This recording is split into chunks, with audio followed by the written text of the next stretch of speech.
We've always believed there's a right way to make something. It takes craft and dedication and working till it's your best. That's our standard, and we build motorcycles for people who share it. The open road. To those who understand what it offers, it's a call that has to be answered.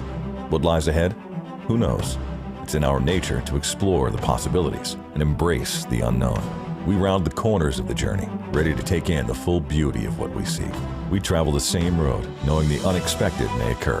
When you need us, we'll be there with the strength and experience that makes us who we are. The Law Tigers. If you're injured in a motorcycle accident, call 1-800-LAW-TIGERS, America's motorcycle lawyers.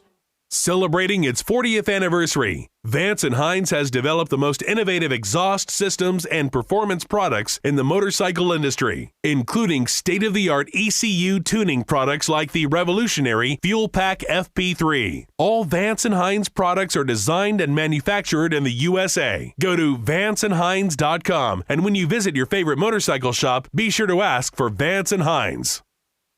Whelen designs and manufactures reliable and powerful warning lights, white illumination lighting, sirens, controllers, and high-powered warning systems for various industries worldwide.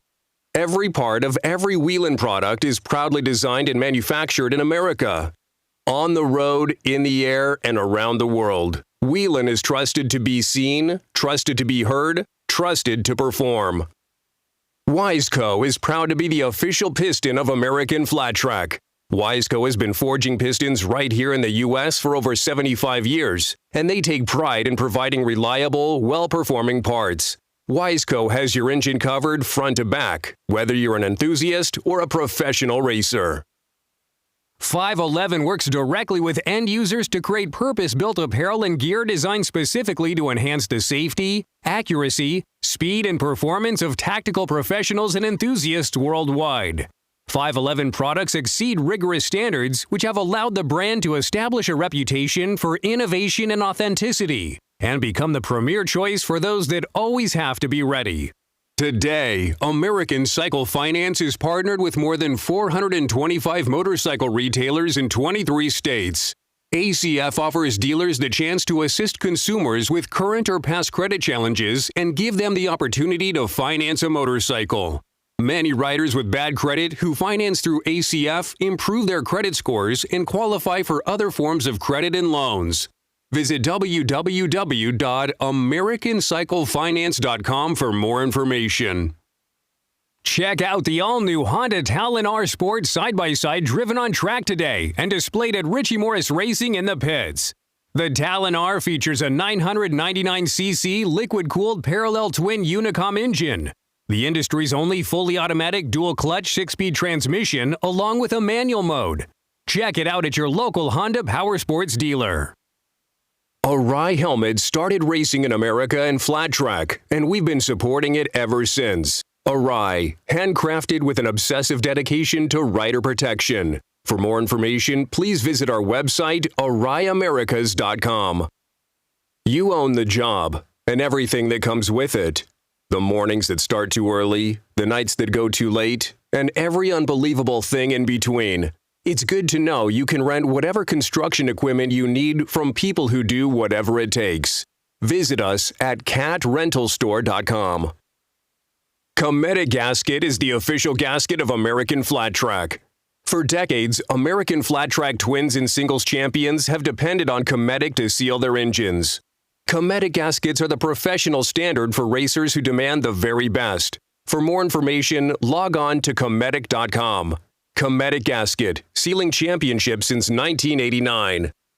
Cycle Gear is a proud partner and the official retailer of American Flat Track. You'll find the latest and greatest gear from the brands you love, while getting professional service and advice from local gear experts at every Cycle Gear store. With over 140 stores nationwide, there's always a Cycle Gear just round the corner. 3 weeks ago, me and the Richie Morris Racing Honda team went to the wind tunnel. Basically, they strapped my motorcycle down with a billet piece of metal on the rear wheel and then a strap on the front wheel, and I got on it and sat on it in our natural tuck position that we do on the miles. And the wind started out at about 40, 45 miles an hour, and they were blowing the smoke over me and seeing where the wind was dragging over my head and down the side of me and everything like that. That is radical. Words can't explain that, that's for sure. They told me we were going to get up to 130 miles an hour wind, and they actually went up to 150. So it was a lot different than we are on the racetrack. A lot of pressure. You got to hang on pretty tight. It's too long of a pause. You're just sitting there. I was waiting to sit up and flick the thing into the corner. It was a real cool experience. I learned a little bit, for sure, on like seating position and tuck positions. Sometimes I think I'm sitting the right way and tucking the right way, but we tried a couple different positions and we found one that was actually better, where I could dip my head and get the wind to go over me better and taking your hand off. We collected enough data, I think, to help us quite a bit. It could help us just a hair, or it could help us this much, it could help us this much. I mean, but every little bit on these high-speed tracks helps. So if there's only a couple centimeters or whatever, I'm gonna try it, because it might help us in the long run, for sure.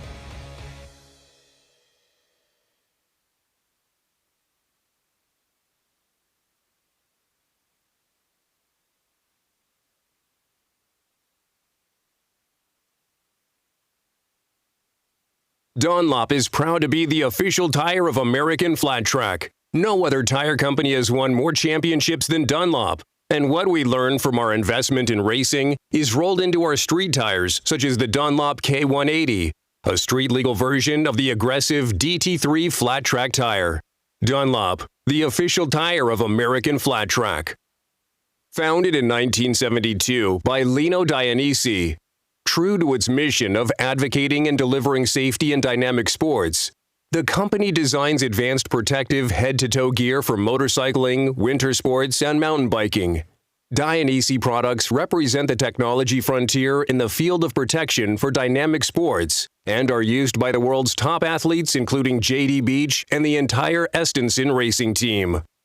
Engine Ice High Performance Coolant, the official coolant and antifreeze of American Flat Track, wants to remind everyone that the real secret to horsepower is not losing it. So choose a coolant and antifreeze that offers superior cooling capabilities, along with the necessary corrosion and antifreeze capabilities. Engine Ice, the #1 selling coolant and antifreeze in the motorcycle and power sports industry. Learn more at engineice.com.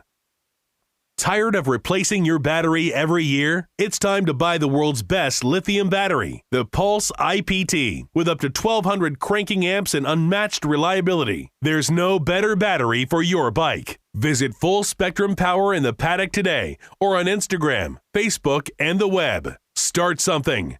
Power everything. KTM, ready to race.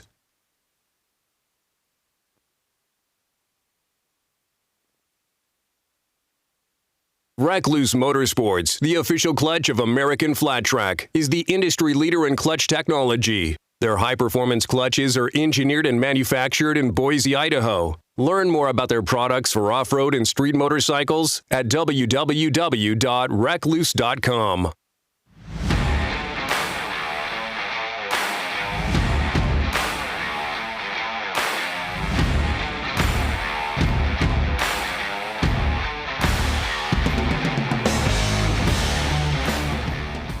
No one told us to become America's first motorcycle company back in 1901. We just did it. And we're still making motorcycles today for those who follow their own lead. Explore the full 2019 Indian motorcycle lineup, including the new FTR 1200, the flat track-inspired bike for the street. Experience it all at IndianMotorcycle.com. Always wear a helmet, never drink and ride. Winning at Daytona was huge. It was a new racetrack, so I think adapting to the track was something that was pretty key. To be able to do that better than everyone else feels pretty good. Briar Bauman wins! Winning anywhere is big, but being in Daytona is special. This offseason, I spent the whole time in Florida and got to train and just focus on racing. Dick Tibbetts came on board the Factory Indian team and helped us out with a lot of heart rate stuff and just trying to focus on keeping calm, not getting excited, and doing your job. Right now, I'm just trying to do the same thing I did in Daytona, and that's go out extremely anxious, try and show that I still have something to prove, and do our thing. Indian Motorcycle has the addition of the Bauman brothers. To have Bronson in the pit, I think it's been good for him to see the seriousness that it takes to be competitive at the top level. He wants to win as bad as I do, I know that, and he's going to do everything he can. Hopefully he doesn't do that. I don't want him to do that because that means I'm not, but if anyone else is going to, I'd like it to be him. On race day, it's great with Shayna. And the surfaces on our racetracks, they're always changing, so just kind of dropping hints saying, hey, the track's doing this, or maybe watch out for that is a plus, it's a benefit for her and I at least. We both want to win, we put a lot into this, and overall it's a good thing for me and it's a good thing for her to both race, be in the same paddock, and be able to help each other grow as racers. There's a lot of racers that are really good on these racetracks, and I've maybe struggled a little bit in the past. My program's great. It's the passion and desire to win through everyone inside the pit. Everyone inside our little area wants to win as bad as I do, so it means a lot to me to know that every weekend they're bringing the same intensity and the same mindset that I do, and it's motivating. I've always put everything into my program that I can, and to have that in return through Factory Indian is great.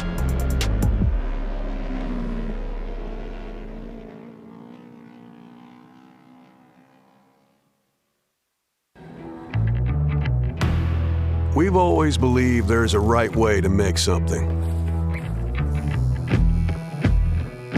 It takes craft and dedication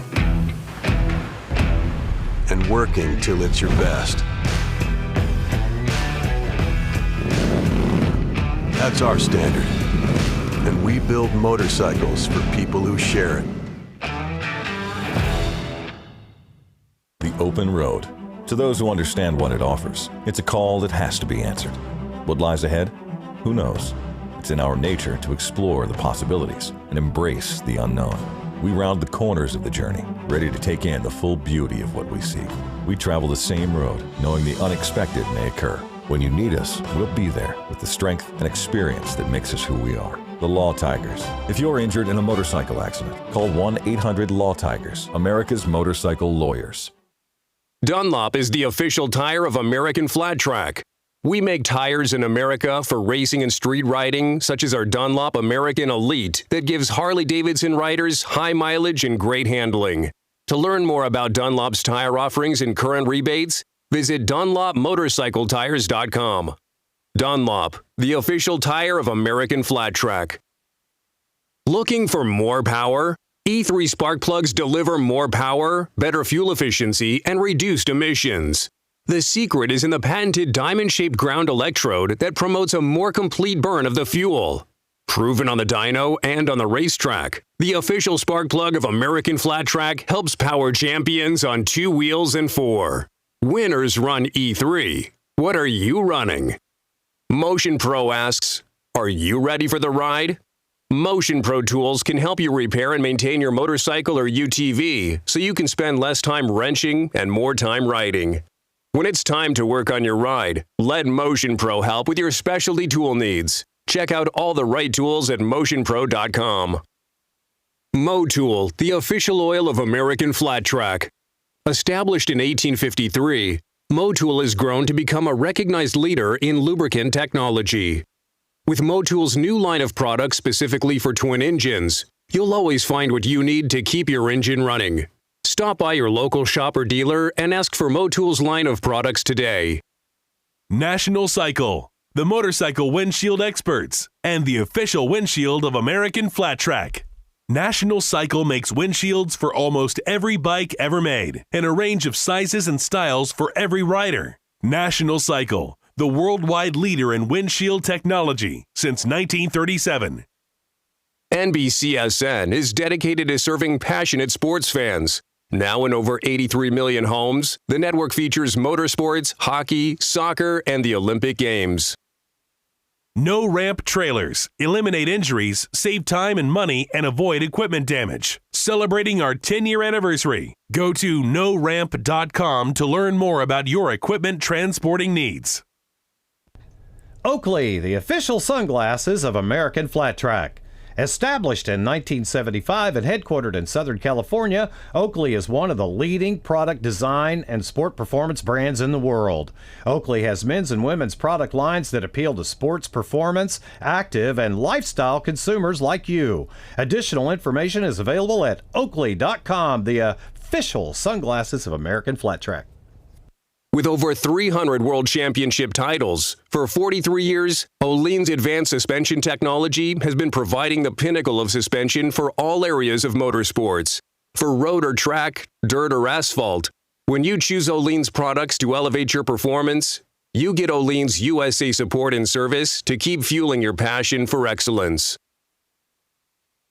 Life without racing was pretty harsh. Didn't do much without it, honestly. Just sat at home, didn't have a job. It sucked. It was pretty heartbreaking, honestly. I mean, I didn't know really. I thought it was the end of my career. Big news, Dalton Gauthier, AMA Pro Racing has now suspended him indefinitely due to violating a substance abuse policy. It was a long time off the bike, but I'm back now. It's been a while, but I feel pretty good being back on the bike. Thankfully, I have Rob to help me and get me back on my feet and get back on the motorcycle. Dalton reached out to me and just said, hey, he wanted to get back into it. And as simple as it sounds, I said, if you give me 100% on the bike, I'm gonna give you 100% off the bike. I just saw this opportunity to help somebody out that clearly needed to be helped. It's been pretty great working with Rob. I don't have to be stressed out about anything, and I know that my bike's gonna be working good every time I get on it. We're like brothers, so it's pretty cool, and we get along great.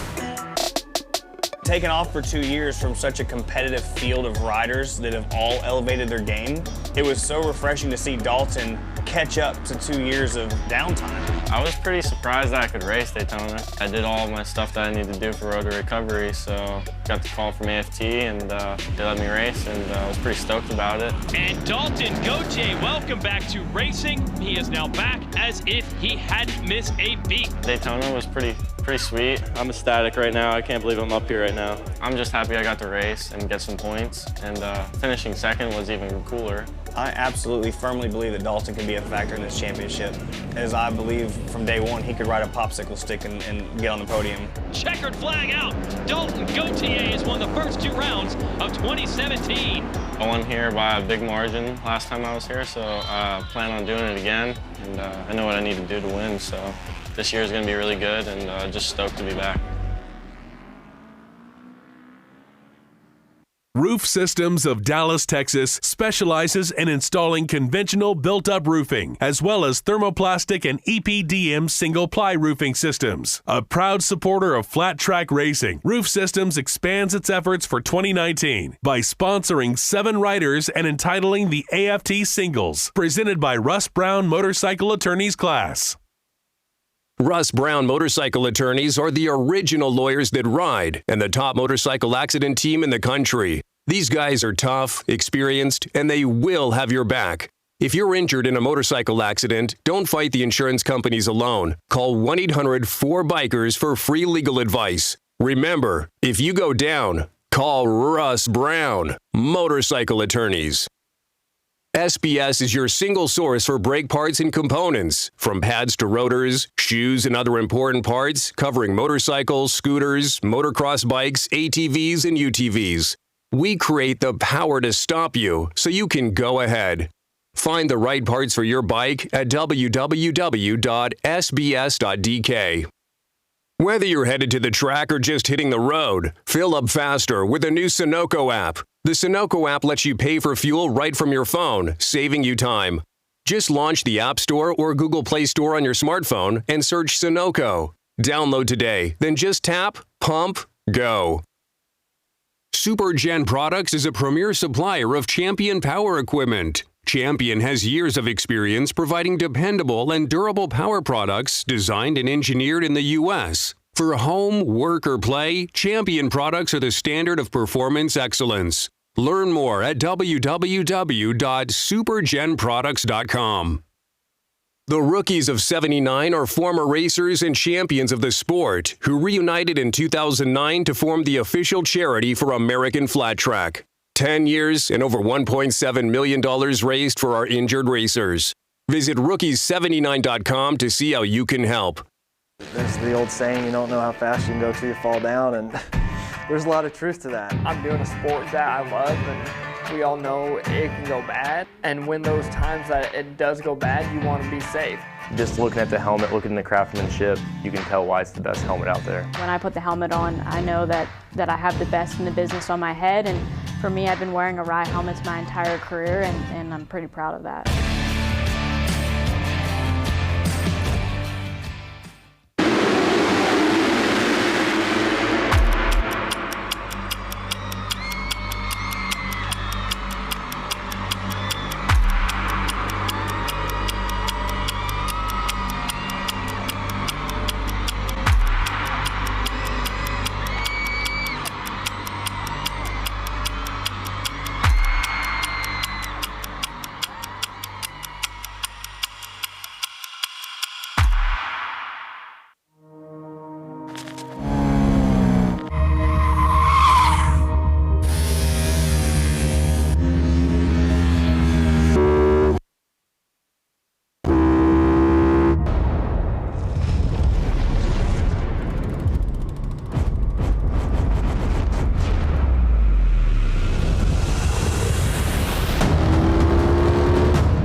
Recluse Motorsports, the official clutch of American Flat Track, is the industry leader in clutch technology. Their high-performance clutches are engineered and manufactured in Boise, Idaho. Learn more about their products for off-road and street motorcycles at www.recluse.com.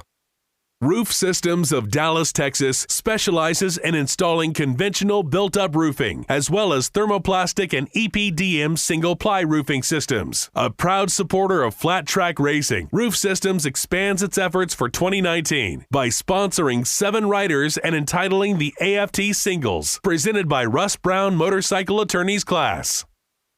The Rookies of '79 are former racers and champions of the sport who reunited in 2009 to form the official charity for American Flat Track. 10 years and over $1.7 million raised for our injured racers. Visit rookies79.com to see how you can help.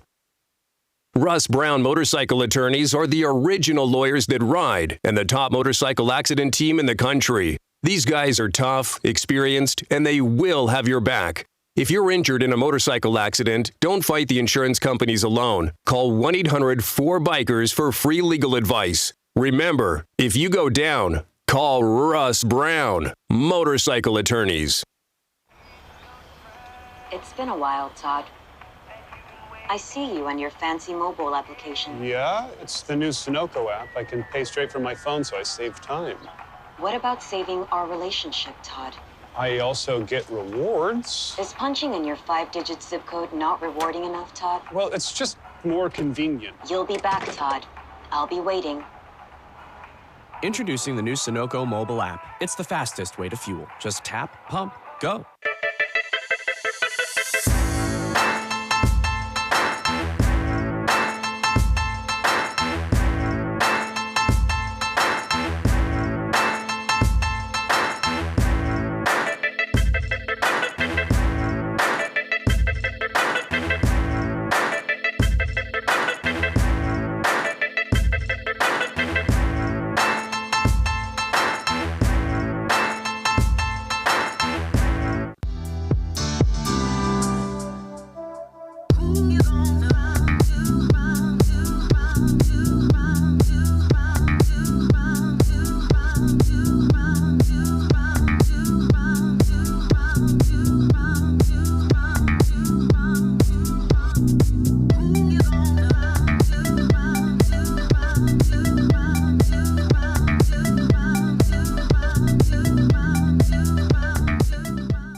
You own the job. The mornings that start too early. The nights that go too late. And every unexpected, unpredictable, unthinkable, unbelievable thing in between. You own it all. It's good to know you can rent whatever you need from people who do whatever it takes. Let's do the work. And welcome back, ladies and gentlemen, to the Indian Motorcycle Minnesota Mile presented by Law Tigers. Track maintenance is done. The AFT singles are pulling up in the staging area right now. Timing and scoring is up here in the booth beside us. And down there on the track side, we have the officials. Our flagman is Big P. Daryl Brentlinger down there to assist. And there is Steve Moorhead, the Finley Flyer. I'm Scotty Dubler, the voice of American Flat Track. And now joining me up here in the booth, your 2013 Grand National Champion, the Bullet, Brad Baker. Brad, how you doing? Welcome back to Minnesota. Doing really good, Scotty. It's awesome to be back here in Minnesota. It's been a little while. It's once was like a second home to me. Spent a lot of time around here and raced here at the Minnesota Mile in 2010.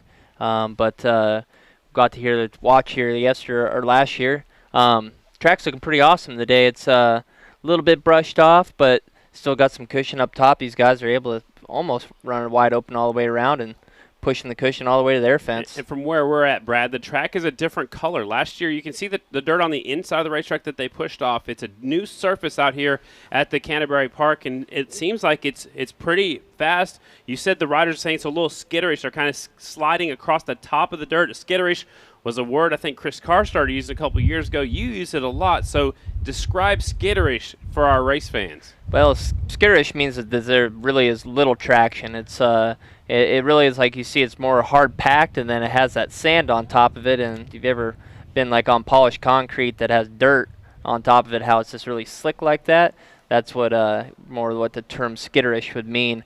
So yeah, it just makes it to where it's really hard to get the power to the ground, and you're really just sliding all the way around, but you're not the wheels spinning, you're really not going forward. So these guys, you see them, they're pretty much sideways all the way through the corner and steering the bike with the rear end. So it makes it tricky to try to pick out the right lines, and a lot of these guys are letting it run all the way up to the cushion, because the cushion does have some grip in it, but now the cushion's so far up the racetrack, now that's a long ways around the track, so it just makes it hard to be able to pick out what line you're actually going to run. And you said some were pushing the cushion. That's going up against where the hard dirt meets the loose dirt. Kind of like a berm almost, right? Yeah, pretty much is like a berm. It's cushion's deeper dirt, so it just has a little bit more traction to be able to grab. But when it gets that far up the racetrack, then it's just like I said, it's a long ways around the track. So these guys really got to run it into the corner deep and try to keep up as much speed as they possibly can. Yeah, we have actually seen a couple guys get into their fence already today. And that's one thing about that berm is, you slide into it and all of a sudden it stands you up and gets you out of shape. So you got to be careful about that. We have two AFT singles heat races. It's the Root Systems AFT singles presented by Russ Brown Motorcycle Attorneys. All the riders will transfer into their semifinals. So basically they're racing for their starting spot in that semifinal. On the pole is the 122. That is our points leader. That's Dalton Gauthier starting second. Actually, this looks like a couple of different riders are out there, so maybe my lineup is not correct. So actually, my heat races were out of order. That was my fault. So on the pole, the 52, your fast qualifier. Let me back up a little bit. Your pole setter, the 52 of Shayna Texter. She's on the Red Bull KTM with help from Root Systems of Dallas, Texas. Starting second, the 15, that's Mikey Rush, the San Jose rider doing for RMR Honda. 49, the California kid, Chad Coase on the Richie Reynolds American Suzuki. 148, Trent Lowe, Guilford, Indiana, Root Systems of Dallas, Fort Worth. On the 148, 24, Oliver Brindley, also from Root Systems of Dallas, Texas, on the 24, and that is Yamaha. Row 2, 54 is Michael Inderbitz, and 99, Kevin Stallings. 51, Cole Zabala. 66, Drew Hart. 44, Cam Smith. 102, Hunter Even. 156, Jordan Jean on the back. The 76, that is Jacob Walter. Here we go. The start of our first heat race today. AFT singles. The wind has died down just a little bit, Brad, but it's kind of helping them pushing them down the back straightaway, and that's where the riders get over the berm down there in 3 and 4. Is that a factor? when the wind is really ripping, I mean, it really will push you down the backstretch, and you can feel that, and you more so feel it coming up the front stretch, that wind pushing against you, because you can just really feel the difference of the speed more on it pushing you backwards going down the front straightaway. So going into turn 3, yeah, it could push you in a little bit deep, but you kind of just get your marks kind of adjusted of where you're either going to shut off or more so start your slide, because a lot of these guys, especially on the 450s, aren't shutting off, maybe just letting the bike, breathe just a little bit in the center. But wind could definitely be a factor for sure. So Brad, outside of turn number 4, where the hay bales end, it looks like there's a slick spot, and there's a bike that had pushed himself over the dirt pile right there and trying to get off the racetrack. He's got that bright helmet, so he's trying to go underneath the railing instead of possibly leaking fluid on the racetrack. So he's trying to get out of the racetrack. They're throwing some dry dirt onto the oil on the outside of that turn number 4 right now. So a bike broke on that siding lap. They're trying to get that motorcycle off of the racetrack. He's out of harm's way right now. I don't think if I was the rider, I'd stay right there. Can you see where I'm talking about, Brad? Yeah, I can see that. That is out of harm's way, but obviously you don't want to be 10 feet off where guys are going 100+ miles per hour. So he's going to try to push it. He's trying to get it underneath the railing there. He slides underneath it, and he'll take it back to the pit area. I'm not sure who it is from here. I'm not sure if any of the camera guys can zoom in on. He's got red fender, so it's one of the Hondas. They've stopped the engines right now, so there's a little bit of oil spill on the outside of turn number 4. You can see him working on it right now. Again, outside turn 4. So it's going straight away. Yeah, luckily we got a sand racetrack, so it will absorb whatever fluid actually got onto the racetrack. More so if we were at a clay racetrack, it would be a lot greasier. All right, so they're getting that little wet spot taken care of outside turn number 4. Actually, basically, it's on the straightaway, so that's where they're hard on the throttle right there, Brad. So you don't want to have to deal with that. So they're actually got the brooms out there. They're trying to clean that stuff up as soon as they can. They've shut the engines off here on the front straightaway. So the wind, let's get back into it one more time. I don't think we have to finish what we were talking about, but coming on the front straightaway, saw a few bikes having some head shaking. That's just a different wind that they're battling up on this front straightaway. Yeah, it really is. I mean, the draft will be more in effect on the front straightaway, because when you're out in the lead, you're really pushing the wind. You're pushing obviously a headwind coming against you and just air in general. So you'll see probably a lot more drafting happening on the front stretch, more so than what we'll see here going down the backstretch. Well, the rider that pushed his bike off of the racetrack is now back onto the racetrack. I don't know if that's a different motorcycle or the same one they fixed the problem, but that's the 102 of Hunter Even. And that's who's pulling up right now. That's Hunter Even from Waterloo, Iowa. It's the Midwest CNC Honda.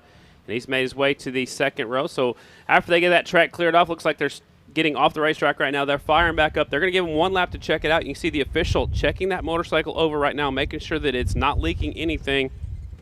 No fluid. So I think it's the same motorcycle. So whatever it was, leaking fluid, they fixed it. So yeah, they must have. That's pretty strange. Usually when something's leaking fluid, it can at least it's usually either ventilated the cases on the motorcycle, or got a radiator hose or a radiator or something that broke, and usually isn't that quick of a fix. The 99 Kevin Stallings having trouble getting the bike fired up. He's just now getting started, so they're giving them one more lap, ladies and gentlemen. They want to make sure that oil spill or whatever the fluid was on the racetrack is all okay. So they'll give him one more lap to check it out. At the back of the pack, Jordan Jean just barely getting going out there. That's the 156. He's now got going on his Honda. That's the Ray C's Harley-Davidson Honda. 156 Jordan Jean from Midland, Michigan. He missed a few rounds earlier this year. It's good to see him back on the circuit. So Shayna Texter, last year she ran about 7th here in the main event.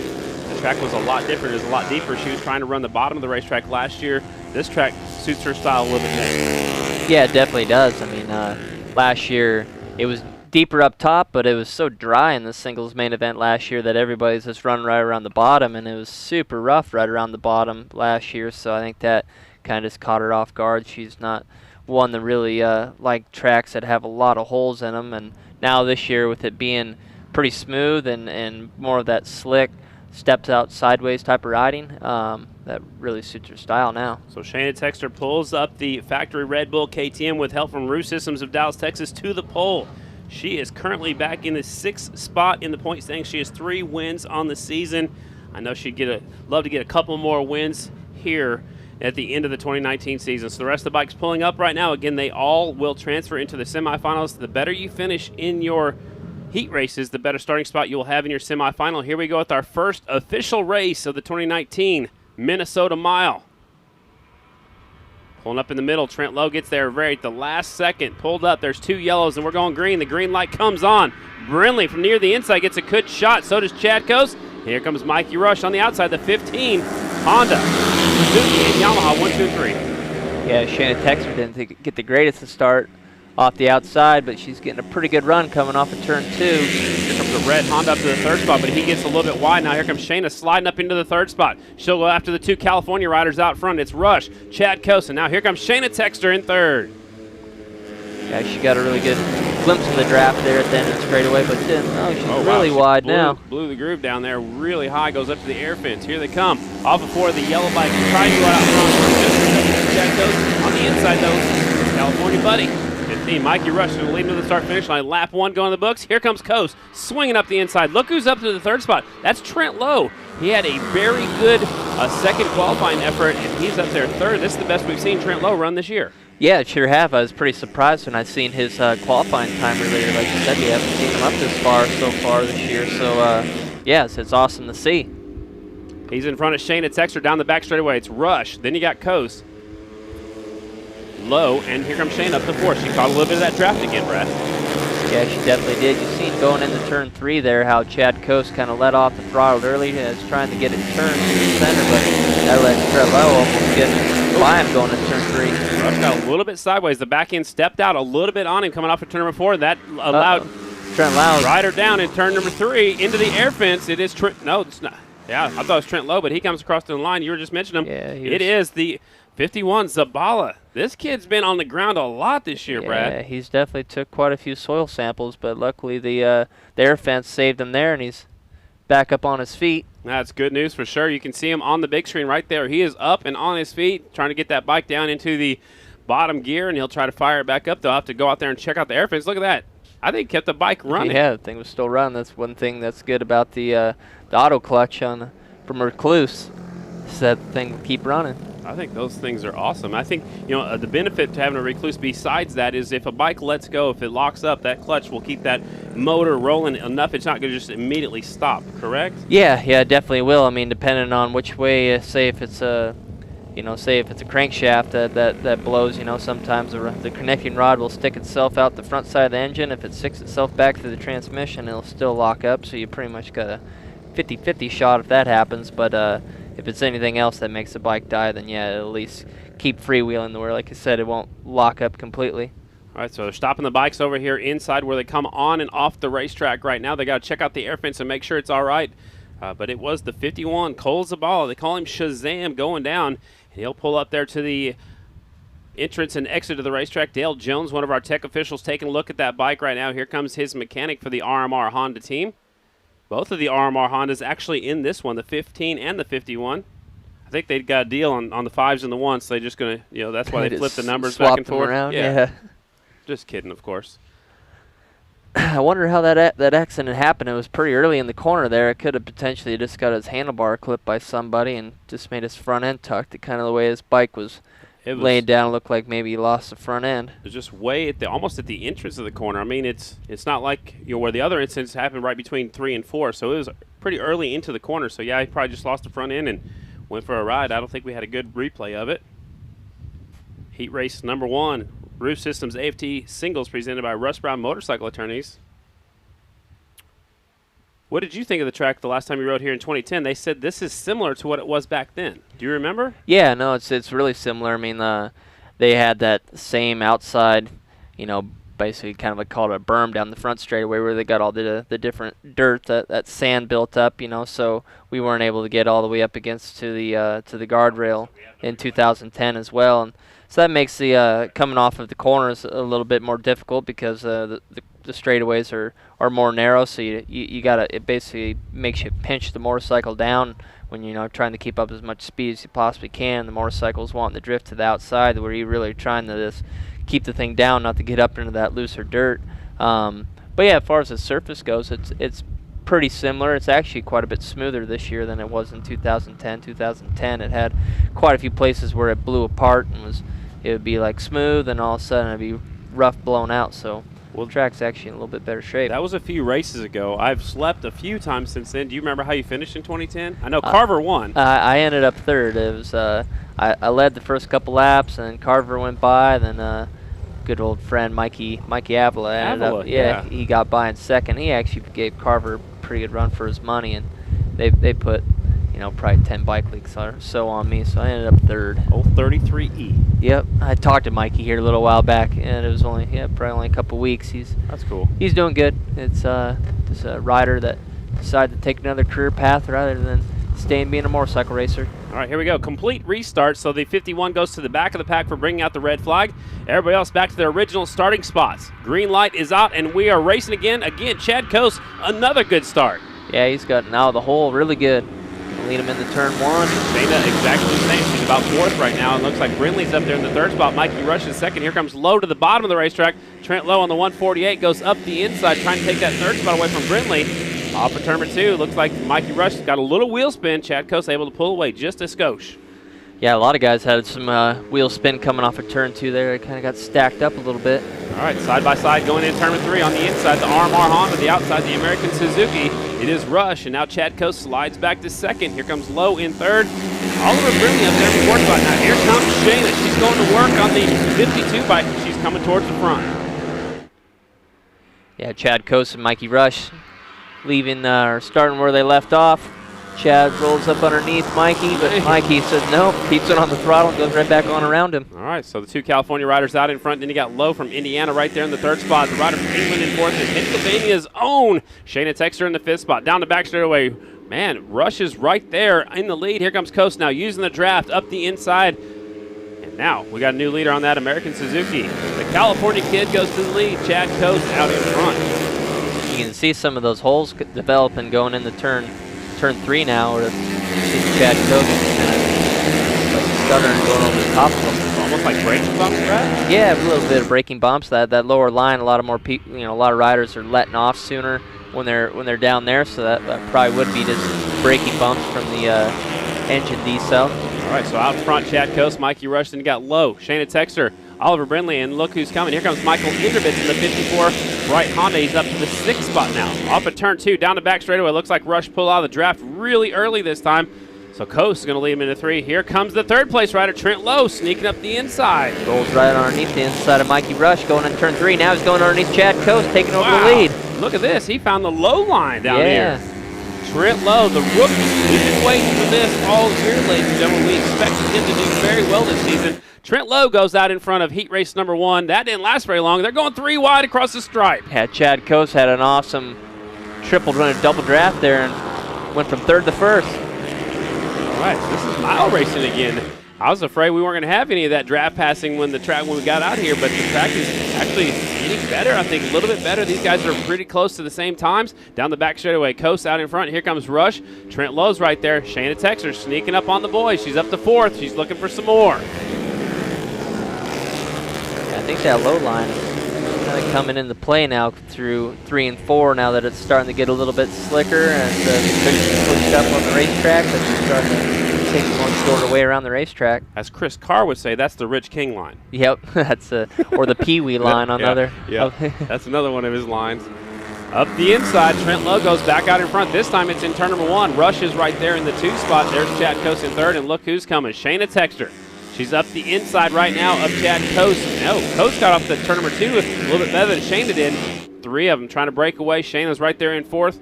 5th is Oliver Brindley. 6th is still Inderbitz. 3 wide going into turn number 3. Up the inside, here comes the RMR Honda.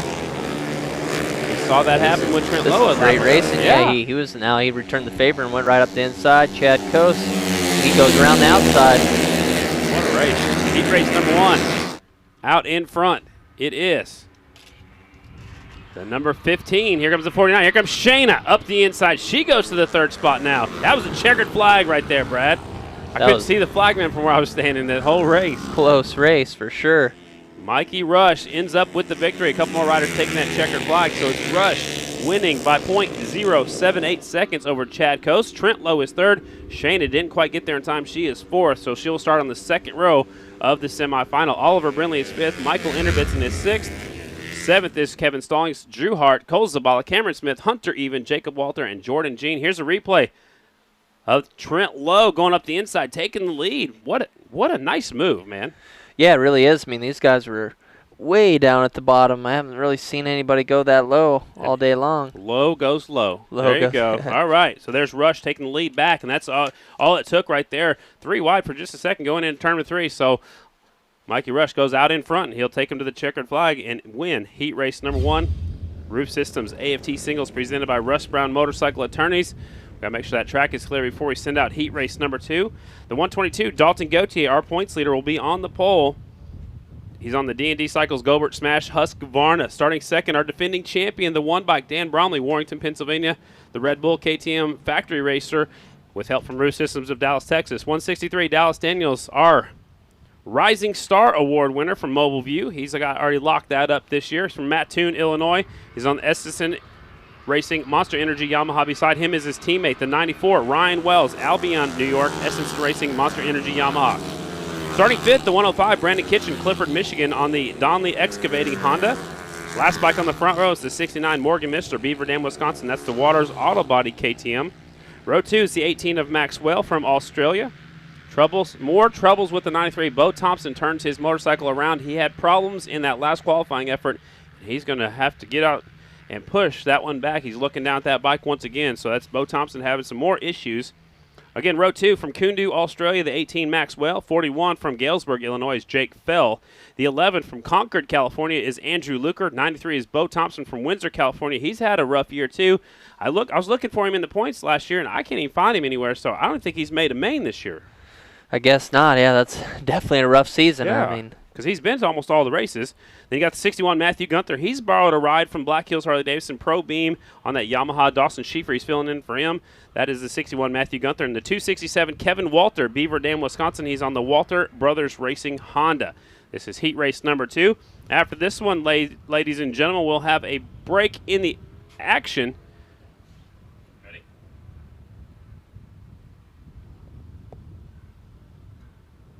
Sorry, you want me to lead it into it?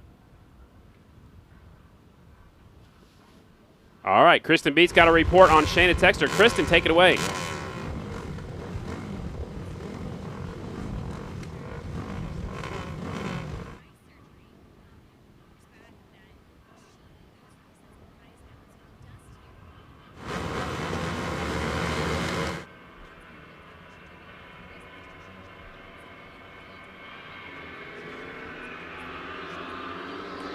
Wow, that's interesting. Bromley gets the whole shot on the one bike. He goes from the outside to the inside. Here comes Mishler trying to get up there in the 2 spot. I believe that might be Dallas Daniels. It is the Estenson team, 2nd and 3rd. Mishler goes from 2nd back to 4th off of turn number 2. The big, tall rider, 6'3", defending champion, the one. Dan Bromley will take him down the back straight away. Yeah, that was a good first turn for Dan Bromley. He got out of the hole really good, and I think this is going to shaping up to be a really good racetrack for Dan Bromley. He usually likes the tracks where you got to keep your wheels in line just a little bit more. Shoot the lines a little better. See how it shapes up. Bromley out in front. Estenson Yamaha 2nd and 3rd. Here comes the 4th place rider. He is in tow. That is the 122 Dalton Gauthier. Gauthier up the inside. Tries to get by Wells. He does. Now he goes after Dallas Daniels. He's way down there on the inside, Brad. That's where all the moisture was standing when we got here this morning. Yeah, he picked up on that line quick. I mean, it was at the end of this last heat race where all other riders were coming in down there. He must have been doing a little bit of studying, watching that race, and picked up right away. All right, so again, the moisture had nowhere to go, so there was actually puddles on the inside of the racetrack when we got here after Mother Nature watered the track last night and this morning, and that's where Gauthier is going for. He's tracking the moisture down the racetrack. Usually they track it up the racetrack. Gauthier goes by Bromley in a hurry. He'll lead him off of turn number 4. Now Bromley in 2nd. Here comes the Estenson Yamahas, 3rd and 4th. They're all right there, Brad. Now this is a great race. Another 4-rider battle here in the singles class. This class is really put on some great races this year. Oh, Ryan Wells goes to the lead, but he makes a little bobble right there. Looked like he might have hit a bump. It kind of stood him up a little bit. Here comes Gauthier at the inside. Bromley's on the outside. Whoa! Bromley goes to the inside of Wells. I thought he was on the outside. They all 3 go by Wells. Yeah, he really pushed. I think that was Dallas Daniels that he pushed up the racetrack some too and took it right away from him. Here comes Dallas Daniels, the rookie, up the inside, trying to take the lead. Now Wells goes right in behind his teammate. They both go by Gauthier. Look at this shot right here. Look how wide that track is, Brad. Yeah, that's awesome. Multiple lines. These guys are able to go really anywhere. It's awesome. Out front, Dallas Daniels, 16 years old, and that didn't last very long because here comes Gautier, and here comes Dallas's teammate, the 94 of Wells up the inside. That's going to let Bromley go to work. He's a guy that sits back and watches and learns. Now he's in fourth. He's trying to go up the inside, take that third spot away. Usually he starts deeper in the field, works his way to the front. This heat race, he started in the front. He's back to fourth now.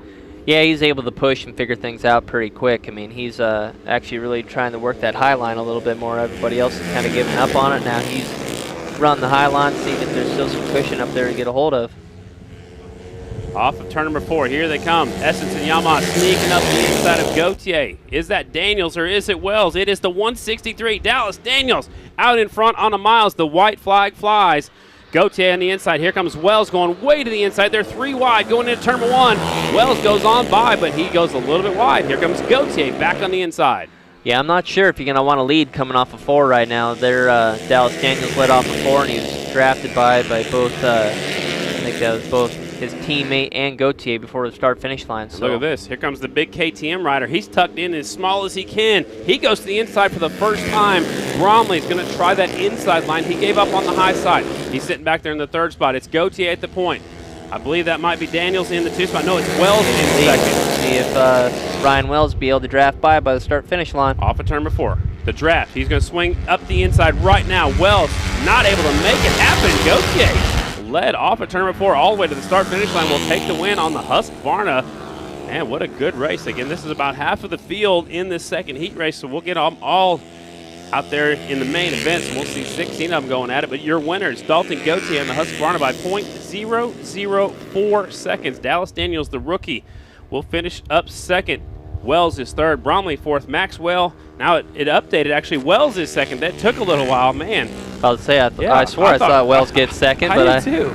Maybe I was seeing things. Yeah, I thought we were seeing some things. So here's to take a look at some replays right here. Brad, we'll see what we got. This is Wells leading him off of this corner right here. Actually, Wells coming up the inside. This was the coming to the white flag right there. Wells goes up the inside and takes the lead spot away.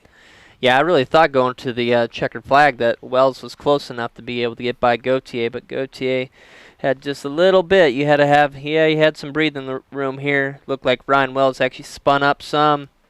It just took him a little too long to catch up. There's a look at the finish right there. Wells, like you said, took a little bit too long to play catch up off of 4.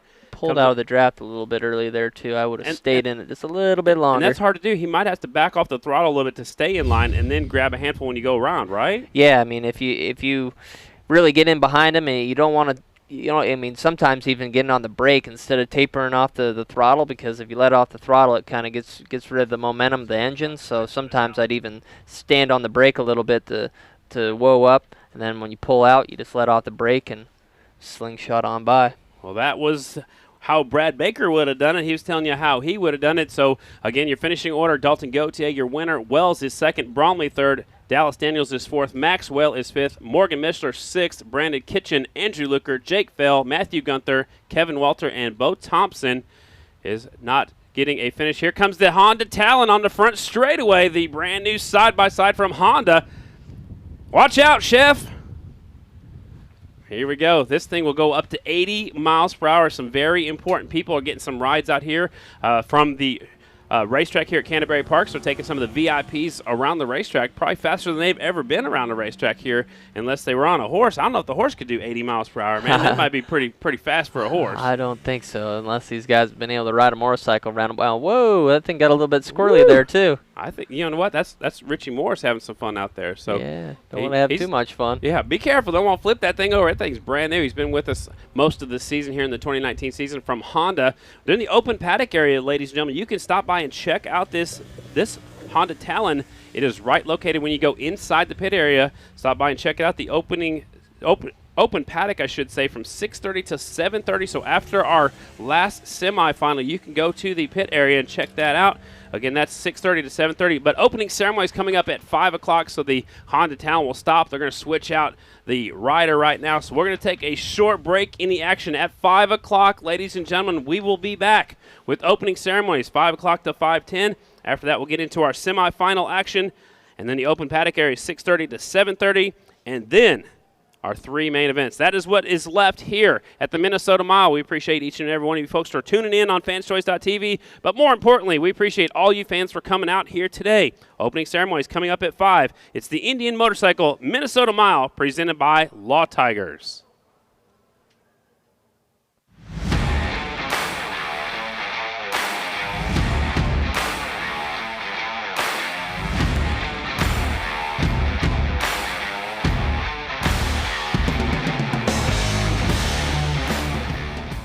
No one told us to become America's first motorcycle company back in 1901.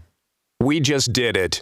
And we're still making motorcycles today for those who follow their own lead. Explore the full 2019 Indian motorcycle lineup, including the new FTR 1200, the flat track inspired bike for the street. Experience it all at IndianMotorcycle.com. Always wear a helmet, never drink and ride. Bison Thunder Motorcycle Twin Cities is your premier Indian motorcycle dealer with locations in St. Michael and St. Paul, Minnesota. Bison sells exclusively Indian motorcycles. Only at Bison Thunder Motorcycle can you get the No Worries Promise, which includes a lifetime powertrain warranty and free prepaid maintenance. Whether riding takes you from A to B or just lets you escape, there's a flow to the road we share. So go with it. And always have the Law Tigers by your side. If you've been injured in a motorcycle accident, visit us at lawtigers.com.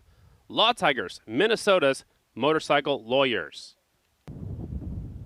Get your motorcycle out of a cramped garage and into Ohana Motorsports. With member access 24 hours a day, Ohana Motorsports is your answer. Garage space, self-maintenance, and winter storage. OhanaMotorsports.com.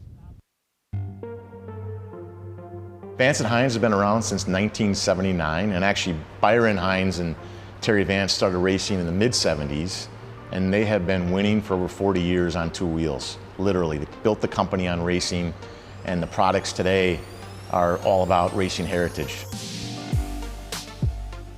We make performance exhausts for just about every motorcycle brand on the planet. BMW motorcycles, Honda motorcycles, and of course Harley-Davidson motorcycles. We also make some great electronic fuel management products, and we make them right here in Southern California. So Vance & Hines is known for really high quality. Terry and Byron built into the DNA of this organization a really fully integrated mentality where we make all of the components of the products from the ground up. We buy pipe right here in Southern California, we cut it, we bend it, we weld it, and we put it together into some of the best performance exhausts on the planet. And we do the same thing with electronics products. We're making the circuit boards right here in Southern California. We're putting all that product together with the highest quality standards so that it has an incredible impact on the rider and the experience they want to get out of their motorcycle. Vance & Hines has had a long-standing relationship with Harley-Davidson. They've been running Harley's factory racing programs since the year 2000. And obviously they make a lot of products that fit a lot of great Harley-Davidson motorcycles, so customers know about that. And so the relationship between Vance & Hines and Harley-Davidson is a real natural fit. Vance & Hines has been racing 2 wheels for over 40 years. And I mean, literally, our organization, every weekend of the year almost, is gearing up for a race. It's in our blood. It's in our engineering community. It's in our product development community. We're coming to work every day, and we actually joke because it's not like coming to work, right? We're coming to help our teams win and then take those products and make them applicable to market so riders around the country can enjoy them. You know, Vance & Hines is really excited about being part of this AFT show. I mean, it's got a great fan base, it's got a growing fan base, and if you haven't been to a race recently, I highly recommend you get to one because it is some of the best entertainment in motorsports racing there is.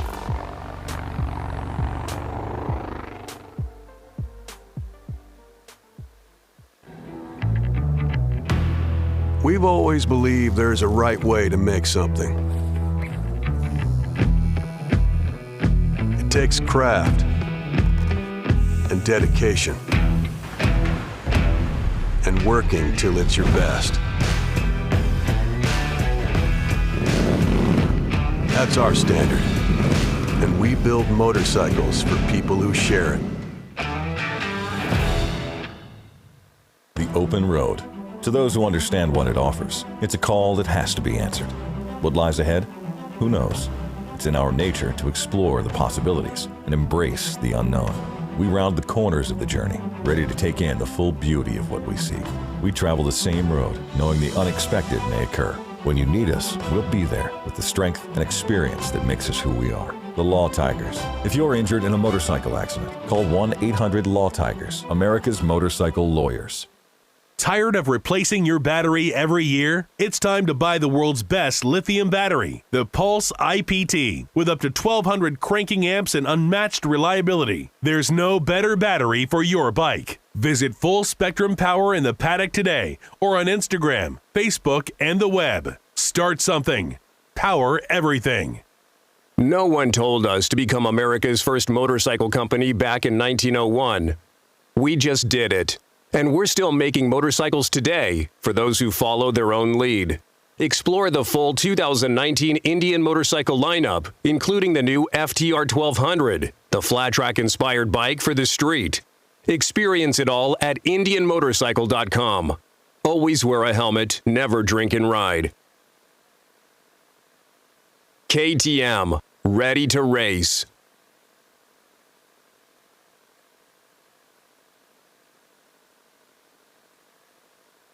Mobile View has been providing state-of-the-art LED video screens to sporting and special events throughout the U.S. and Canada since 1999. We use our vast experience of thousands of events to help guide the process of finding the right size screen to help make your event a memorable experience for your fans and sponsors. Are you in control of your motorcycle?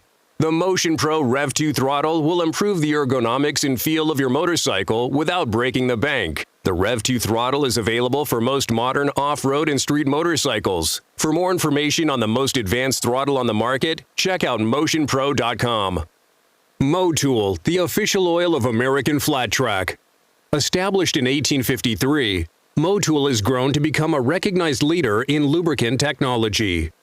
With Motool's new line of products specifically for twin engines, you'll always find what you need to keep your engine running. Stop by your local shop or dealer and ask for Motool's line of products today. No Ramp Trailers. Eliminate injuries, save time and money, and avoid equipment damage. Celebrating our 10-year anniversary. Go to noramp.com to learn more about your equipment transporting needs. Oakley, the official sunglasses of American Flat Track. Established in 1975 and headquartered in Southern California, Oakley is one of the leading product design and sport performance brands in the world. Oakley has men's and women's product lines that appeal to sports performance, active, and lifestyle consumers like you. Additional information is available at oakley.com, the official sunglasses of American Flat Track. With over 300 World Championship titles, for 43 years, Öhlins advanced suspension technology has been providing the pinnacle of suspension for all areas of motorsports. For road or track, dirt or asphalt, when you choose Öhlins products to elevate your performance, you get Öhlins USA support and service to keep fueling your passion for excellence. Parts Unlimited, the people behind We Support the Sport, welcome you to this high-action event. We are proud to join with race fans everywhere in working to ensure that our sport gets bigger and more exciting each season. And you too can support the sport by visiting your local dealer who stocks products from Parts Unlimited. They've got the very best in high-performance parts and accessories and the best support network in the business. Parts Unlimited. We support the sport. SBS is your single source for brake parts and components, from pads to rotors, shoes, and other important parts covering motorcycles, scooters, motocross bikes, ATVs, and UTVs. We create the power to stop you so you can go ahead. Find the right parts for your bike at www.sbs.dk. Whether you're headed to the track or just hitting the road, fill up faster with the new Sunoco app. The Sunoco app lets you pay for fuel right from your phone, saving you time. Just launch the App Store or Google Play Store on your smartphone and search Sunoco. Download today, then just tap, pump, go. SuperGen Products is a premier supplier of Champion power equipment. Champion has years of experience providing dependable and durable power products designed and engineered in the U.S. For home, work, or play, Champion products are the standard of performance excellence. Learn more at www.supergenproducts.com. Tom Duma Fine Jewelers is proud to be the official jeweler to American Flat Track, providing 3 custom championship rings to each class in 2019. TDFJ wants to be your jeweler. Check us out online for all your jewelry needs, from engagement rings to fashion jewelry to watches, in all price points to fit everyone's budget. Shop like a pro. Shop TDFJ.com. Recluse Motorsports, the official clutch of American Flat Track, is the industry leader in clutch technology. Their high-performance clutches are engineered and manufactured in Boise, Idaho. Learn more about their products for off-road and street motorcycles at www.recluse.com. Roof Systems of Dallas, Texas specializes in installing conventional built-up roofing, as well as thermoplastic and EPDM single-ply roofing systems. A proud supporter of flat track racing, Roof Systems expands its efforts for 2019 by sponsoring 7 riders and entitling the AFT Singles, presented by Russ Brown Motorcycle Attorneys class. The Rookies of '79 are former racers and champions of the sport who reunited in 2009 to form the official charity for American Flat Track. 10 years and over $1.7 million raised for our injured racers.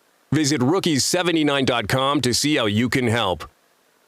Russ Brown Motorcycle Attorneys are the original lawyers that ride and the top motorcycle accident team in the country. These guys are tough, experienced, and they will have your back. If you're injured in a motorcycle accident, don't fight the insurance companies alone. Call 1-800-4BIKERS for free legal advice. Remember, if you go down, call Russ Brown Motorcycle Attorneys.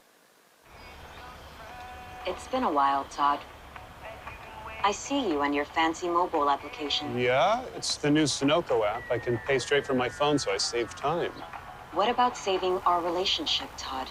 I also get rewards. Is punching in your 5-digit zip code not rewarding enough, Todd? Well, it's just more convenient. You'll be back, Todd. I'll be waiting. Introducing the new Sunoco mobile app. It's the fastest way to fuel. Just tap, pump, go.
You own the job. The mornings that start too early. The nights that go too late.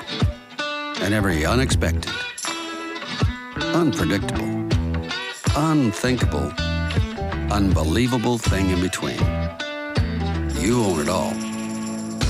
It's good to know you can rent whatever you need from people who do whatever it takes. Let's do the work.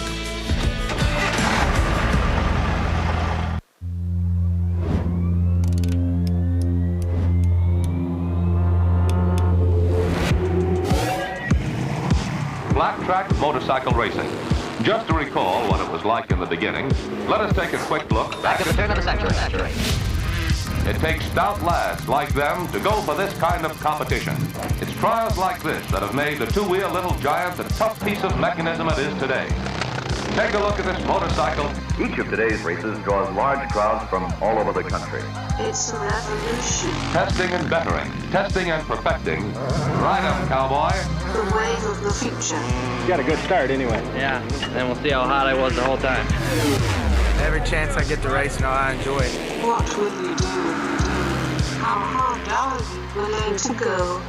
Will you let fear win? Or will you rise? Big one for Jared Mead. And find victory. Shayna Hexter takes the win. It changes the way we look at racing.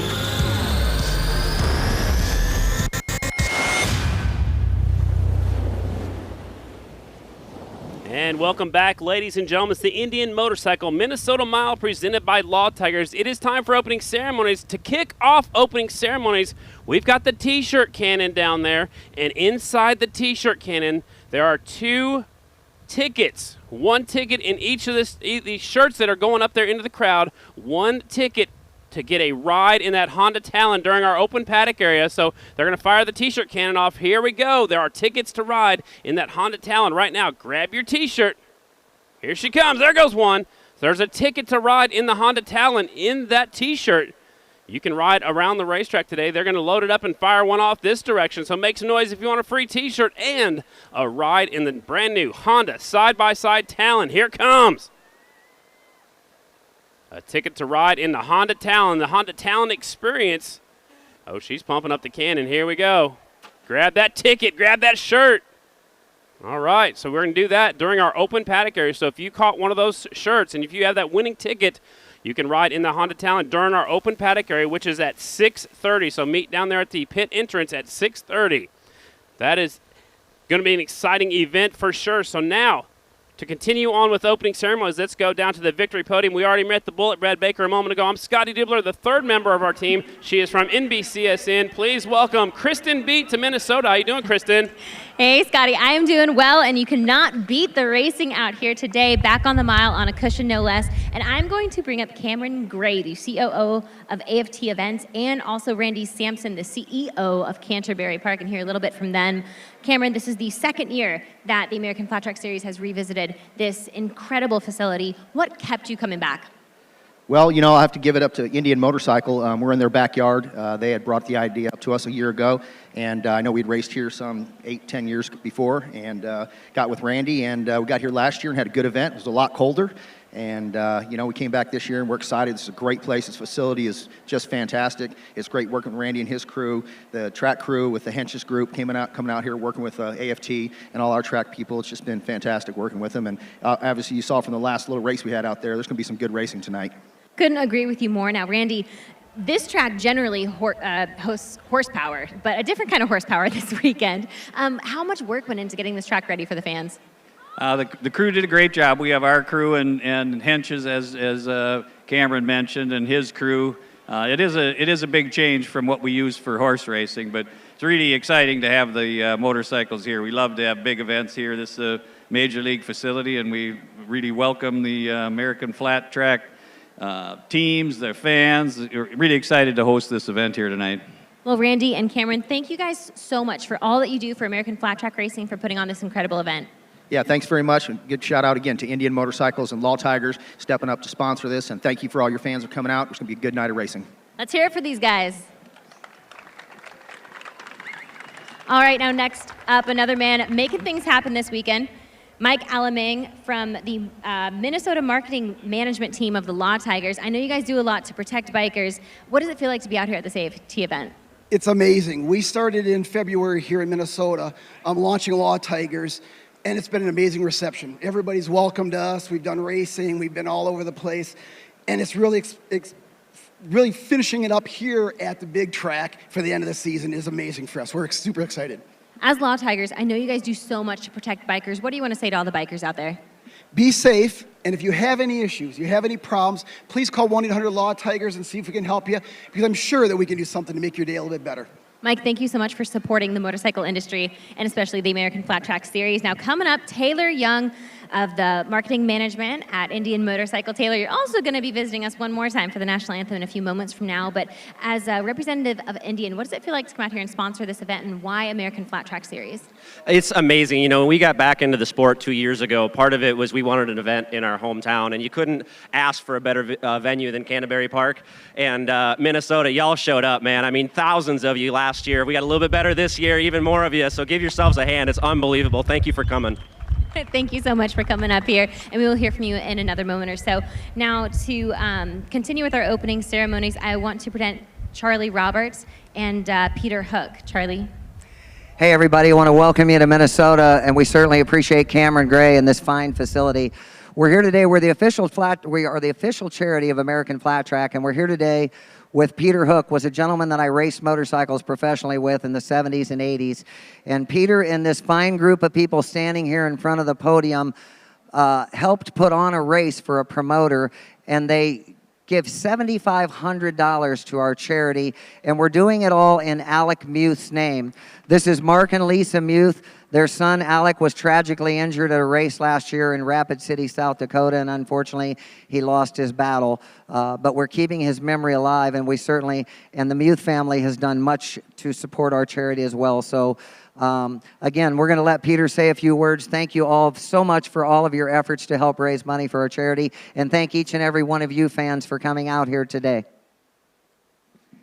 Thanks, Charlie. Yeah, this group of former motorcycle racers and their families, we put on the War of the Twins for promoter Neil Ryan the last 2 years. It was hard work, but we put on a good race, and we wanted these proceeds to get donated to you guys, the class of 79, rookie class of 79, Injured Riders Fund in memory of Alec Muth. So we're happy to do this. And again, as a group, we all thought this is a great thing to do. Absolutely, Peter. Mark and Lisa and Kara, again, we're glad that you're here with us today, and we're glad that we're able to keep Alec's memory alive. Thank you. The class of 79 has been fantastic, and just do what you can for them. They do a lot for us, so thank you. Thank you, Kristen. Thank you so much, and thank you for all you do to support American Flat Trackers. All right, now next up, I'm going to ask the Shakopee Veterans Honor Guard to make their way over to the stage as we proceed through opening ceremonies.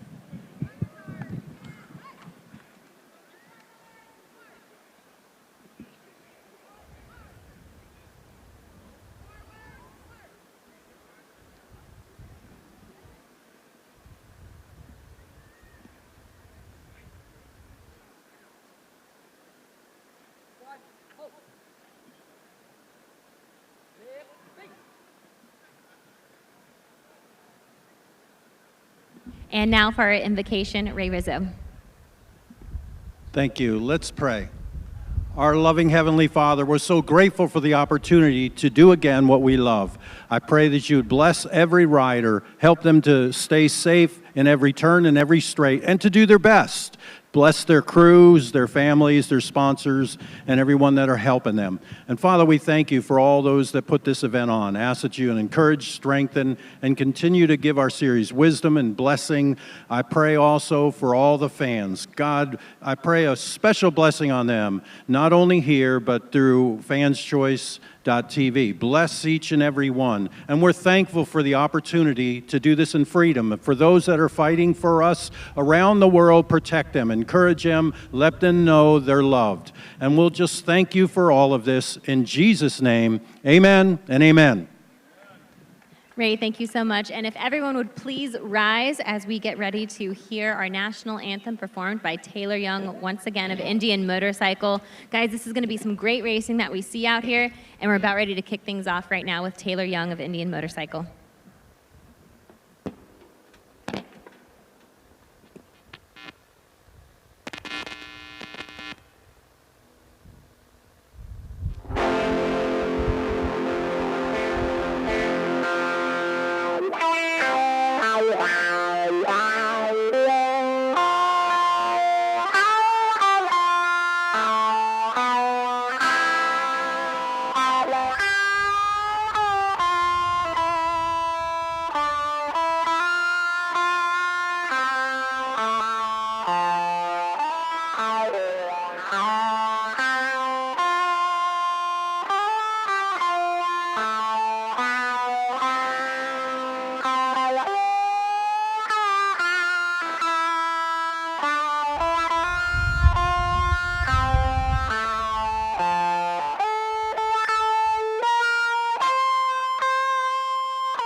All right, that is it, ladies and gentlemen, for opening ceremonies. Our first semifinals coming up in just a few moments. Again, that was it for opening ceremonies. We appreciate everybody who's made this event happen.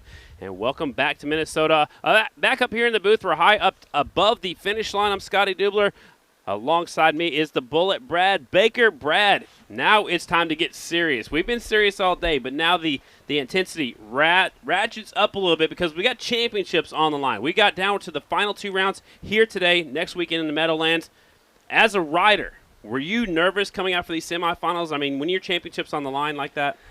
Yeah, I mean, the nerves are always there a little bit throughout the year, but definitely when it comes down to a championship on the line, especially now, both of our championship contenders, Jared Mees and Briar Bauman, have used their provisionals this year. So if anything happens in this semifinal, whether it's rider error or mechanical failure, then they're out of the main event. So it definitely puts the pressure on a little bit more, but at the same time, you just try to go out and just treat it like any other race. If anything happens as far as mechanical failure and all that stuff, it just happens. You can't really put that in the back of your mind. You just got to go out and race like you always do. The riders are staging up right now. Up next will be the Production Twin semifinals. There'll be 2 of those. There's 2 AFT single semifinals. I want to talk about that class for just a second. Jesse Janish broke his primary bike. He had no backup bike. He's out for the day, and I just got word. Dalton Gauthier on the last lap of his heat race, something happened in the bottom end of the motor. He is on his B bike, which is definitely, he said, not as fast as his primary bike. So Dalton Gauthier, our points leader, trying to win his first ever championship, is jumping on the B bike. Jesse Janish, who is 4th in the points, he's already out for the day. All right, so I believe Kristen Beats got a report down there right by the opening ceremony stage. Kristen, what do you got for us? Yeah, Scotty, the current points leader in the Production Twins class, Corey Texter. I spoke with him earlier in the day, and there is a chance, and I'm saying there's a chance, that Corey Texter might be able to clinch the championship here tonight at this race, but he told me, I am not even thinking about points. He said, I really just want to go out there and be the best rider possible. He's trying to keep his mental game clear, and Brad, as you know, so much of racing is that mental strategy. How important is it for all of these riders that are in contention for a championship today to have a clear mind out there? Yeah, it's super important. I mean, going into the race, I know the year that I won the championship, that it came down to the final round, and I just tried focusing on winning. It was at Pomona, California that year, and that was one of my favorite racetracks, and it was potentially going to be one of the last races that they're going to have there. So I just really wanted to win Pomona. So really, the championship was completely out of my head. I just focused on just that race. And that's the perfect thing that Corey Texter is trying to focus on, is just trying to be the best that he can today and leave the championship, out of his head. Because, if you go out there and you perform and do well, the championship is obviously going to play in your favor anyhow. So that is super smart. The first class coming up, again, will be the Production Twins. There are 3 riders that are still mathematically eligible for the championship. Corey Texter has 165 points. Ryan Varnes, who won the last race at Williams Grove, he has 149, so he needs to finish in front of Corey Texter, obviously. Colby Carlisle, a long shot. He's 25 points behind Corey Texter, so he is still in the hunt of things right now. So those are the 3 championship contenders. Corey Texter started off the year on fire, Brad. He won the first 3 rounds, and then he kind of became a sleeper. People stopped talking about him. I think that took the pressure back off him. That might be good for these last 2 rounds for him. Yeah, it could potentially be. I mean, he definitely came out on fire at the beginning of the season, and then he started to, I don't want to say slouch off, but have some not so great finishes. And Colby Carlisle unfortunately broke his kneecap at the Arizona TT. If he would not have done that, I think Colby Carlisle would actually be in pretty good contention to win this championship as well. So I think that Corey just knows now that, hey, got 2 more races to go. Just got to go out there, focus on the race, and the championship will fall into his hands. And speaking of Colby Carlisle, Kristen Beat got some information about the Flying Tomato himself.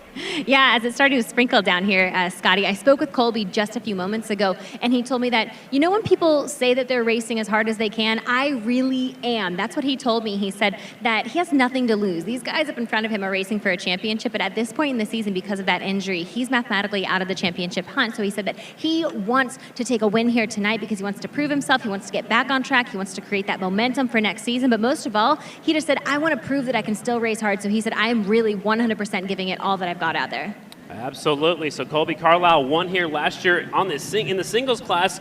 Now he's riding the 136 bike here in the production twins class. He will be on the pole. He's our fast qualifier, Colby Carlisle. They're going to give him one lap to check out the racetrack right now, so they'll send him out around for one lap. Colby Carlisle will be on the pole on the Estenson Racing Yamaha. 65, Corey Texter will start second on the G&G Racing Yamaha. 196, Cody Johncox from Attica, New York. He's on the Sunnyside Cycle Yamaha. 122, Dalton Gautier, Pine Grove, Pennsylvania, on the Black Hills Harley-Davidson, also helped by ProBeam. And beside him is his teammate, the 71, James the Rocket Rispoli from Londonderry, New Hampshire. He is also on a Black Hills Harley-Davidson ProBeam XG 750. The 969, Morgan Mishler from Beaver Dam, Wisconsin. That's the DPC Racing Unlimited Kawasaki. Row 2, the 20 bike, that is Ben Lau, the Holly Hot Rod. He's on the Roof Systems Bruce Lau Excavating Kawasaki.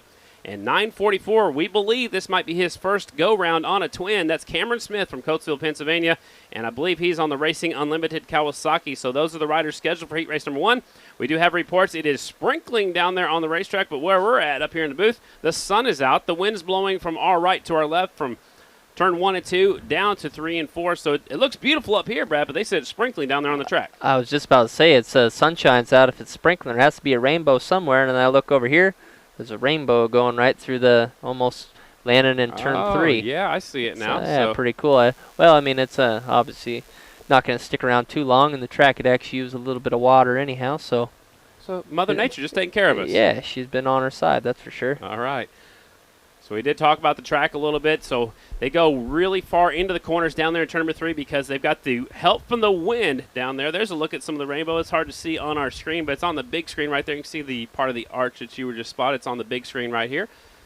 The rainbow's out. So they're working on turn number 3 and 4 right now. That's what the truck has got a drag on it. Let's explain the drag. We use those at Lima on a similar racetrack. It's basically sometimes it's a fence or like some metal that's all laid out and kind of sprawled out like a chain link fence. Yeah, it has sometimes like this that's out there right now. It has spikes in it. It's called a harrow. It's usually like a field harrow. Just kind of scratches up the surface a little bit because when you put it down the water, it makes the surface a little bit slimy, greasy, a little bit slick. So it just kind of scratches up that surface, gets the the dry dirt and then the wet dirt kind of mixed together, and just kind of scuffs in the racing surface and smooths things out a little bit to make it better for the riders. All right, so it looks like they're about ready to pull that truck off in turn number 4. Again, up first, we have 2 AFT Production Twin semifinals. This year in 2019, the Production Twins actually only rode on the half miles and miles. That may be changing a little bit next year, so we'll possibly have 3 classes at almost every round next year in the 2020 season. So they're told him down there, that's Ken Coolbeth Sr. down there, said fire him up. He's ready to go racing just like we are, Brad. That's the Deuce's father. That's Kenny Coolbeth's dad. So obviously he wants to go racing. Absolutely. So he's right there sending them out onto the racetrack. That's Ken Coolbeth Sr. He's actually helps out down there. Actually drives one of the semis around for us for American Flat Track. Yeah, he loves racing. He's like, man, I get to watch racing every single weekend and travel around the country with his wife. So nothing better than that.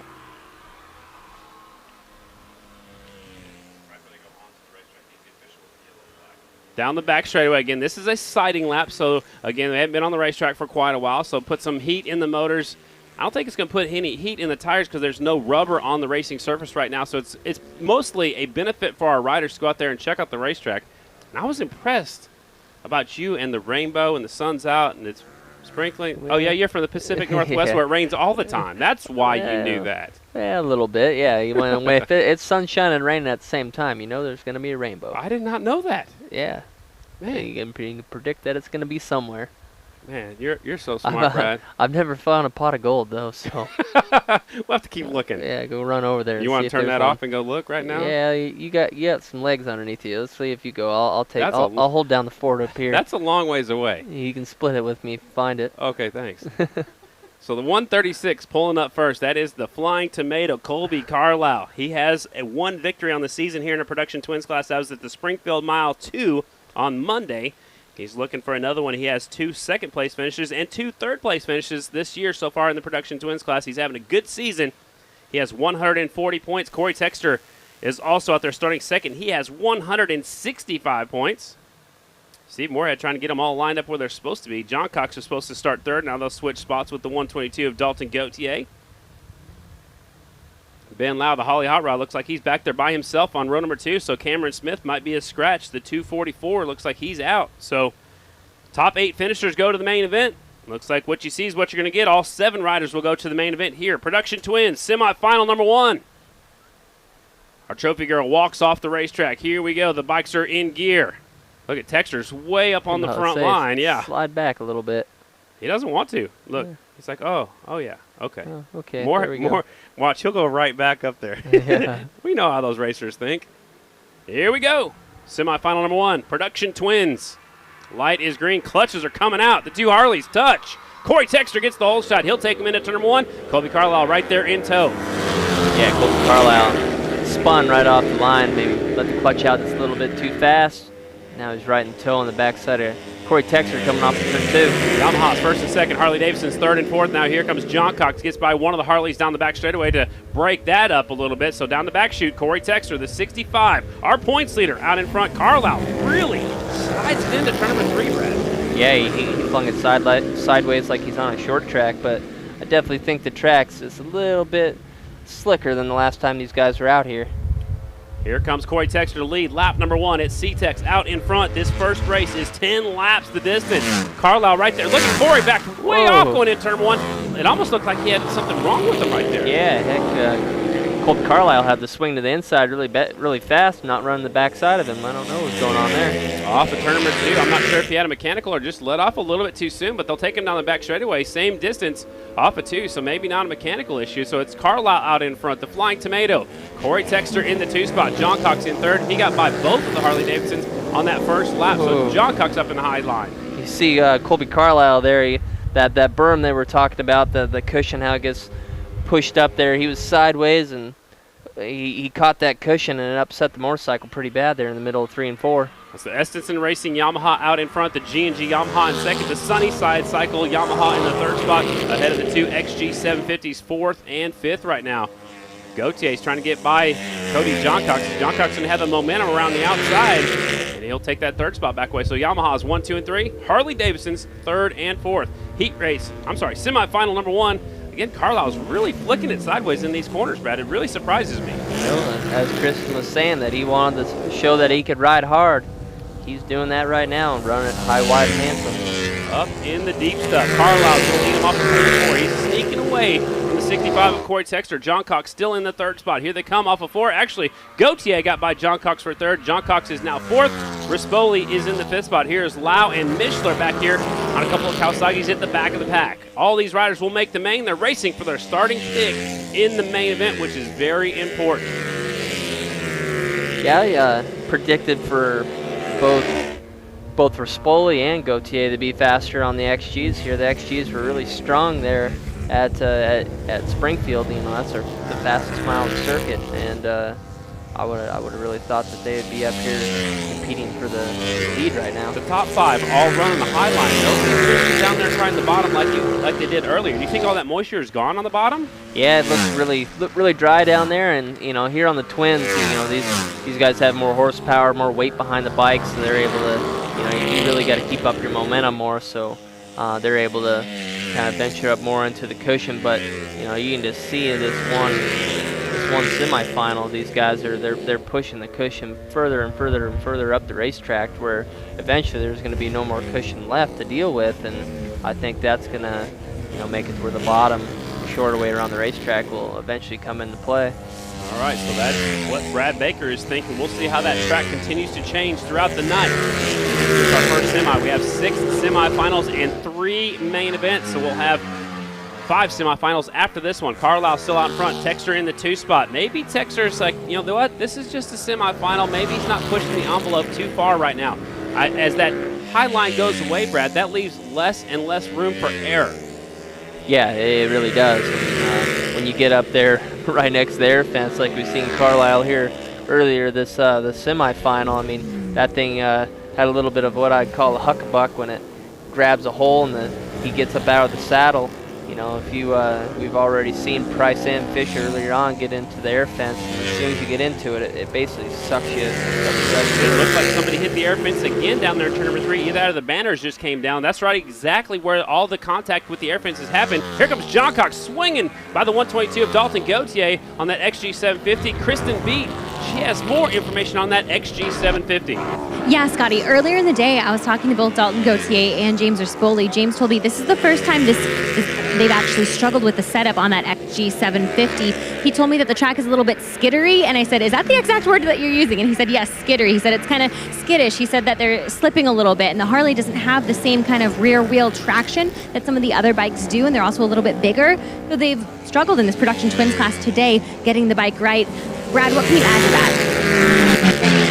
Yeah, it seems to be a problem for the XG, at all tracks this year. I mean, when the track has traction in it, then the XG is usually fast. But as soon as it gets a little dry and starts to get slick, and on a track like this, skittery, the term would be, hard packed with a little bit of sand on top of it, which makes it extra slick. Then it makes it really hard for anybody to get the power to the ground, and especially the XG, which is kind of the characteristic for that bike anyhow, that maybe adds a little bit too of an aggressive power and really hard to get the power to the ground regardless. So that's too bad that these guys are struggling with it here today. All right, so I talked to Jared Vanderpool earlier. He was hoping it was rushed off and he would be run on the bottom on a groove racetrack. He said, I would definitely do better than on a looser racetrack. So again, that's another one of the XG riders. Yeah, that just means that everybody's down to the same line, where really the race or the speed to the center of the corner is the same for everybody, and then it's just kind of a drag race down the straightaway, so that kind of evens the playing field a little bit more. That's why I think you would rather it be like that. Still out in front, the 136, Colby Carlisle. Next time by, he'll pick up the white flag. He's had a pretty commanding lead. Last time by was 3.2 seconds between first and second place. It looks like they're coming back down the racetrack now a little bit down here in 3 and 4. As the best race on the track is John Cox. He's battling with Gauthier for that third spot. White flag for Colby Carlisle. Yeah, Colby Carlisle is checked out on the field here. Corey Texter's doing what he has to do to keep his championship run alive. Then, great race between Gauthier and John Cox, but looks like John Cox has got a couple bike length lead on him now. Yamahas are obviously working pretty good here today. Down the back straightaway. Actually, almost into turn number 3, the 136. He's got that number representing Tim Estenson. That was his old novice number back when he raced. Estenson, a northern guy, grew up outside, I believe, in Iowa, and he raced up here a lot. 136, going to lead him off turn number 4. Colby Carlisle, the Flying Tomato, who won here last year in the singles class, will pick up semi-final number 1 win. Carlisle, your winner. Here comes Corey Texter. He will settle for second today in semi-final number 1. And there's Cody John Cox third. So Yamaha's 1, 2, and 3. Looked like that bike was kind of cutting out a little bit coming to the finish line. There's Gauthier, Rispoli, Morgan Mishler, and Ben Lau, the Holly Hot Rod. Again, Cameron Smith was a scratch. So that's the results from semi-final number 1. Production Twins. Again, all those riders will go to the main event. We have one more semifinal for the Production Twins. And we'll see a couple more fast guys who are trying to keep up, keep their championship hopes alive. The 68 of Ryan Barnes will be in this next semifinal. And we know he's going to need a good finish, Brad, because right now he's starting third in this semifinal. He is, 16 points out of the lead. So Barnes needs to finish ahead of Corey Texter. Yeah, and this could be a really good track for Barnes. He's been strong here the last couple races. It's with 16 points. I mean, say if he wins this thing and Texter ends up 5th or something, that's a big chunk out of that lead, and that means that the race going into into the finale at Meadowlands will be super close for the championship. All right, so semi-final number 2 will come to the racetrack. On the pole is the California kid. From Fremont, California, is Chad Coast, number 49 on the Parkinson Brothers Racing Kawasaki. Actually, every bike in this race is a Kawasaki, a little different than the last one. 24, J.R. Addison from Galion, Ohio. This is Smith Addison Racing. 68, second in the points from Moton, Pennsylvania. That is Revan Orion Varnes. 999, Kevin Stallings from Indianapolis, Indiana. Varnes is on the Varnes Racing Kawasaki. Kevin Stallings on the Roof Systems of Dallas, Texas Kawasaki. 223, Jeffrey Lowry, St. Louisville, Ohio. They get one lap to check out the racetrack. The 11, Andrew Luker, Concord, California on the Baker Racing, Kieran Racing, Richie Reynolds Racing Kawasaki. 17, Jordan Harris. He had issues in the practice session. That's Jordan Harris, Pine Grove, Pennsylvania. River Rat Cycle Fabrication Racing Kawasaki, and the last bike out there, the 30 bike, Brock Schwarzenbacher, the longest name in flat track from Beaver Dam, Wisconsin. He's on the Racing Unlimited Hot Rods Kawasaki. The last race, Colby Carlisle led the last 9 laps. Corey Texter actually was credited with leading lap number 1, but he settled in for second. Maybe he's doing a little championship control, not pushing the envelope too far. So we'll see when they get all together in that main event. So here they come off of turn number 4. Some of these guys will stop and do a practice start. How important do you think the start is here today on this track as to compare to the last race in Pennsylvania on a half mile? It's not as important as it is on the half mile because you got a lot more racetrack to deal with here. The draft is into play, so you can make up time on the straightaway and in the corners on the mile. We're on a half mile, especially on that pay-per-click half mile at Williams Grove. It's a little bit more difficult to make up time, so you still want to get a good start. There is some roost here. The spray coming off the rear tire makes a little bit of vision in the first corner, or also kind of slows you down a little bit when you get hit by that roost. So you lose some time. It's you definitely don't want to make your job any harder than it needs to be. So it looks like we have another scratch. Jordan Harris, the River Rat Cycle Fabrication Kawasaki, is not out there. The 17 bike had mechanicals earlier in qualifying or practice. I cannot remember which one it was, but 17 bikes a scratch. All 7 of these bikes will go to today's main event. Production Twins. Light is green. Barnes in the middle, but he's got some wheel spin. Corey Texter jumps up to the racing surface in a hurry. He'll lead him into turn 1. Jeffrey Lowry right there in second.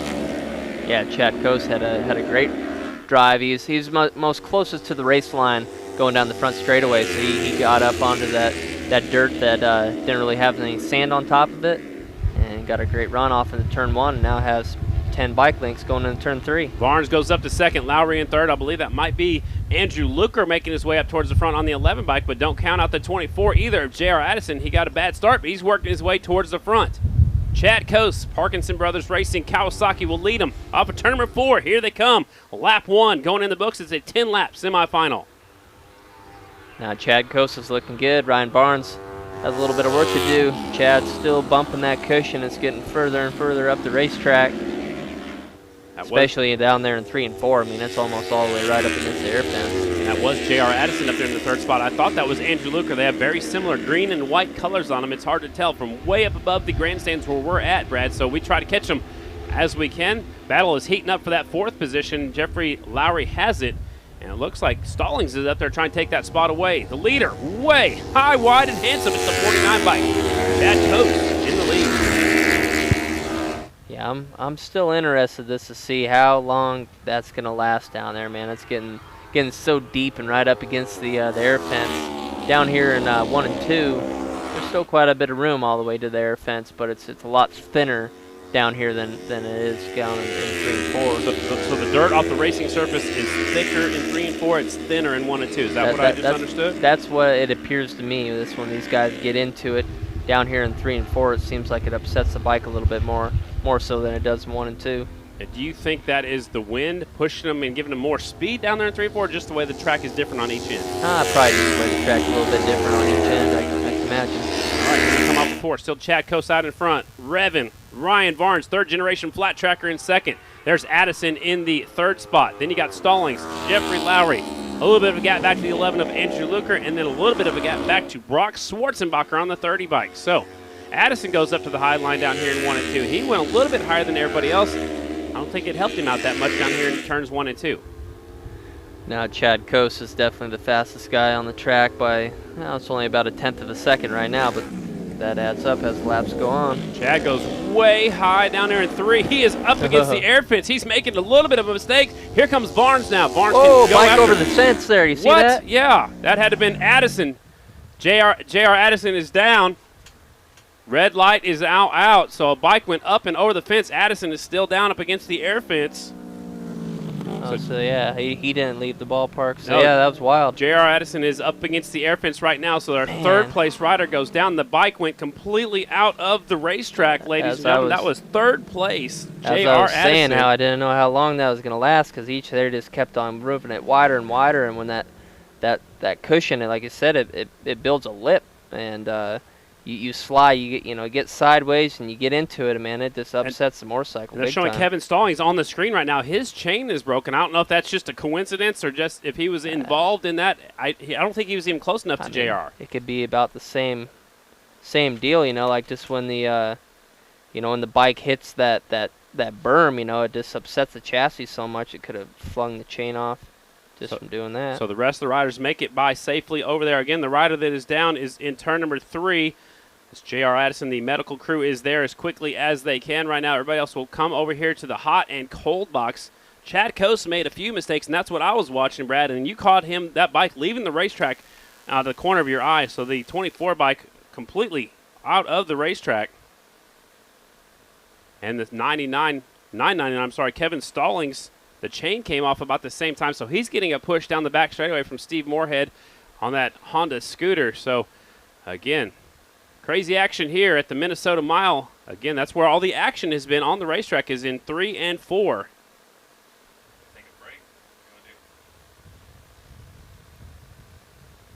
So they're taking care of our downed rider right now. That's the 24, J.R. Addison. Everybody else pulls up over here to the hot and cold box. They're not allowed to work on the motorcycles. They can change their helmets. They can change their shields if they want to, so the mechanics come out there, of course, give their riders some water. So we'll step off here, let the paramedics do their job down there in 3 and 4. Our thoughts right now are with the 24, J.R. Addison. We'll be back.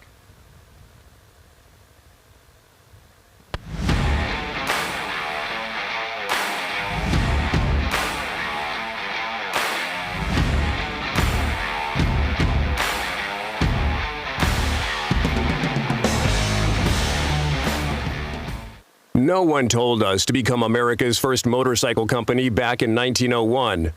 We just did it. And we're still making motorcycles today for those who follow their own lead.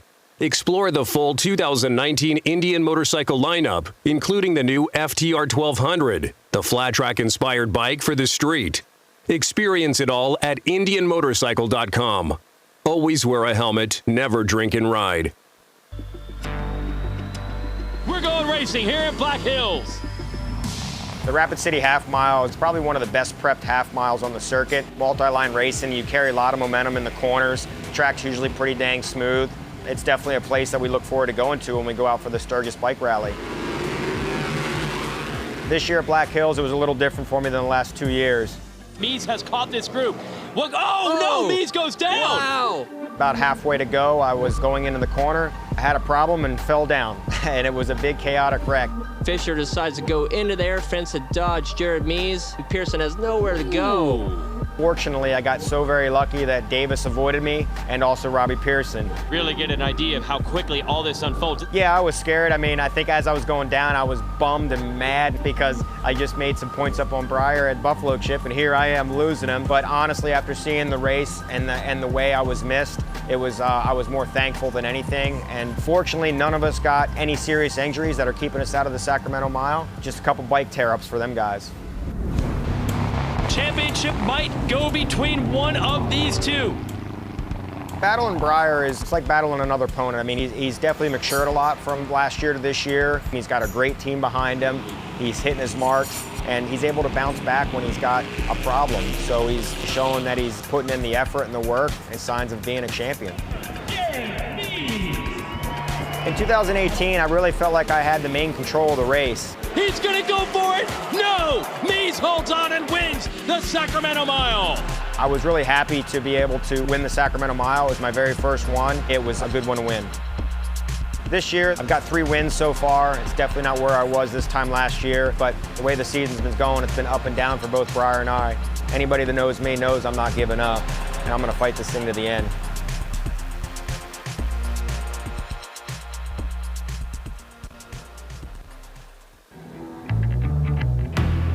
We've always believed there's a right way to make something. It takes craft and dedication and working till it's your best. That's our standard, and we build motorcycles for people who share it. The open road. To those who understand what it offers, it's a call that has to be answered. What lies ahead? Who knows? It's in our nature to explore the possibilities and embrace the unknown. We round the corners of the journey, ready to take in the full beauty of what we see. We travel the same road, knowing the unexpected may occur.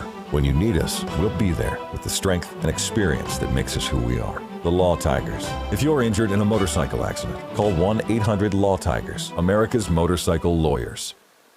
511 works directly with end users to create purpose-built apparel and gear designed specifically to enhance the safety, accuracy, speed, and performance of tactical professionals and enthusiasts worldwide. 511 products exceed rigorous standards, which have allowed the brand to establish a reputation for innovation and authenticity, and become the premier choice for those that always have to be ready. Today, American Cycle Finance is partnered with more than 425 motorcycle retailers in 23 states. ACF offers dealers the chance to assist consumers with current or past credit challenges and give them the opportunity to finance a motorcycle. Many riders with bad credit who finance through ACF improve their credit scores and qualify for other forms of credit and loans. Visit www.americancyclefinance.com for more information. Check out the all-new Honda Talon R Sport side-by-side driven on track today and displayed at Richie Morris Racing in the pits. The Talon R features a 999cc liquid-cooled parallel twin Unicom engine, the industry's only fully automatic dual-clutch 6-speed transmission along with a manual mode. Check it out at your local Honda Power Sports dealer. Arai Helmets started racing in America in flat track, and we've been supporting it ever since. Arai, handcrafted with an obsessive dedication to rider protection. For more information, please visit our website, AraiAmericas.com. You own the job, and everything that comes with it. The mornings that start too early, the nights that go too late, and every unbelievable thing in between. It's good to know you can rent whatever construction equipment you need from people who do whatever it takes. Visit us at catrentalstore.com. Cometa Gasket is the official gasket of American Flat Track. For decades, American Flat Track twins and singles champions have depended on Cometic to seal their engines. Cometic gaskets are the professional standard for racers who demand the very best. For more information, log on to Cometic.com. Cometic Gasket, sealing championships since 1989. Cycle Gear is a proud partner and the official retailer of American Flat Track. You'll find the latest and greatest gear from the brands you love, while getting professional service and advice from local gear experts at every Cycle Gear store. With over 140 stores nationwide, there's always a Cycle Gear just round the corner. Founded in 1972 by Lino Dionisi, true to its mission of advocating and delivering safety in dynamic sports, the company designs advanced protective head-to-toe gear for motorcycling, winter sports, and mountain biking. Dionisi products represent the technology frontier in the field of protection for dynamic sports and are used by the world's top athletes, including J.D. Beach and the entire Estenson racing team.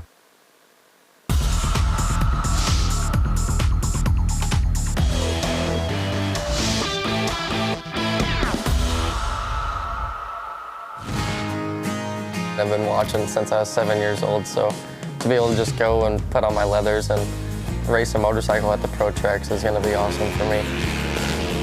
I have the speed and the talent, I'd say, to go in and do what I need to do in the pro races. I deserve to be up there, and you know, whatever they think, I don't know what them guys are thinking, but I'm just worried about me and what I need to do when I get to the races.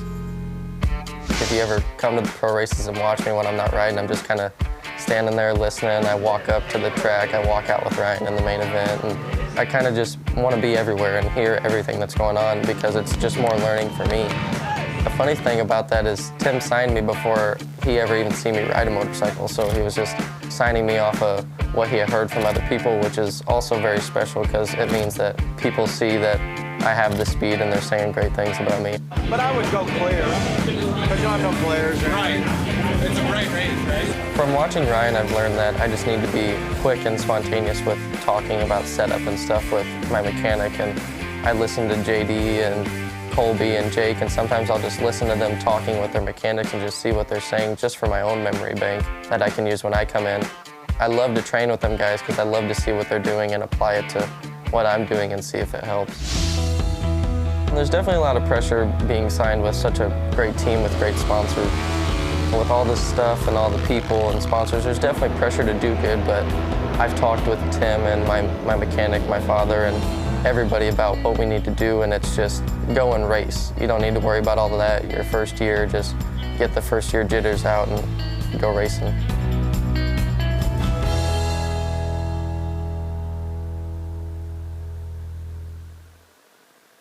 Drag Specialties welcomes race fans. At Drag Specialties, our commitment to riding is a way of life. That's why we want to remind you that when you're ready to tackle maintenance or add performance and style to your ride, make your first stop a local dealer who stocks products from Drag Specialties. Drag Specialties. Enjoy the races. Dunlop is proud to be the official tire of American Flat Track. No other tire company has won more championships than Dunlop. And what we learned from our investment in racing is rolled into our street tires, such as the Dunlop K180, a street-legal version of the aggressive DT3 flat track tire. Dunlop, the official tire of American Flat Track. Looking for more power? E3 spark plugs deliver more power, better fuel efficiency, and reduced emissions. The secret is in the patented diamond-shaped ground electrode that promotes a more complete burn of the fuel. Proven on the dyno and on the racetrack, the official spark plug of American Flat Track helps power champions on 2 wheels and 4. Winners run E3. What are you running? Engine Ice High Performance Coolant, the official coolant and antifreeze of American Flat Track, wants to remind everyone that the real secret to horsepower is not losing it. So choose a coolant and antifreeze that offers superior cooling capabilities, along with the necessary corrosion and antifreeze capabilities. Engine Ice, the #1 selling coolant and antifreeze in the motorcycle and power sports industry. Learn more at engineice.com. There's the old saying, you don't know how fast you can go till you fall down, and there's a lot of truth to that. I'm doing a sport that I love, and we all know it can go bad. And when those times that it does go bad, you want to be safe. Just looking at the helmet, looking at the craftsmanship, you can tell why it's the best helmet out there. When I put the helmet on, I know that I have the best in the business on my head, and for me, I've been wearing Arai helmets my entire career, and I'm pretty proud of that.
Hi everybody, I'm Charlie Roberts. Welcome to the Minnesota Mile.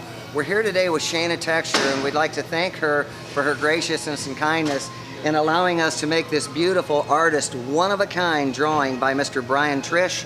All of the benefits that people can buy raffle tickets on this today, and also online at rookie79.com, go to Jeremy Warner that was paralyzed at Atlanta earlier in the year. It's very important that the stars of our sport reach out and help us as the charity to help us raise money for the injured. Shayna, we really appreciate you, and we just can't tell you how much this means. Yeah, thank you. It's an incredible piece done by Brian.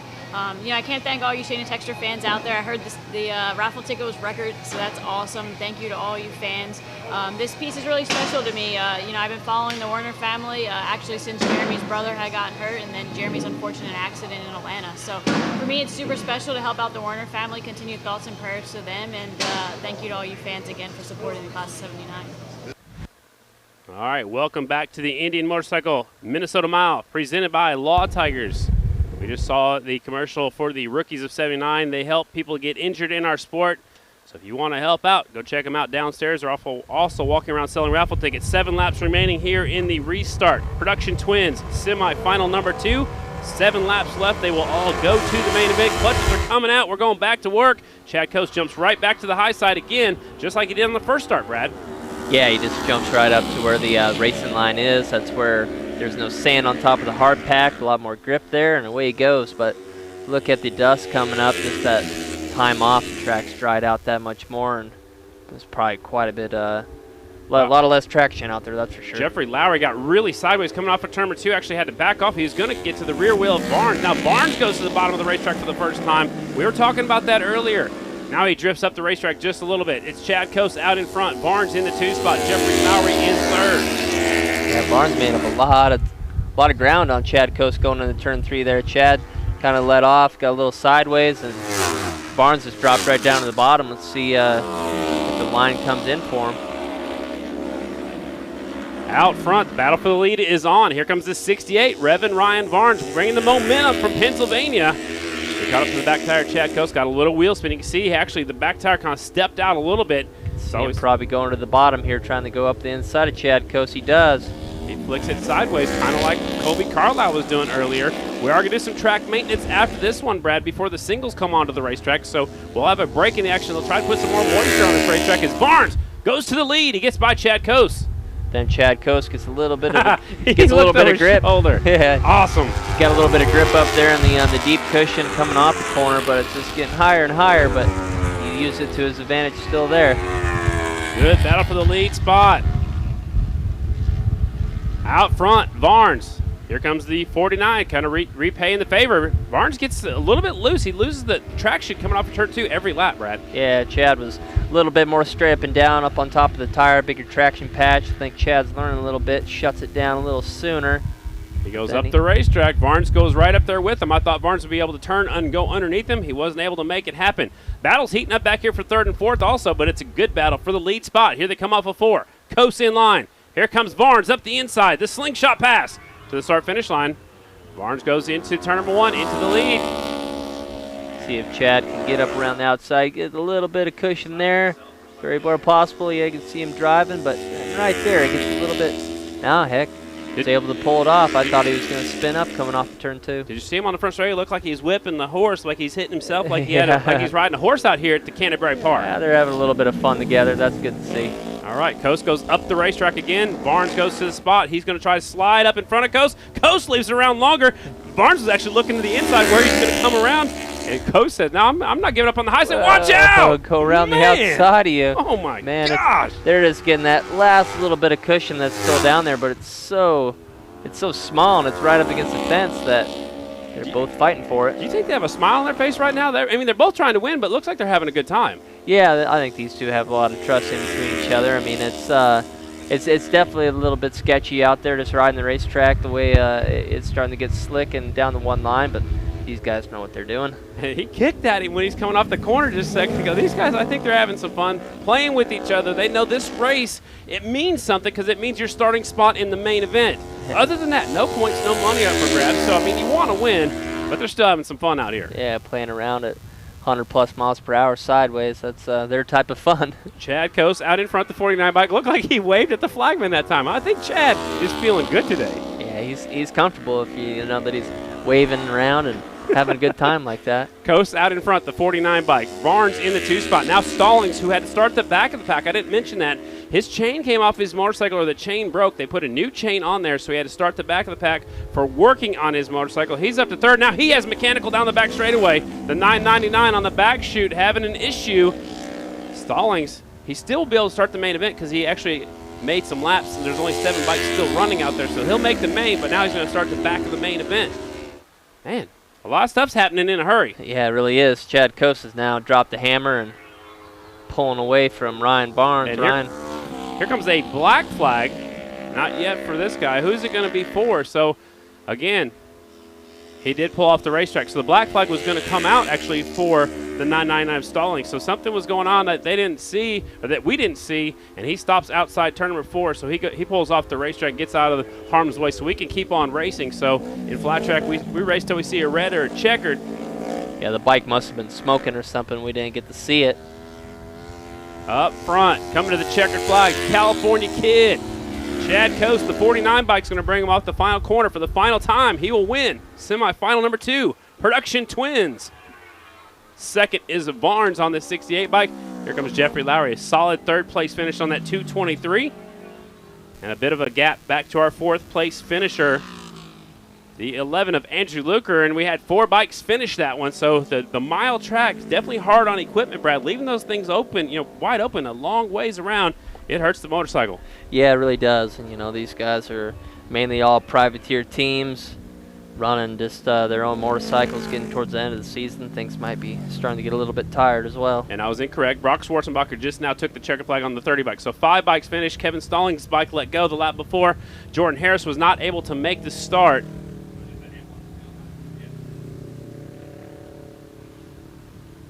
Chad Coase taking the win. We're going to take a look at the replay right here. We'll watch the 49, Chad Coase, and the 68. Watch them when they come off turn number 4 right here. This is when they kind of reached over and let him know that he was there. I don't think Barnes knew he was on the outside, but Chad's coming up the inside. That's actually when he's trying to kick him. He's playing some defense right there. They're just goofing around at, like you said, over 100 miles an hour, Brad. Yeah, they're just playing around. That's I had lunch with Kevin Atherton and Jay Springsteen on Thursday, and they're talking about reaching over and grabbing each other's arms, going down the straightaway and playing around. They're just it's crazy what what we're comfortable doing at over 100 miles per hour sideways like this. We got another replay coming up. The lap before that one, here's Chad Coase whipping the horse right there like a horse. A jockey does on a horse right there. He's kind of whipping that bike, trying to make it go faster. Yeah, just having fun with it. That's what it's all about. These guys out here having fun. So Chad Coase, your winner. Barnes is 2nd. Jeffrey Lowry 3rd. Andrew Luker is 4th. Schwarzenbacher 5th. Kevin Stallings and J.R. Addison, of course, was into the ambulance earlier. They are taking him in for further evaluation. So take a look at one of the replays from earlier in this one. Here's a replay of J.R. getting a lift into the ambulance right now. They're going to take him in, like I said, for further evaluation. So our thoughts and prayers are with the 24, J.R. Addison and his entire family. So we're going to take a break in the action, ladies and gentlemen.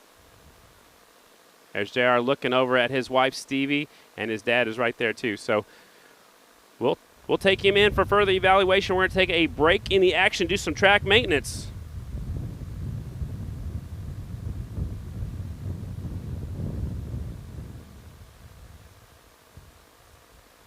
Six.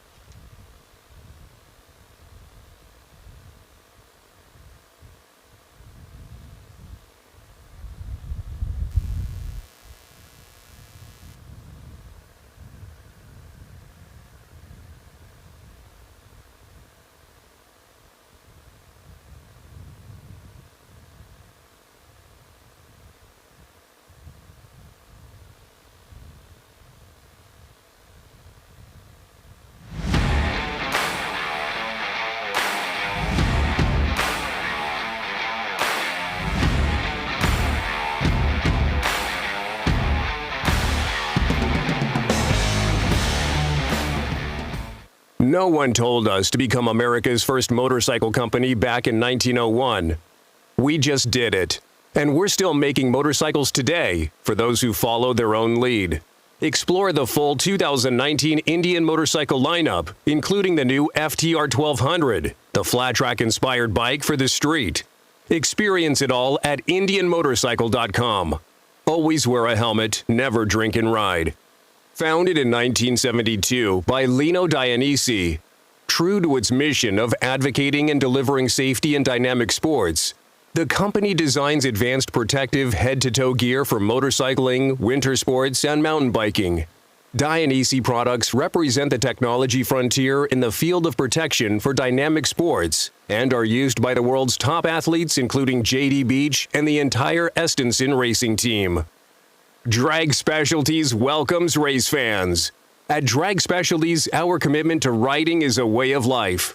That's why we want to remind you that when you're ready to tackle maintenance or add performance and style to your ride, make your first stop a local dealer who stocks products from Drag Specialties.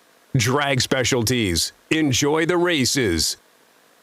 Dunlop is proud to be the official tire of American Flat Track. No other tire company has won more championships than Dunlop. And what we learned from our investment in racing is rolled into our street tires, such as the Dunlop K180, a street-legal version of the aggressive DT3 flat track tire. Dunlop, the official tire of American Flat Track. Bison Thunder Motorcycle Twin Cities is your premier Indian motorcycle dealer with locations in St. Michael and St. Paul, Minnesota. Bison sells exclusively Indian motorcycles. Only at Bison Thunder Motorcycle can you get the No Worries Promise, which includes a lifetime powertrain warranty and free prepaid maintenance. Whether riding takes you from A to B or just lets you escape, there's a flow to the road we share. So go with it. And always have the Law Tigers by your side. If you've been injured in a motorcycle accident, visit us at lawtigers.com. Law Tigers, Minnesota's motorcycle lawyers. Get your motorcycle out of a cramped garage and into Ohana Motorsports. With member access 24 hours a day, Ohana Motorsports is your answer. Garage space, self-maintenance, and winter storage. OhanaMotorsports.com. Vance & Hines has been around since 1979, and actually Byron Hines and Terry Vance started racing in the mid-70s, and they have been winning for over 40 years on two wheels, literally. They built the company on racing, and the products today are all about racing heritage. We make performance exhausts for just about every motorcycle brand on the planet. BMW motorcycles, Honda motorcycles, and of course Harley-Davidson motorcycles. We also make some great electronic fuel management products, and we make them right here in Southern California. So Vance & Hines is known for really high quality. Terry and Byron built into the DNA of this organization a really fully integrated mentality where we make all of the components of the products from the ground up. We buy pipe right here in Southern California, we cut it, we bend it, we weld it, and we put it together into some of the best performance exhausts on the planet. And we do the same thing with electronics products. We're making the circuit boards right here in Southern California. We're putting all that product together with the highest quality standards so that it has an incredible impact on the rider and the experience they want to get out of their motorcycle. Vance & Hines has had a long-standing relationship with Harley-Davidson. They've been running Harley's factory racing program since the year 2000. And obviously they make a lot of products that fit a lot of great Harley-Davidson motorcycles, so customers know about that. And so the relationship between Vance & Hines and Harley-Davidson is a real natural fit. Vance & Hines has been racing two wheels for over 40 years. And I mean, literally, our organization, every weekend of the year almost, is gearing up for a race. It's in our blood. It's in our engineering community. It's in our product development community. We're coming to work every day, and we actually joke because it's not like coming to work, right? We're coming to help our teams win and then take those products and make them applicable to market so riders around the country can enjoy them. You know, Vance & Hines is really excited about being part of this AFT show. I mean, it's got a great fan base, it's got a growing fan base, and if you haven't been to a race recently, I highly recommend you get to one because it is some of the best entertainment in motorsports racing there is.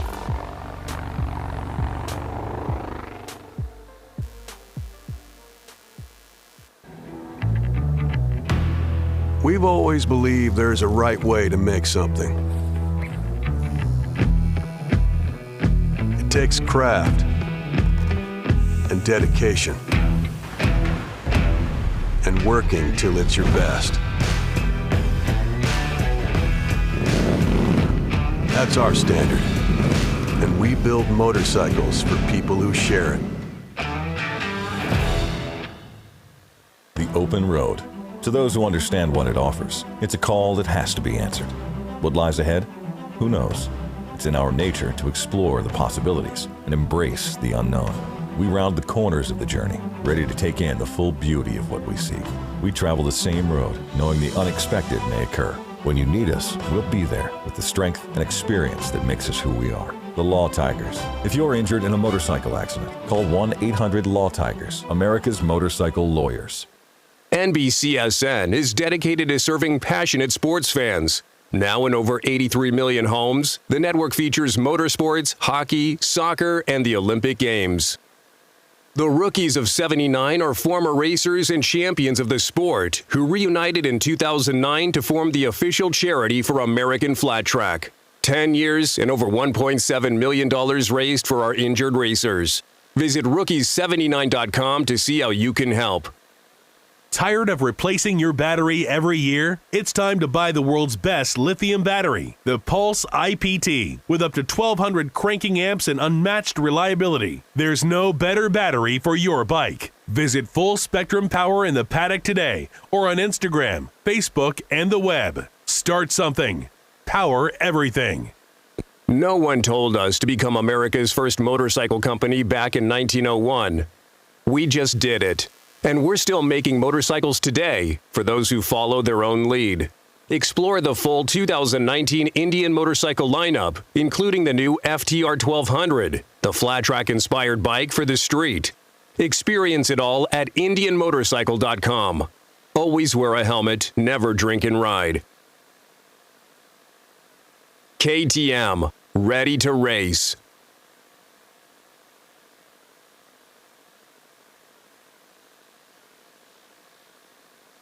Parts Unlimited, the people behind We Support the Sport, welcome you to this high-action event.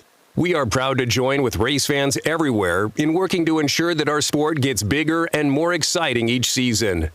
And you too can support the sport by visiting your local dealer who stocks products from Parts Unlimited. They've got the very best in high-performance parts and accessories and the best support network in the business. Parts Unlimited. We support the sport. Mobile View has been providing state-of-the-art LED video screens to sporting and special events throughout the U.S. and Canada since 1999. We use our vast experience of thousands of events to help guide the process of finding the right size screen to help make your event a memorable experience for your fans and sponsors. Are you in control of your motorcycle? The Motion Pro Rev 2 throttle will improve the ergonomics and feel of your motorcycle without breaking the bank. The Rev 2 throttle is available for most modern off-road and street motorcycles. For more information on the most advanced throttle on the market, check out motionpro.com. Motul, the official oil of American Flat Track. Established in 1853, Motul has grown to become a recognized leader in lubricant technology.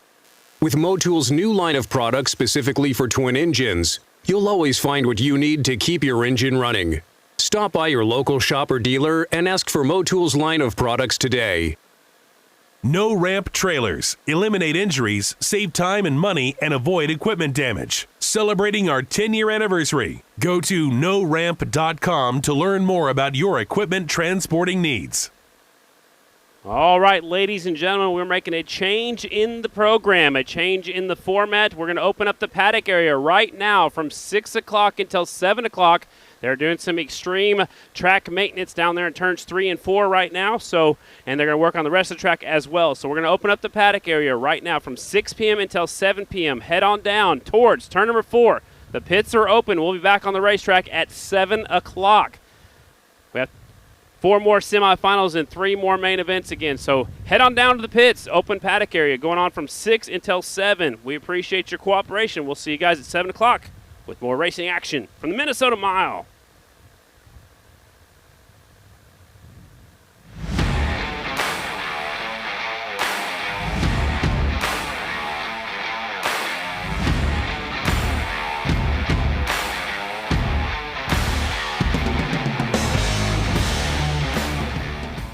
No one told us to become America's first motorcycle company back in 1901.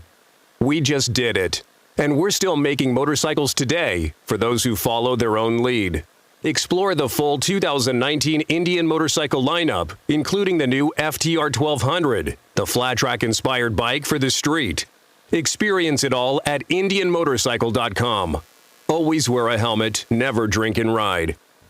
Bison Thunder Motorcycle Twin Cities is your premier Indian motorcycle dealer with locations in St. Michael and St. Paul, Minnesota. Bison sells exclusively Indian motorcycles. Only at Bison Thunder Motorcycle can you get the No Worries Promise, which includes a lifetime powertrain warranty and free prepaid maintenance. Whether riding takes you from A to B or just lets you escape, there's a flow to the road we share. So go with it. And always have the Law Tigers by your side. If you've been injured in a motorcycle accident, visit us at lawtigers.com. Law Tigers, Minnesota's motorcycle lawyers. Get your motorcycle out of a cramped garage and into Ohana Motorsports. With member access 24 hours a day, Ohana Motorsports is your answer. Garage space, self-maintenance, and winter storage. OhanaMotorsports.com. We've always believed there's a right way to make something. It takes craft and dedication and working till it's your best. That's our standard. And we build motorcycles for people who share it. The open road. To those who understand what it offers, it's a call that has to be answered. What lies ahead? Who knows? It's in our nature to explore the possibilities and embrace the unknown. We round the corners of the journey, ready to take in the full beauty of what we see. We travel the same road, knowing the unexpected may occur. When you need us, we'll be there with the strength and experience that makes us who we are. The Law Tigers. If you're injured in a motorcycle accident, call 1-800-LAW-TIGERS, America's motorcycle lawyers.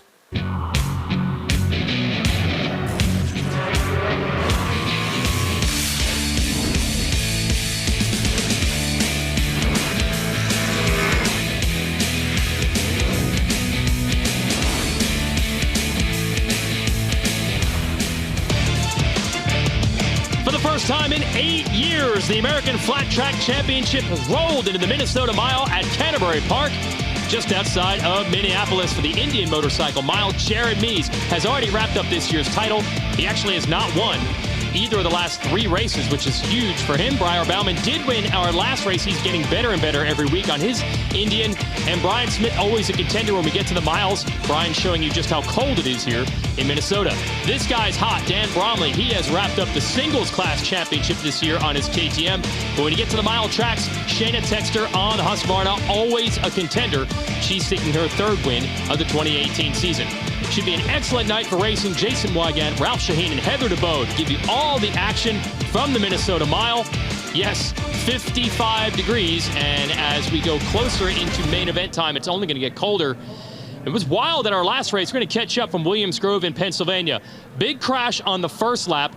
And you do see this thing a time or two, but it's the reaction from Kenny Coolbeth, who goes down here, that indicated there was something a little more dramatic to it. Watch the 10 of Johnny Lewis. They get too close for comfort. Not only does Coolbeth go down, but he nearly gets tagged by several other riders, luckily able to escape uninjured, but he was not happy with the contact from Lewis, and he made that displeasure known. Here's Heather with an update. Thanks, Jason. Following the race at Williams Grove Speedway, American Flat Track officials reviewed all available footage of the on-track incident between Johnny Lewis and Kenny Coolbeth Jr. They announced Johnny Lewis would be placed under a 1-year probation for violating an on-track regulation during lap 1 of the Twins main event. Kenny Coolbeth's penalties for striking Lewis under the red flag include a 1-race suspension, $2,500 fine, and a 1-year probation. Kenny Coolbeth is not here tonight to defend his win from 2010, but 2 riders who look strong are Henry Wiles and Briar Bauman, who are looking to get a win on this mile, which would also give them their first career Grand Slam. Yeah, the Grand Slam is winning in each discipline of American Flat Track. We'll see Kenny Coolbeth back at our finale in New Jersey, but let's talk Minnesota here, Ralph. 2 biggest things to take note of. This track is 100% wider than it was the last time we were here. It was 30 feet wide last time. It's 60 feet wide now. That is a huge amount of racetrack to utilize. The other thing is the temperature. It is chilly and going to get colder as we get deeper into the night. How will that impact the riders? That's going to just throw another curveball. We love to see that kind of thing, and we've got yet another here because JD Beach is back. After doing his real job, which is winning the Supersport title in Moto America Road Racing for Yamaha, he signed a deal with Estenson Yamaha to race the last 2 flat track races of the year, and he was with us earlier this season and even got a podium at our season opener. The deal with Tim Estenson, it kind of came together once our season got over. I wanted to try and come dirt track, and it was really quick for them to get the bikes ready. But so far it's been good. It took about a lap or so to kind of really get that feel again of like the smoothness of going into the turns and stuff. It has been a while since I've rode a mile. We're just gonna kind of try and work through this and see what we can do. Beach also on the podium at our season finale last year, so he can jump right in and mix it up with these riders. Highlights from qualifying. First heat race, no surprise. Jared Mees takes the win. He's got Henry Wiles right behind him. Wiles really wants to win here, though, to get that Grand Slam and to have won an event in every type of track we race on. Bryanson Bauman, who was second at our last event in Pennsylvania, electrical issues in his heat race. He will not qualify for the main event. Brian Smith, the mile master, goes on to win that one, but here's some drama. Briar Bauman's bike breaks, and he's trying to coast the line and qualify. There is Jared Vanderkooi to put him into third, and he limps across the line and is still able to get a third-place finish, and that is enough to make the main. Clutch issues for him. Got to try to get that fixed before the main. Smith holds on to take the win. Beach is in the main event also with a 5th-place finish. And no surprise in Heat 3, Jeffrey Carver's been fast all year, and he's fast again now. Boy, he sure is, and look out for Carver here tonight. That's going to be one of the riders that definitely keep an eye on. Yeah, he's in contention every weekend, but especially on these mile tracks. But this rider's been Mr. Consistency on every track. Dan Bromley, your new champion in the singles division. Will he go for the gold again? How about Colby Carlisle, last year's champ? Some great racing coming up next. American Flat Track on NBCSN is brought to you by Harley-Davidson, the official motorcycle of AFT Twins. And by American Flat Tracker Clothing Company. Find your groove at AmericanFlatTracker.com. And by Law Tigers, America's motorcycle lawyers. There is Dan Bromley, number 62 in the KTM, your new champion of the AFT singles division. He finished second in the class a few years back, returned to it this year, and now he's got the coveted number 1. Last year, if AFT didn't give me the opportunity to move down to the singles, that I was pretty much going to hang up my shoe and just call it that.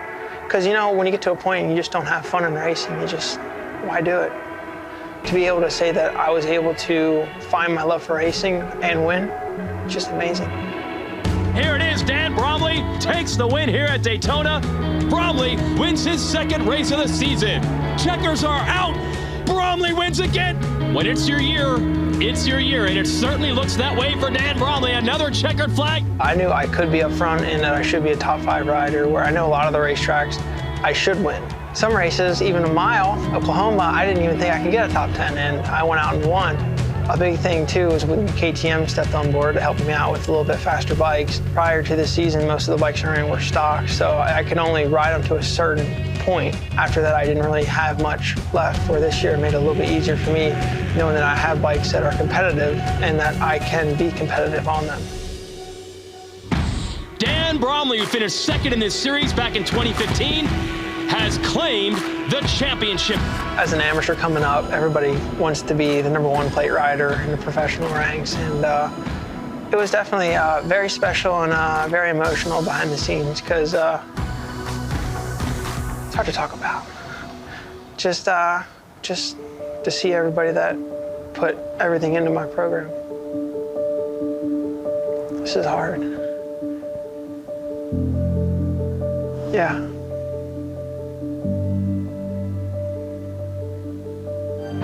Last year when I moved to the singles, I actually moved my whole life to Maryland, just to be able to train and ride and just be able to enjoy motorcycles again. My parents, you know, they sacrificed everything, my whole career, just to get me to this point. It feels crazy to be able to say that I'm a champion and be able to say that I did it. Boy, you can certainly tell this title meant a lot to Dan Bromley. Well, you know, when you're in the middle of chasing it, it's like a big whirl when you don't necessarily always remember or realize what's going on around you. And then suddenly you've accomplished a dream and it settles down, and that's when the emotion sinks in. And to think that of the races so far, he only has one race he has finished outside of the top 10.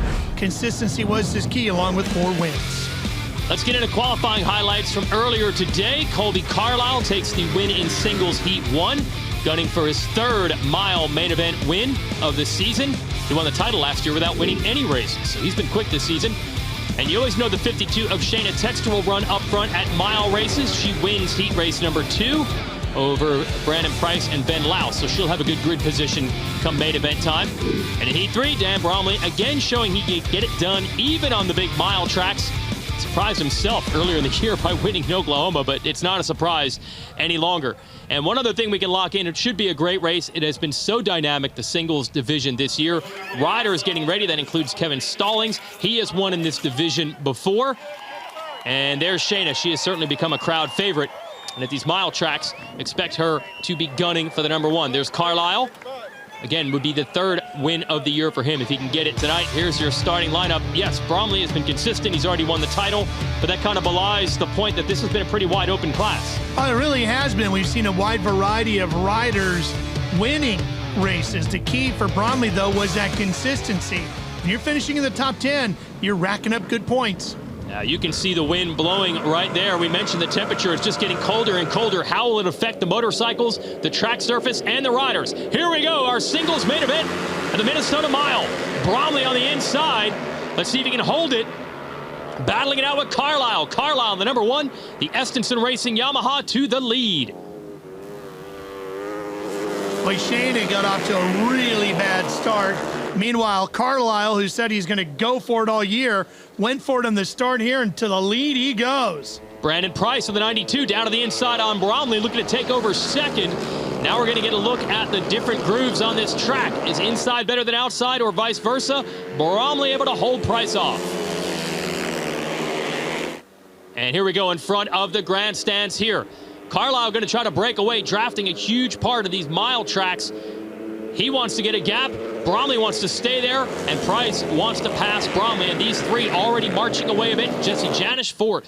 Well, this thing's 100, what did we say, 60 feet wide? Yeah. 100% wider than it was the last time we were here. These guys are hugging the rail on the bottom. Yeah, it doesn't matter. They just want about 3 feet is all they need. There's Carlisle, flying tomato as they call him. You see the logo on the back fender. And as Price and Bromley keep battling each other, Carlisle pulling away ever so slightly. Bromley stingy with that 2nd place position. He will not let Price have it. And we've seen Dan win on a mile this year, so he's capable here. Yeah, and Dan's one of the bigger riders out here, and it's surprising when the riders talk to you about it. Aerodynamics of being big is a factor. That's why he surprised himself when he won that one. He's really got to tuck into that machine on this big back straightaway. You got to try to get below the paint right on that gas tank, and it's tough to do when you're the stature of Dan Bromley. It's working right now. He's 2nd, and they have not allowed Carlisle to get too far away. Still Jesse Janish in 4th. We'll have the radar out for Shayna Texter. 9th early on after winning her heat. Starts have been a problem for her all season long. But the pack is pretty close back there, so you can expect some jostling for position. But I don't know if anyone's going to catch this top 3. They're starting to break away. They're going to have to work together, aren't they? And do it quickly to catch these guys. They're within striking distance, but they're going to have to get going. Yeah, absolutely. They're battling each other back there, and we'll see if that makes them go faster or slower. There's Janish in 4th. Ryan Wells on the Honda coming through in 5th. Not a lot of passing in that group. I have to wonder if they're trying to run in formation to close this gap down like you were talking about, but it's not working yet. I think at this stage of the game you have to try. Oh, boy, did you see Carlisle's bike bucking in the middle of the corners there. Yeah, we saw a mistake like that, I believe, from Price earlier in the main, so a little deceptive here where the traction is and isn't. You got to deal with some holes as well. Bromley trying to manage it back there in 2nd. Then a nice comeback for Price. He was actually battling Bromley for the points lead early in the season until a vicious crash, but he has been able to get back going, and this is one of his best runs since returning from injury. We go back to this battle for 4th, Janish and Ryan Wells. A little dry out there tonight, too, on the racing surface as Wells makes the move. and he'll pick up the spot going into 3. Oh, and Janish, really a specialist on these short tracks and especially the TTs, but riding well on the big mile track here. But he does lose that spot to Wells. So let's see what Wells, who is second in the points, can do with that gap up ahead. This is Texter. Yeah, she started third in the grid because she won her heat. Back in 9th because of the terrible start. Well, you can hear her fighting that throttle. There's quite a bump going into 3. Oh, man, Whoa. she is fighting it through there. Yeah, that Little sounded off the out of preferred control. line, I think. That Now did here- not look like the way she would draw that up. Now, here comes that bump on the entrance to 3. And right in there, you Yeah. can see it really kicks up the rear tire on Wells' bike. And Ralph, you can hear mid-corner, they are low in the RPMs. So I'd imagine traction at a premium here. Look at this. Bromley is now broken away from Price. It's a one-on-one duel for the lead between he and Carlisle. Let's send it to Heather. If Colby Carlisle is able to hang on to this lead and get the win, not only would it be his 3rd win on a mile, but it would also be his 3rd win of the season. When I spoke to him earlier today, he said he is really wanting to get that done for Estenson Racing. They did have a slight issue in practice and qualifying. They had an oil leak that they had to fix, but he said other than that, the bike is running great and he feels strong. Yeah, thanks, Heather. Carlisle last year was Mr. Consistency, but he didn't win a race, and he told us at the opener at Daytona he had a point to prove. He wanted to show he could win races. He was going to take more chances. For better or for worse, that's exactly what's happened. He has been inconsistent this year, but he does have a couple of race wins, and he's working on another. But Dan Bromley, this year's champ, isn't going to make it easy on him. Stay with us. 2 years collide out here as Colby Carlisle, last year's champ of the singles class, and Dan Bromley, this year's champ, battle for the lead. American Flat Track Minnesota Mile. And then just behind them, Ryan Wells is going to make moves for the podium. He's number 94. Tristan Avery in the 16 in 3rd. So they're dicing for the final podium spot. And it's a good one. Right now, Avery just holding off Wells. Wells trying to get tucked up in there, take advantage of the draft, avoid that bump in 3, which kicks Bromley wild too. Looks like there's one on the exit through there as well in the middle of the corner. So 3 and 4 is getting a little rough, little dry out there tonight. Dusty as you've seen, and of course really windy, and all those factors are coming into play.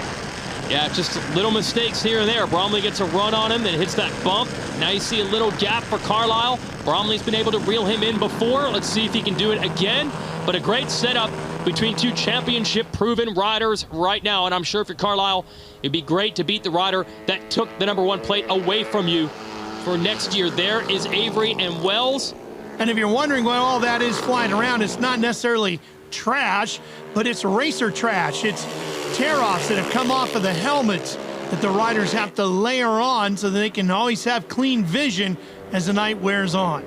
Shout out to Cameron Smith in that #5 spot. Best run of the year for him. And had a couple of good ones last year. This season has been a struggle. Top 5 of the number 44. Back to our leaders. It's still Carlisle versus Bromley.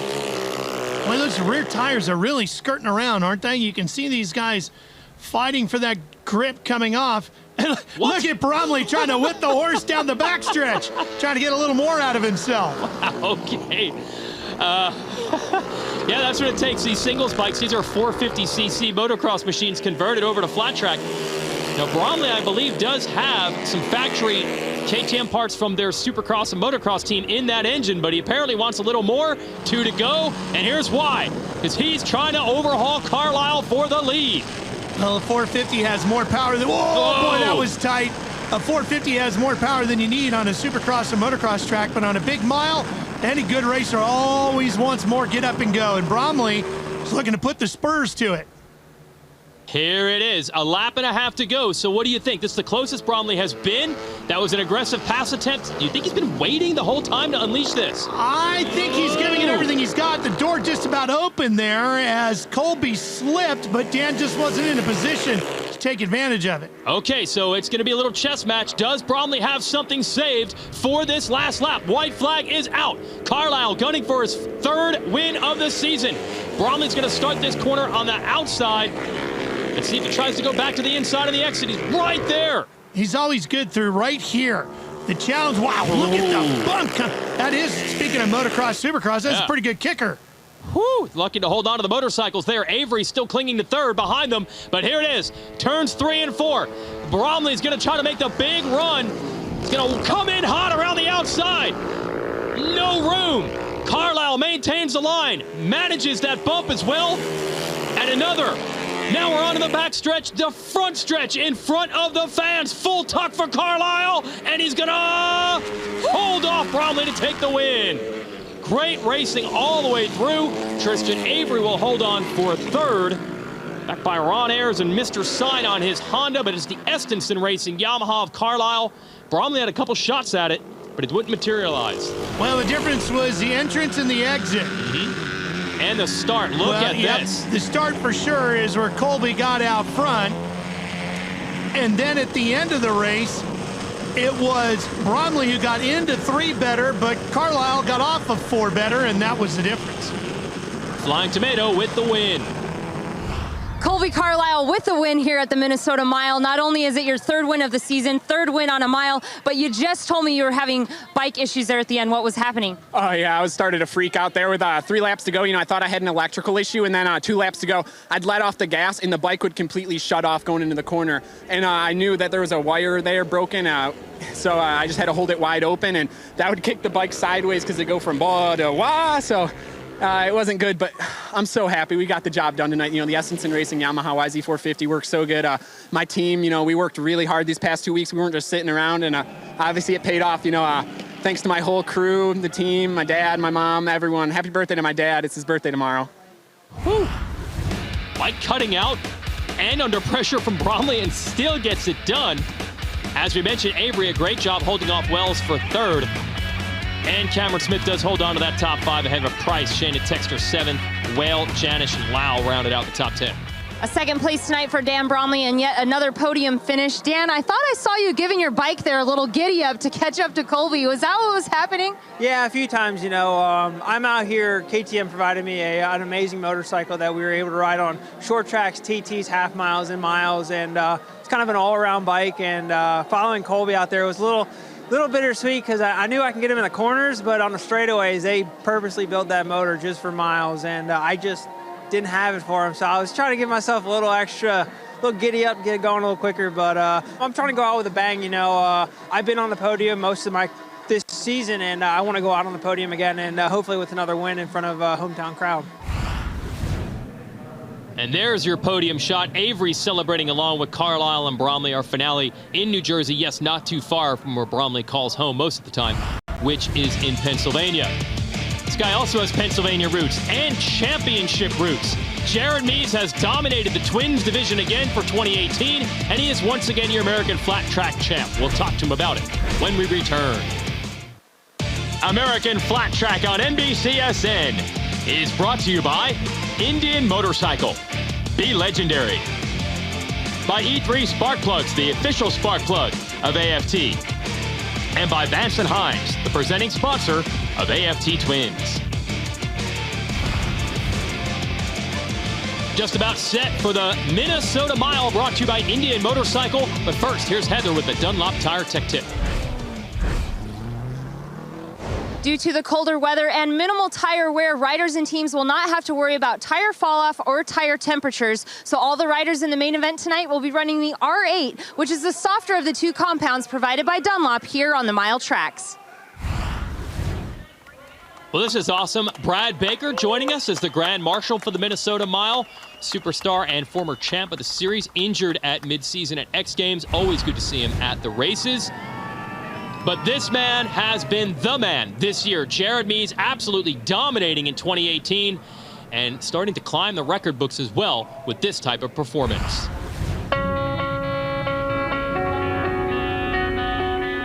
You know, I think to carry 2017 over into 2018 for me was just a mix of things. Obviously, one of them is confidence, and then also starting off winning Daytona. My program was set pretty much from 17 to 18 identical with the same great team that I had. So mentally, I just felt like there should be no reason why we can't pick up where we left off. In the beginning of the year, man, we just came out swinging. Jared Mees continues his dominance of AFT Twins in 2018. He has broken everyone. Huge lead and yet another win. I don't know what to say. Yeah, it was a disbelief a little bit. We were on our game and we were hitting our marks and we were communicating so well. And I mean, some people would like to say, oh man, he's always lucky. But you know, they say, well, a man makes his luck. And I don't know what it is, but it's hard to be lucky year after year, I could say that. Your 2018 champion of American Flat Track is Jared Mees. I felt more pressure of winning every race than I did winning the championship, if that makes any sense.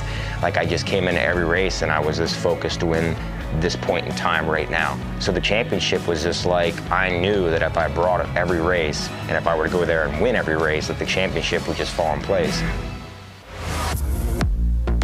For me, I just learned to deal with the pressure over the years. I wrestled in high school, and anybody that knows anything about wrestling knows that you don't get nothing for free on the wrestling mat. You walk off the mat and there's no excuses. It's you and your opponent, and you have to beat him. If you stepped on that scale and you needed to be 145 pounds and you were 145.1, you weren't wrestling that day and you let your team down, you let your coach down. That's what brought me to where I'm at today, is just the focus and determination. In my early part of my career, we looked at guys like Ricky Graham and Scotty Parker and Chris Carr as like legends. And here I am, you know, 5, 6 years, 7 years later, doing and beating and matching some of what they've done. It's phenomenal to be a part of that history with my team. I would say that I'm in my prime. If I haven't reached my prime yet, I can't wait. In my early 30s, I have a great team. We want to go out there and make 2018 and 2017 look like it was nothing and make 2019 a stand-up pedestal year. That would be scary if he could replicate this in 2019, because it's been unbelievable this season. Well, he's 2 wins away from tying the great Ricky Graham, and he could do that. And he talked about how Graham and Parker and Carr are legends. Well, guess what? He's won too. We will talk about him someday the same way we talk about those guys. A lot of attention because this sport is growing, and he is the man at the top of the mountain that everyone is watching. Of course, they're keeping an eye on the track as well. We will check in with the factory Harley-Davidson team, including Brandon Robinson and Jared Vanderkoy, for their analysis of the Minnesota Mile, and then we'll clear the decks and go racing with our main event. American Flat Track here on NBCSN. We are ready for the Indian Motorcycle Minnesota Mile. How's this racetrack going to shape up? Well, we'll get some in-depth analysis from the factory riders on the Harley-Davidson team. This track at Canterbury Park is pretty crazy. It's a light cushion film up top, and it's forming a little rubber on the bottom, getting a little holes, so it's pretty tricky and treacherous. And man, it's got all the elements tonight. It's turned into a good track. It's brushed off quite a bit, but the cushion's up there still. So a lot of the riders are chasing the cushion, but the bottom where it's brushed off, we're getting some hard ruts in it, and it's going to be technical. Just being a horse track mile, it's got similarities to just traditional horse track miles, whether it's ones in Arizona or California or wherever. The temperature's cool, which keeps the track pretty good, so we'll see how it shapes up. I mean, some guys are running the high line in practice, but I think the low line might come in later. It kind of reminds me of Oklahoma. Same skittery, and it's getting a little rough, getting holes in it now. That's more my style. I like those tracks a little bit better because you have to actually ride the corner a little harder. Kind of like the shape and kind of skittery, hole-ish, kind of as Arizona, but you got the up top cushion, you know, something like Oklahoma, but not the gravel. It's more like a sand cushion. Every change we make, it's getting better and better. I'm getting more and more comfortable on the Harley, so I'm happy with it. The guys are doing a great job. We've had a pretty good handle on the Harley-Davidson XG750 today, and it's going to change a lot, and I think the guy who stays up on top of those changes throughout the night is going to be the guy that wins. I was pretty far off in qualifying. Hopefully I turn it around for the race. You know, once that green light goes, I'm going to send it. So it'll be interesting to see how it shapes up, but it's nice racing here in Minnesota. Here's the lineup for your main event. Ryan Smith has the top grid choice. He's always good on the miles, so he's going to be one to watch. Jared Mees, your champion. We'll see how those factory Harley riders who we just saw in the piece will do. JD Beach coming back to the series after winning a road racing title. Mile races are just fun to watch, though, no matter what rider you're keeping an eye on. They're usually good battles right to the end. That's what this sport is all about. That's to the core. When you think of flat track, the first thing you think of is the miles, if you're a fan. If you're a rider, maybe it's the short tracks or TT, because that might have been where you began your career. But the miles, this is what American Flat Track is truly all about. Here it is, 25 laps in the Minnesota Mile.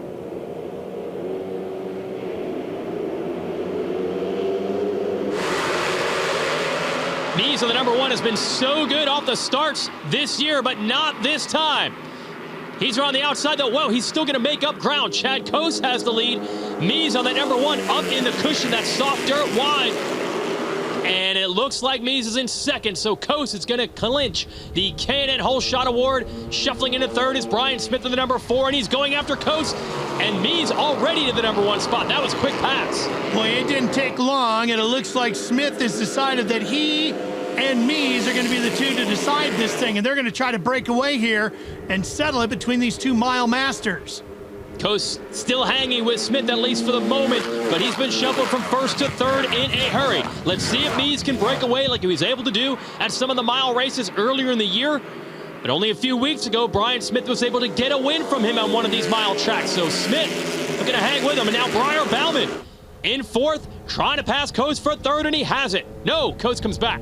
It has been a dry racetrack here, and look at how far up on the racetrack our race leader is compared to everybody else. Mies is just pushing the cushion way up there, bringing in a whole new line while everybody else has been running the line that has been the traditional one here all night, more down on the bottom along the poles. Yeah, I have not seen anyone out there. That includes our singles main that just happened. Now Bauman's starting to run that cushion line around the outside too on the number 14, and he's going to make it work. Does he have a pass on Brian Smith for second? Yes, he does. Well, you got to go where the other guy isn't, right? And he made it work. So now, I got to be honest with you. I'm surprised he's been able to hang in there with these 2 up front like he has. He's doing a great job. Yes, but Smith quickly fires back as soon as you were wondering if Smith, who's so good in these mile tracks, would fight back. He did. Bauman, so wide in that corner, he could actually look over his shoulder to see the rider next to him, and he executes another pass on Smith. So great racing second and third, and they're not letting Mies get away. Cose under fire. Henry Wiles in the 17 trying to get him for fourth. And he does by using that inside line. This race had all the potential of Smith and Mies breaking away and settling in between the 2 of them. But Bauman is showing he can win on more than just the short tracks. He's up here fighting for the win on this mile. Yeah, carrying that confidence after winning our last race on the half mile. Look at this, down the inside, almost makes the pass on Mies. Good battle here, right in front of the grandstands in Minnesota. Here's Heather. We are watching a great battle between the number 1 of Jared Mies and the 14 of Briar Bauman. If you remember in Briar's heat race, he actually slowed down and ended up finishing third due to clutch issues. But during the break, they were able to fix that bike and get it ready. I got a chance to speak with Briar, and he told me prior to having that mechanical issue, he felt great, and he thinks that he can get it done today. Not only get his first win on a mile, but complete the Grand Slam, first of his career. Here it is on the inside. Heather, he's going to try to get Mies. He almost made it happen a lap ago. This time he completes the pass. Briar Bauman. Man, you passed Smith and Mies on the same night. You are on fire. What a great slide job. Man, he tossed that thing in there and rode it out beautifully and made Mies get off of his line and out of the throttle. And Mies quickly responds to take the lead back. Mile combat here. You can expect this type of passing corner after corner, lap after lap, multiple lines, and it is absolutely wheel to wheel on the backstretch. Mies able to edge ahead. One of the things Briar's doing really well is he's watching and learning from Mies. You can see they both have moved up into that cushion, and they are just eating it up there. Bauman started the year in a Kawasaki, switched to the Indian, which has been so dominant as of late, but he admitted it took a while to get comfortable on the bike as results sort of sagged at mid-season. He told me every weekend he comes in here with a different setup. Obviously, after the win at our last event, he's finally feeling comfortable, but to take it to Mies on a mile track all the way around the outside, well, that's some comfort right there. He can put that bike anywhere he wants, and right now he's put it into the number 1 spot. It's a good thing this track is 60 feet wide because Bauman used 59.5 feet of it. Fearless to run all the way where no one has been able to make it work. And now Mies, wow, this is a trust game. Incredible how close they are at high speed in these corners while sliding. I thought Mies had the pass made, not quite. Oh, this is just fantastic. And we're only 7 laps into a 25-lap main event. What surprises me, they pulled away just a bit from Brian Smith as they push each other up front. Boy, they're using a lot of body English up there. And look at the roost getting kicked off up on that cushion. Well, Heather certainly has a good view of this from the infield. Let's get an update. The number 4, Brian Smith, was one of the last riders to win on a mile back at Springfield just a few races ago. He told me that he was confident coming into these final 2 miles that he could get a win, but right now he is doing everything he can to catch up to the leaders. They are far ahead of him, so he's going to have to hit his marks and hope that they have bad luck in order to get a podium finish.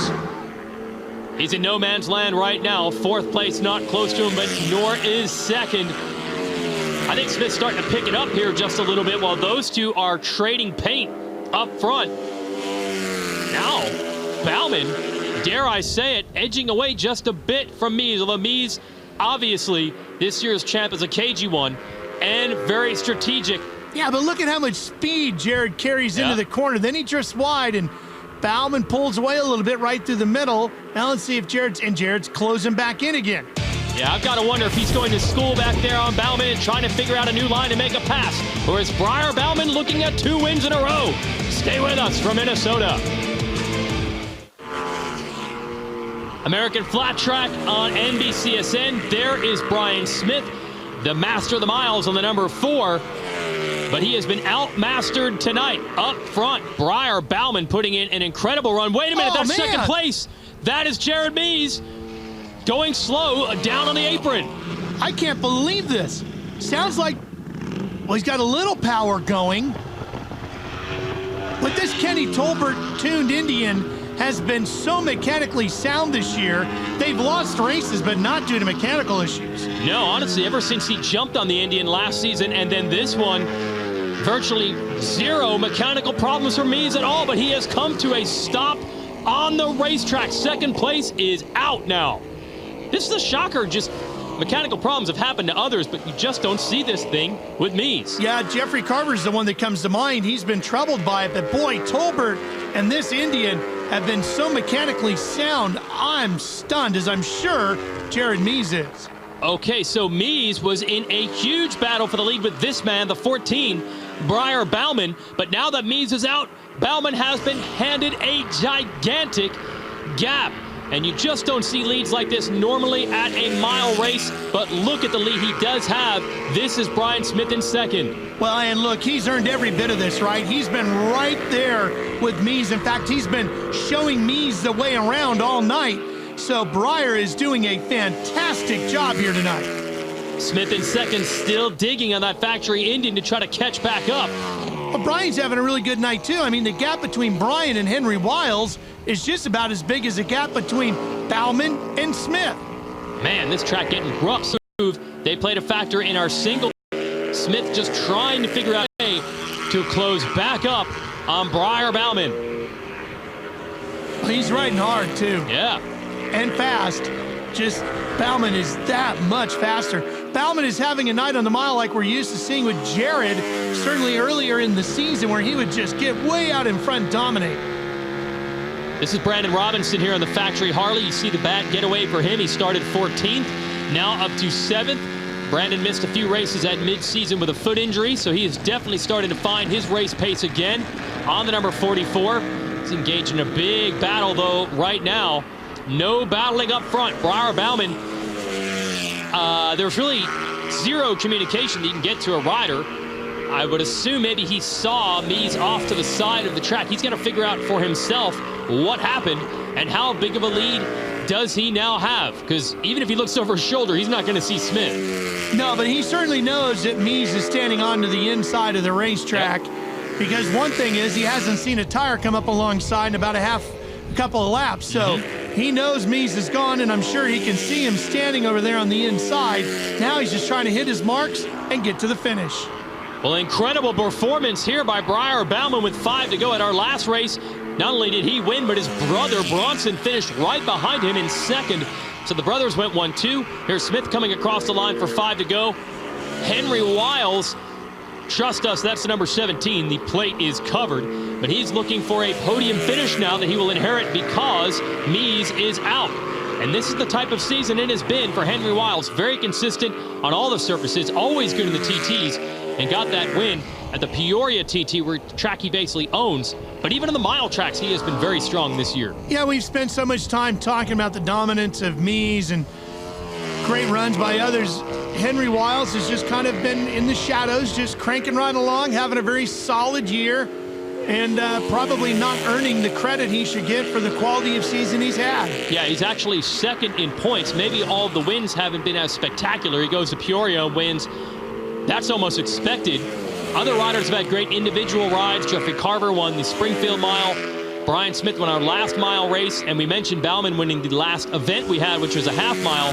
But Wiles, every race has been solid, and that's why he is second in the series standings.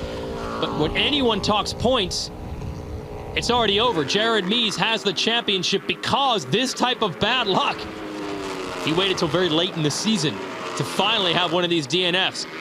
Yeah, Henry's only been out of the top 10 once this year, and it was an 11th. And it's been that good, but boy, this is the man to watch right now. Briar Bauman on the Zanatti racing machine. As I mentioned before, he started the year on a Kawasaki, won a race on that machine last year, started this year pretty strong, but then he decided to switch to the Indian. It wasn't an instant results machine. In fact, his results sagged a bit as he got used to it. Here he is on the 14. Says he's been testing in every race, doesn't get the test during the week. They're changing the setup all the time. He's finally comfortable on the machine, and it is obvious now. Looking at a dominant victory, and to do it on a half mile and then a mile back-to-back, that really shows you something. Whoa, what's wrong he's going here? Slow here. Look at him looking down. Yeah. And, okay, he's not even on the gas coming out of this corner. He is coasting. Oh, you've got to be kidding me. Okay, so he had a clutch problem, by the way, in qualifying. That is not even second place behind him yet. His lead is so big. Now we finally see Brian Smith, but Bauman with the handoff, it's over. Over to Mees even, too. So both of them with mechanical problems, and here comes Brian Smith to take the lead in unorthodox fashion. They had worked their way past him, they had pulled away, and Brian Smith right now is going to be headed for victory anyway. Well, here it is, the highs and lows of racing. There's the white flag for Smith, and Bauman can just sit there in frustration along with Mees and watch Brian Smith take another win this year. Unbelievable what has happened on this track. I don't know if it's the same issue for both Mees and Bauman, but either way, Brian Smith is going to take it. This guy is known as the mile master, so obviously at most of these races he wins because he's good, but I'm sure he'll be glad to take one because he is lucky, and he is on the final lap. Brian Smith has to be in shock himself to see two contenders pull off the racetrack while ahead of you. It's over. Brian Smith wins his second race of the year here at the Minnesota Mile. And his second one on a mile. Yeah, and then Henry Wiles comes across. He will inherit second. And Robert Pearson is going to take a podium. First one of the year for him. In third, everyone benefits from the leaders running into trouble. You won't even see them here in the top 10. Chad Coates fourth, Carver was fifth, Vanderkoy, Beach, Robinson, Rush, and Higgins round out the top 10. Motul move of the race, an unorthodox move. Just drive by the leader while he's coasting. Yeah, he didn't really have to do too much to earn that, although Brian did run a really good race. Let's not take anything away from him. And he had a healthy lead over Henry Wiles. But there they are on the right side of the screen, Mees and Bauman sitting dead in the water. An impromptu bench racing session between those two. Let's send it to Heather with our winner. In an unexpected finish, Brian Smith brings home the win here at the Minnesota Mile, second mile win of the season. Coming into these final two races, you said you were confident you could get it done. But tell me what's going through your mind when you're sitting in third thinking you can't catch those guys, and then slowly one by one they have mechanical issues. Yeah, I mean, I'll take it any way I can get it. But, you know, obviously you got to finish to win, and that just shows you the crew of guys I got behind me, Brandon Bergen, Jeff Gordon, Ricky Howerton, and Ron Glidden gave me a great bike that outlasted the rest of the Indians. So my hat's off to them and all the whole Indian crew. But, yeah, you're sitting there in third. I'm thinking, damn, I guess I'm getting third today. And there goes one and there goes another. And I look back, nobody's around me. I'll take it. Brian's a good guy. He's had his bad luck this year, broke his leg earlier in the season. Racing, it's a big wheel, and sometimes it comes around. Shows your number. American Flat Track on NBCSN is brought to you by Harley-Davidson, the official motorcycle of AFT Twins, and by American Flat Tracker Clothing Company. Find your groove at AmericanFlatTracker.com. And by American Flat Track, America's original extreme sport. Sunoco Go the Distance Award standings. We total up all the miles run this year. These two, Mies and Bauman, didn't get all the miles in today as their bikes broke. Henry Wiles leads that standing and is second tonight.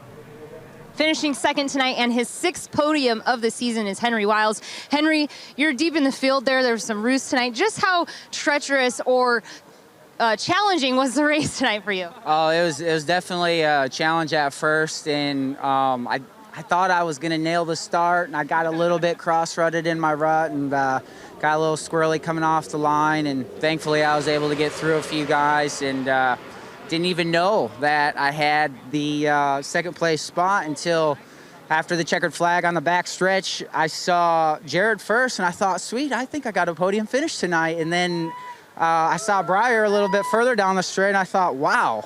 That's tonight just got better. So I was hoping to be a little bit more in the mix, but thankful for the position that I got. Everyone gained some positions because of this. Jared Mies' bike problems. We'll check in with him and see if they've diagnosed what happened to the Indian. You know, I don't really know quite yet. We plugged it into the laptop and it showed some things with some oil pressure, but until you dig into it, you just never really know. But it was unfortunate, and it was really unfortunate for Briar to go out, and I believe he ran out of gas, I heard. So first and second ended the night early, and yeah, it's unfortunate. It's the way it goes. We had a really good season all year, and glad it happened now after the championship's over. So we'll try to go into the last race and win that one. Shout out to Robert Pearson, third tonight on the RJ Performance Height Trucking Indian. Veteran out of Illinois. Good to see him up on the box. Our next race is the season finale, October 21st at 2 p.m. in the shadow of New York City, the Meadowlands Mile. Yeah, all the skyscrapers from Manhattan, you'll be able to see them right off the corners in 1 and 2. And with the championships already wrapped, it's going to be a heck of a battle there. So join us. For Ralph Shaheen and Heather DeBoe, thanks for watching the Minnesota Mile. Congrats to Colby Carlisle, your winner in the singles class, and Brian Smith, who takes the win in twins. See you next week.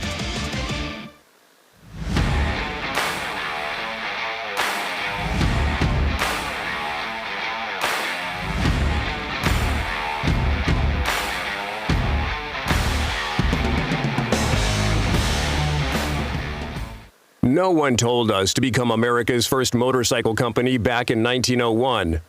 We just did it. And we're still making motorcycles today for those who follow their own lead.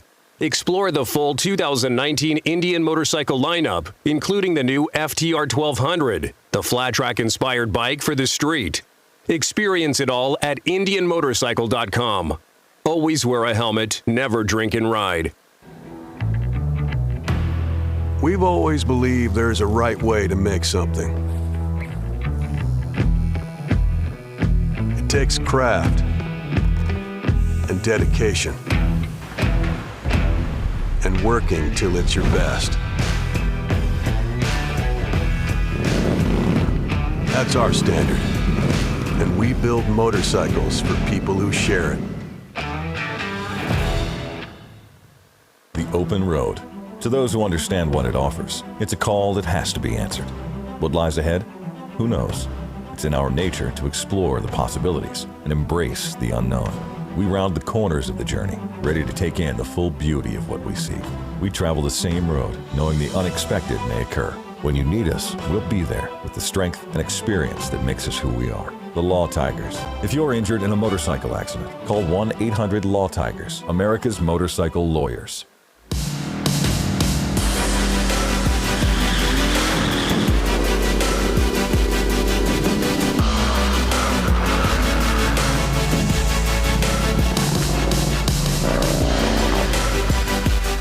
We ride motorcycles because we want to get out there and be free, and we want to enjoy ourselves. And sometimes we want to get to where we need to go for a particular purpose. In order to do that, you really got to maintain your machine correctly, so it will get you there every single time. Motul, the right product to put inside your bike. National Cycle. We make windshields for your motorcycle and the way you ride. Proudly made in the USA from super tough polycarbonate material and National Cycle's exclusive scratch-resistant quantum hard coating. Enhance your riding experience with a National Cycle windshield. official windshield of American Flat Track. Made in the USA since 1937.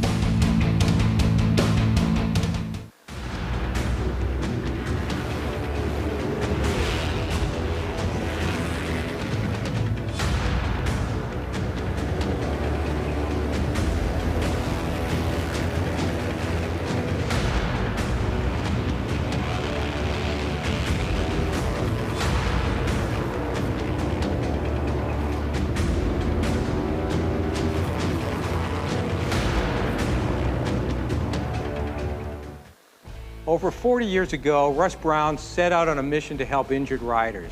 We fight for the rights of riders every day because we are riders and we know what you're going through. If you're injured in a motorcycle accident, don't fight the insurance companies with just any lawyer. Call 1-800-4BIKERS. These guys will have your back. If you go down, call Russ Brown. Motorcycle Attorney! And welcome back, ladies and gentlemen, to the Indian Motorcycle Minnesota Mile, presented by Law Tigers. Hope everybody had a good time at the open paddock area. If you're still down there, please exit the pit area as soon as possible. The AFT singles are staged up and ready to go to work. They've got their helmets on. They're ready. They'll be the first two races when we come back. AFT single semifinals are 8 laps apiece. Top 8 finishers to the main event. After that, we'll have AFT Twins semifinals. They are 10 laps apiece. We'll take the top 8 to the main event.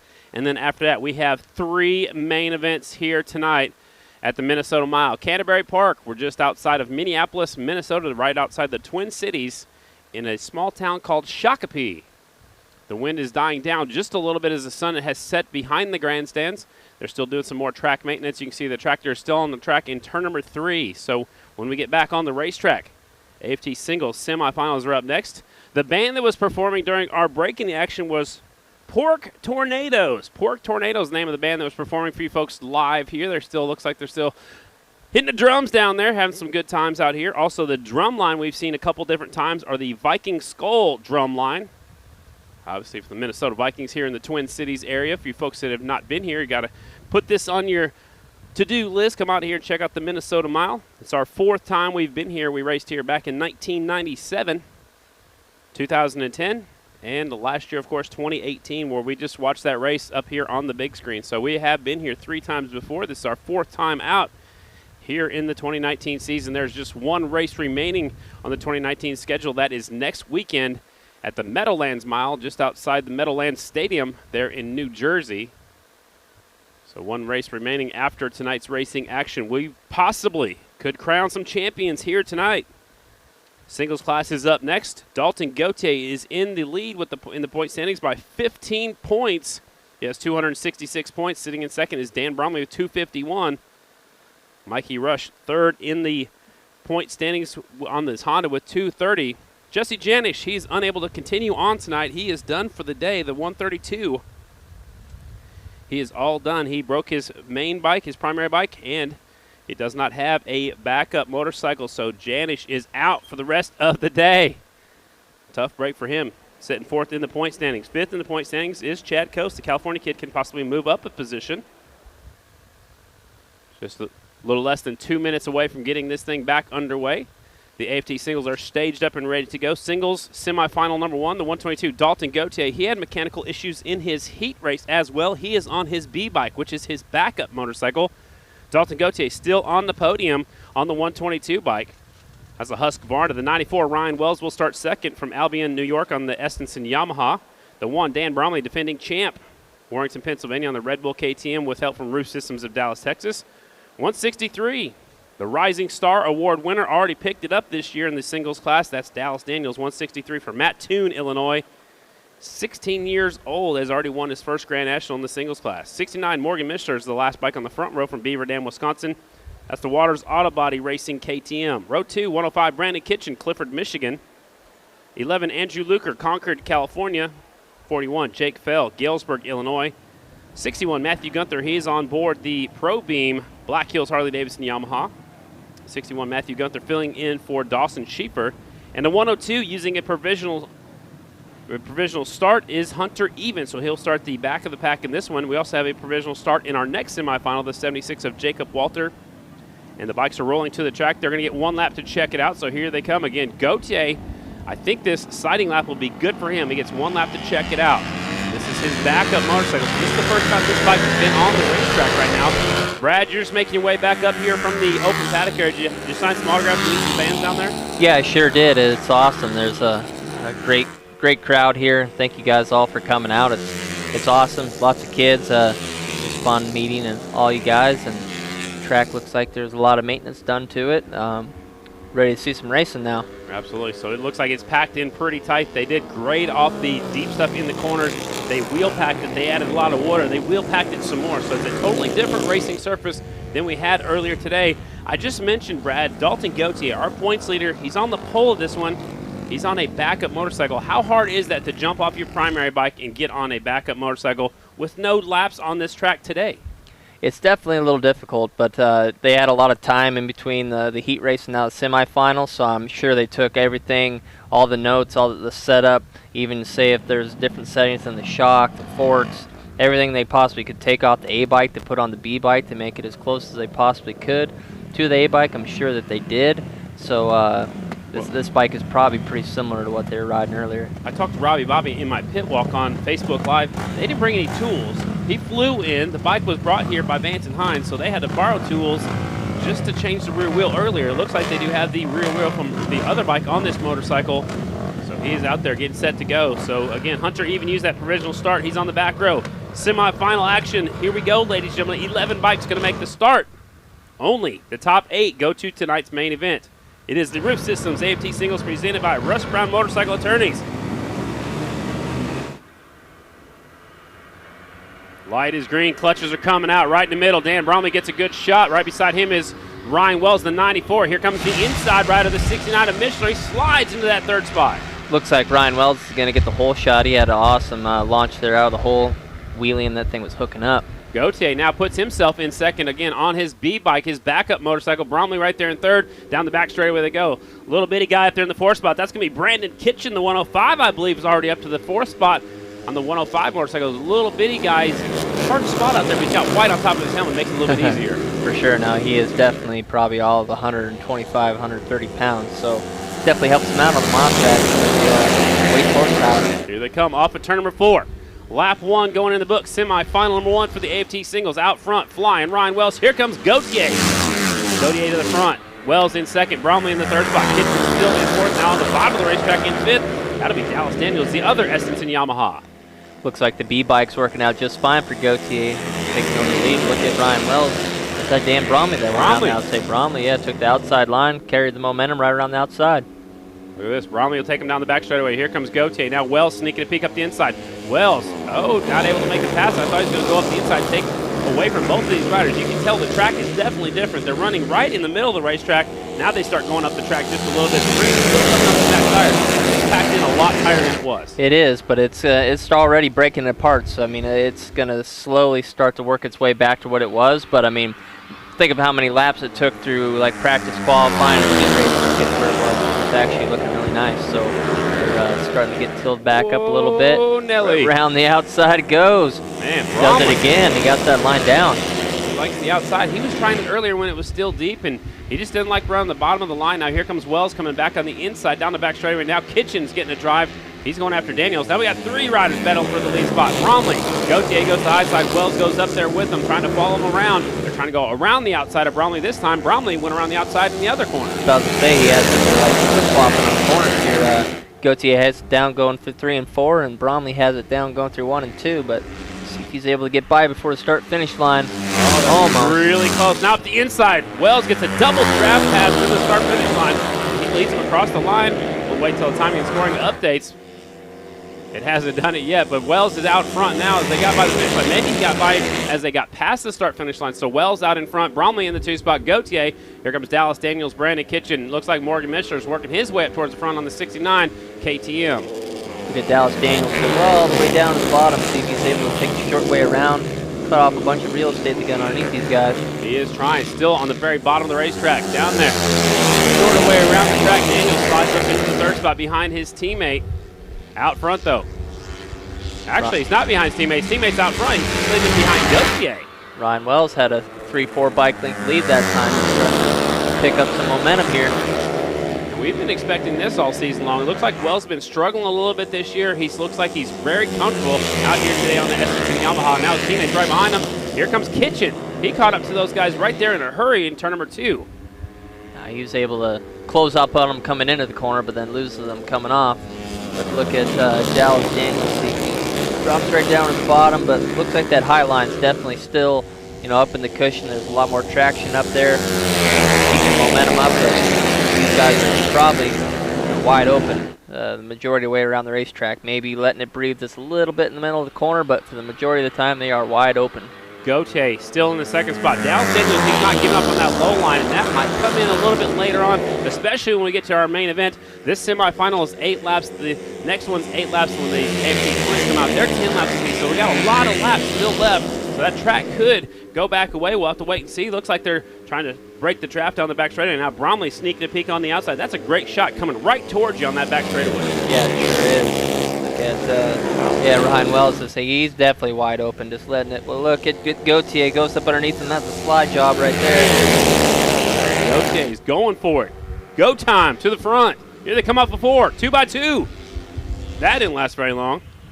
Yeah, Ryan Wells looks like he has a little bit of horsepower on these guys. He's able to get by them. I wonder who built that motor. I think I have a good idea. Stauffer Motors, Mike Stauffer. He actually rebuilt all those bikes. 4 wide in turn 2. What a race we got going on here. Oh, my gosh. They were 4 wide for just a second. Bromley, the tallest rider out there, goes out in front. Here comes Gautier back on the inside. They're going to be 2x2 going into turn number 3. Daniels drops to the bottom. He's going down there with Wells. So the Estenson Yamahas now still working on these guys. Daniels, he goes to the point. Let's see if he's able to keep it, though. Using some body English coming off of turn number 4. Here they come. White flag is coming out, this time by. Yeah, it is Daniels. He's able to take it over there.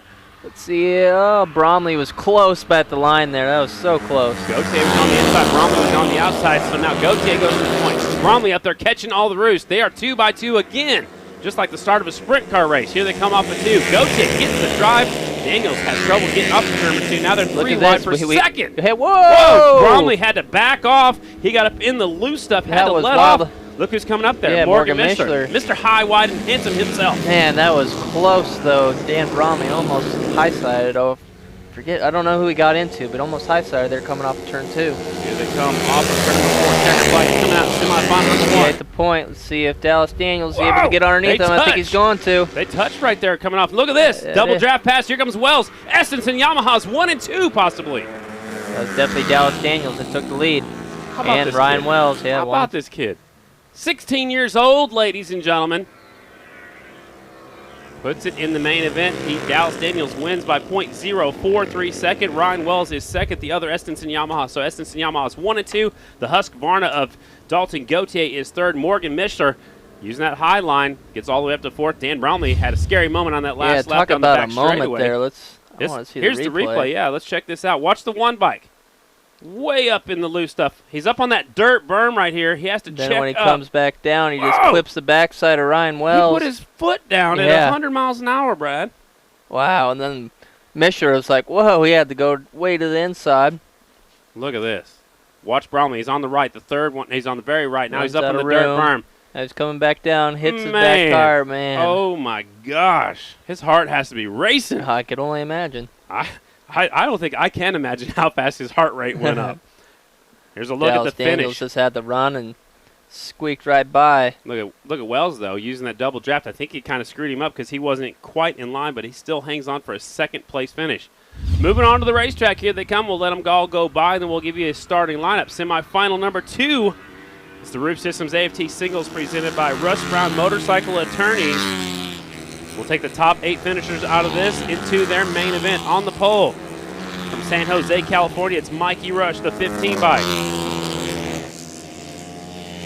All right, Kristen, what'd you find out during our little break in the action a little while ago? Kristen's walking around. There she is down there on the start-finish line. I lost you. Yeah, so guys, for anyone to visit Victory Lane tonight, Vision is going to be a premium. And when I was talking to some of the riders earlier in the day, they said that tear-off management is going to be huge. Obviously, they've stacked the tear-offs on for tonight, and throughout that race, you guys could see how deadly that roost was. I'm going to go ahead and give you a little bit of perspective. This is what their vision is like out there as they're working through tear-offs. So definitely tonight, something to keep in mind. Brad, as a rider, how hard is it to be mindful of your tear-off management?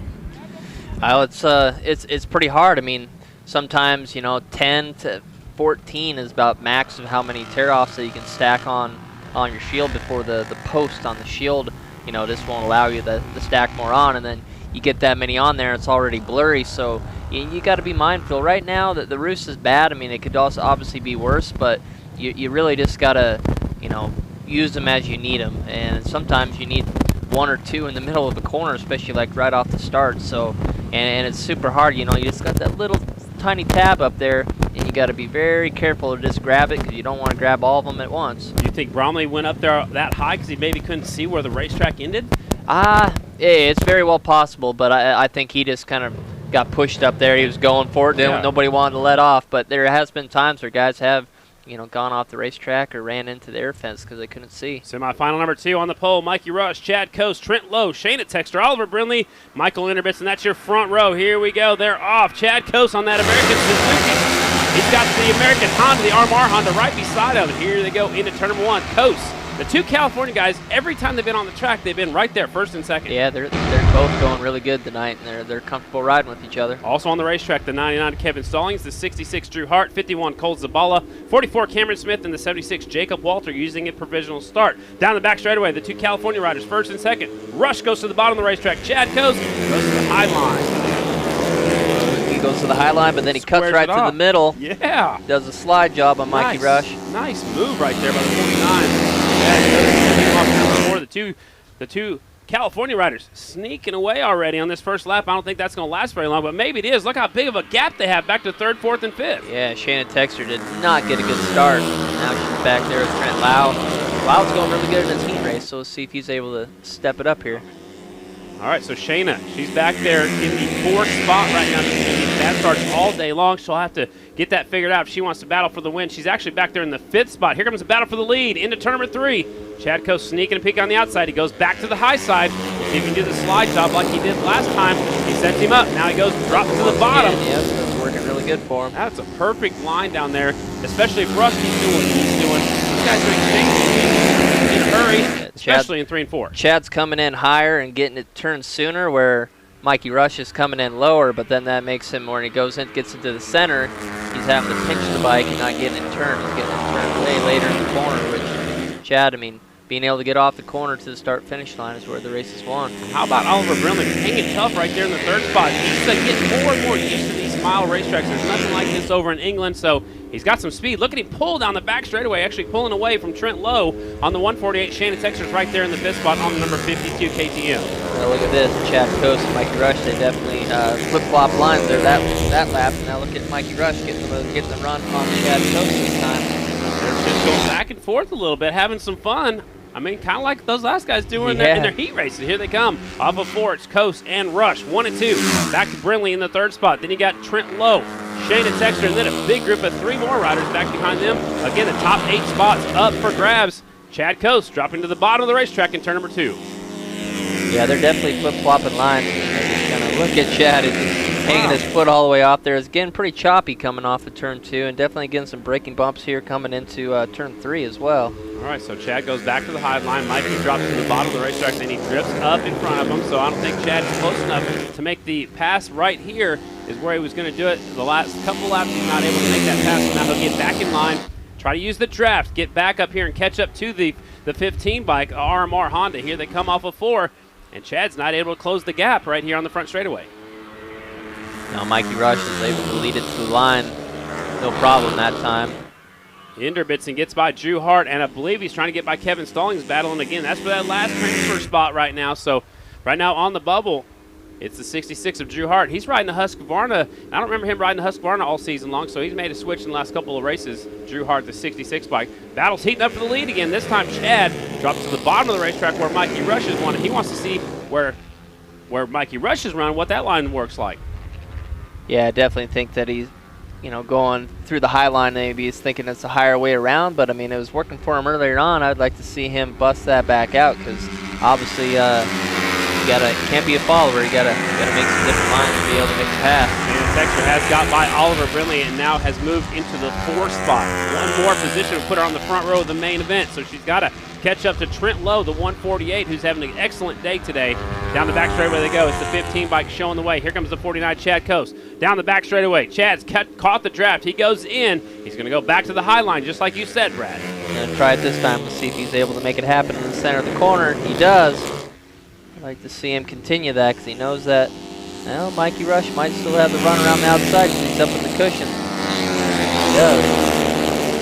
That cushion just has that extra little bit of grip, when you're down there on the hard pack. That's, just sand on top of hard pack, and it's really, really slick. That's why you see these guys chasing the cushion all the way around the track. Even though it's a little bit rougher, a little bit more physical to do it, it definitely has more traction, so they're always chasing it. Mikey Rush looked like he barely put his foot down, then he had it up. He's trying to pick it up. The sooner you can pick it up, the sooner you can get traction on that rear wheel.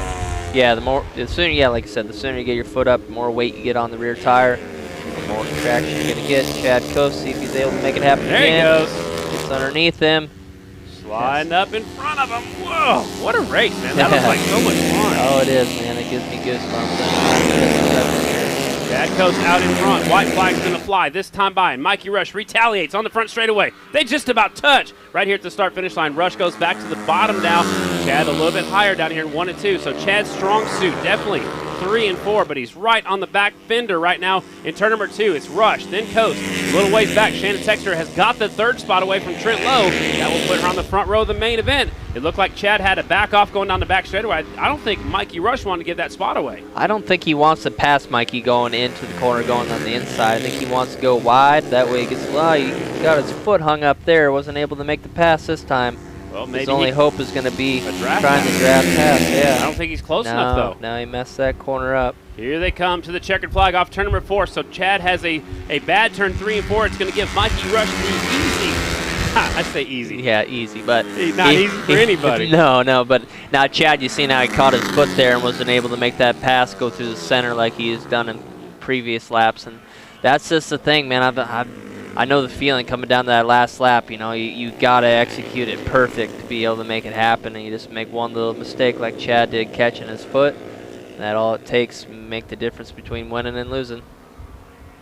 All right, so the checkered flag comes out. Your winner, the 15 Mikey Rush on the RMR Honda. Chad Coast on the American Suzuki is second. The 49 bike. Trent Lowe got back by Shayna on that last lap. Trent Lowe gets that 3rd spot. He'll be on the front row of tonight's main event. Shayna Texter is 4th. Oliver Brindley is 5th. Kevin Stallings is 6th. Drew Hart is 7th. Michael Enderbitson is 8th. Cameron Smith is 9th. Jacob Walter and Cole Zabala. There's a race to the finish line. That's actually Shayna and the 148 of Trent Lowe. So Trent Lowe beats her to the line. We're going to go straight into the twins class, actually, Brad. Well, actually, keep the show rolling. What do you got? Here they come rolling to the racetrack. Meese, he turns right back around. What's going on here? Meese came onto the racetrack and turned right back around. I don't know if you can see him, Brad, where you're at. He's maybe he has a little issue with the bike. Oh, he stopped to talk to our official down there. I'm not sure which official that is. It might be Mr. McGrath. No, that's Rick Tibbetts, I think. It's hard to tell from up here. Now they get 1 lap to check it out. After they go on by, we'll give you the starting lineup. This is what we came to see, ladies and gentlemen, the AFT Twins, presented by Vance and Hines class. This is semifinal number 1. We have 9 riders, Brad. 1 rider is not going to be happy at the end of this race. So there's going to be 1 odd man out. You don't want to be that person. Absolutely not. On the pole is the number 1, the jammer, Jared Meese. He was our quick qualifier, fast qualifier earlier from Sebastian, Florida. Factory Indian Motorcycle Progressive Insurance Entry 1, Jared Meese. 23, Jeffrey Carver Jr., Godfrey, Illinois. Roof Systems of Dallas, Texas, Indian. The 4-bike, our defending champion of this race, that's Brian Smith. Fenton, Michigan. Crosley Brands, Howerton Motorsports, Kawasaki. 37, Bronson Bauman, Salinas, California. Indian Motorcycle Progressive Insurance, Indian. 27, Stephen Vandiker, Davison, Michigan. This is the Amsoil Hodder Racing Indian. Last bike on the front row, the 20, Jared Vandequay, Mount Gilead, Ohio. Factory Harley Davidson, Vance and Hines entry. Row 2, the 27, that's Bugs Pearson from Mossville, Illinois. He got 3rd here last year. The 67, Davis Fisher, Warren, Oregon. He's on the Bob Lanphier, Beaverton, Indian. And the last bike out there, the 60, that is Nick Armstrong, Norco, California. on the Yamaha. So 1 Yamaha, 1 Kawasaki, 1 Harley, and the rest are Indians here in semifinal number 1. And like you mentioned, Brad, a second ago, 1 guy is going to be very unhappy at the end of this race. The other 8 will be in tonight's main event. Yeah, I'm excited to see how this all unfolds here. You know, Jared Mees had 3/4 tenths of a second faster than the second fastest guy in qualifying. I want to see, you know, one of these guys be able to match his pace. The track has changed maybe just a little bit, but hopefully these guys made a little bit of a change to be able to make up that little bit of gap to be right there with Jared. Here we go. Jared Mees currently second in the point standings. He is 35 points behind Briar Bauman. Briar's going to be in the next semifinal. Smith's getting a pretty good shot right there in the middle. On the inside, the factory Harley. Here comes Smith into the corner first. Look at that. Carver just chops over to the left side. He goes underneath Smith. So it's Smith, Jeffrey Carver, and here comes Meese around the outside. Yeah, Meese gets a really good run, but he kind of has to let off not to get run out of room. Brian Smith running wide. Now Meese comes back on the inside. These guys have raced each other their entire career. Meese, Smith, now at the bottom, Jeffrey Carver Jr., the 23 bike. He's trying to get by Smith. He has to check up just a little bit. Smith goes back out in front. Meese not giving up on that high line. Higher than anybody else. Watch out for the hay bales. Whoa, man, super close, but he makes it happen. Goes right on around the outside. That was just leaving the throttle on longer and harder than anybody else around the outside down here turn 4. Yeah, he's had that line all day long. He just lets it eat up there in the cushion. The Indian motorcycle is just putting the power to the ground, and away he goes. All right, we have updated the schedule. We'll keep up with it up here in the announcer booth. So we're going straight into, obviously, the twin semifinals. This is twin semifinal number 1. It is scheduled for 10 laps with the top 8 finishers to the main event. Jared Meese out in front, defending Grand National champion. That's why he's got the big number 1 plate. Now in second, it's Jeffrey Carver Jr. Look at B. Smith. He has slid back to the 3rd spot on the number 4 bike. Yeah, you can't even tell that he's number 4 anymore. That's how much roost is out there. And it looks like it's dry from up here, but if it was dry, it wouldn't be sticking to those number plates. So there's still some moisture out there making the dirt stick to these number plates. So again, top 8 going to the main right now. The 8th spot is the 67 of Davis Fisher, who had a rough get-off earlier today. Looks like he's just trying to hang on and get into tonight's main event, salvage some points and some money. Jeffrey Carver has a different line than Jared Mees, and it seems like it's working for him right in the center of the corner there, where Jared, you know, he's up in the cushion. It's a lot rougher. Yeah, his left foot just touched right there, almost like riding a bucking bull. So, Brad, you can see the number plates. We can't even tell what number Brian Smith is. He's the 3rd bike out there. That's the number plate. What does those shields look like? Are they about the same way? Well, it was about the same way, and that's what those tear-offs are for that Kristen Beat was talking about, that if it wasn't for those, that you would be completely blind. But at one time, probably in the middle of the corner, his face shield did look like that, and he'd be feet up on the pegs sideways at 90 miles per hour and take one hand off. That you see him pull a tear off right there. But he was sometimes in the middle of the corner. You got to pick up, pull up your hand and tear one off right in the middle of the corner. The only clean spot on Brian Smith as he's going down the back straightaway was that lens. It's only about 3 inches tall, 3 inches wide, whatever, around the front of his helmet. So that's the only place he can see from, and that's only because of those clear tear-offs that are on these helmets. So Meese continues to lead. There's Carver second, Smith, Bronson Bauman, Steven Vanderkoy, the 21. They've gapped back to the 20 of Vanderkoy. There's 27 of Pearson. Fisher on the 67. Right now, the odd man out is the 60, Nick Armstrong. He needs to pass 1 motorcycle to make tonight's 25-lap Grand National main event. Meese, man, what can you say about him? He's flying tonight. He really is. I mean, he's been kind of in a class of his own all day. I mean, watching him, he's been 3/4 tenths of a second faster.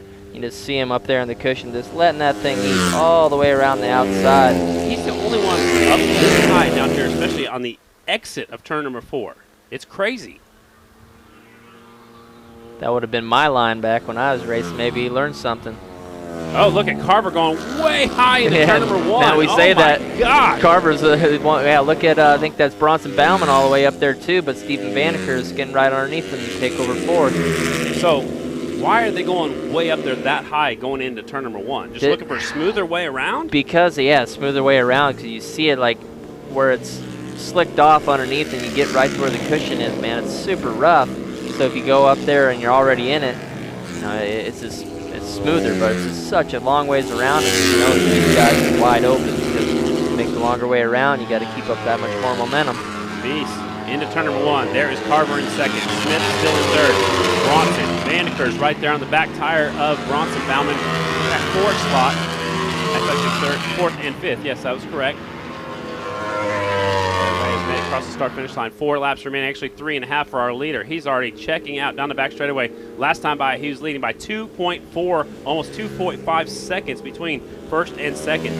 Battle still is getting tight back here. Smith, Bronson Bauman, Steven Vandeker. Bronson's now catching up to Smith. Smith is kind of running right there in the middle of the track, not going up in the cushion, where Bronson is the exact opposite, way up in the cushion, just letting the thing eat. Whoa, Smith, man, Smith he gets really sideways But coming off that's turn the number thing, 4. when he gets in the middle of the corner like that, you know, he has to make a tighter turn when he gets to the straightaway, and that's why you see him get all sorts of sideways when he gets straight up and down, you know, to the straightaway, whereas you see Bauman about to go around the outside, just has such a smoother arc when he gets to the straightaway. Yep, absolutely. So Smith is the mile master. If Bronson goes by, do you think he will start following Bronson's line, maybe, and see where he's going faster?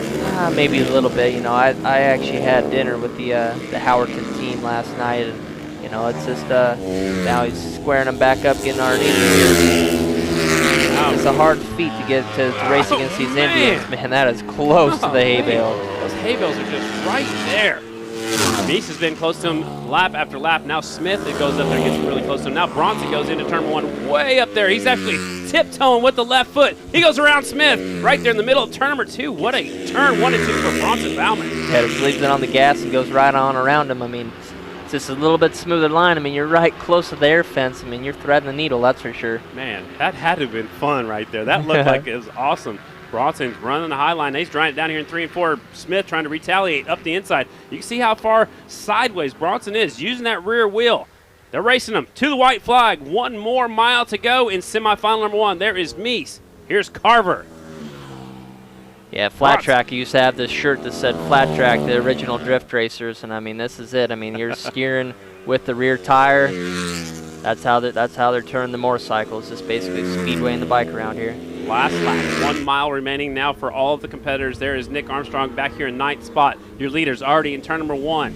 Jared Meese, this guy is on fire to keep his championship hopes alive. He needs to finish in front of Breyer by quite a few positions, so he's doing everything he needs to do right here in this semifinal. High, wide, and handsome off turn number 4. Still a good race between Breyer and Smith. I think, or Bronson and Smith, but I think Bronson's going to get the best of them. Checkered flag is out. Meese your winner. There's Carver 2nd. Bronson 3rd. He'll be on the front with a main. Brian Smith 4th. Vandeker 5th. Here's Vandekoy 6th. Bugs Pearson 7th, who finished 3rd here last year. And 8th. The last transfer is the 67 Davis Fisher, and I was told that that's the bike he actually crashed earlier. They made repairs to it so he could come out here on his primary bike. So Davis Fisher gets that last transfer spot right there on that 67 bike. So, again, Jared Meese wins by 4.1 seconds. 2nd is Jeffrey Carver Jr. 3rd is the 37 of Bronson Bauman. There's Brian Smith in 4th. Steven Vandeker in 5th. Let's take a look at the replay. How did Bronson Bauman get up there and take that 3rd spot away? Watch in the top of your screen, now onto the middle of the screen.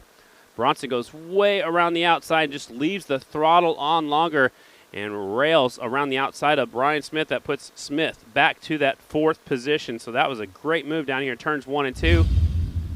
What a ride. Up next, semifinal number 2. This will be our last qualifying race of the evening. On the pole is the 14 bike. That is Breyer Bauman. He is our points leader, ladies and gentlemen.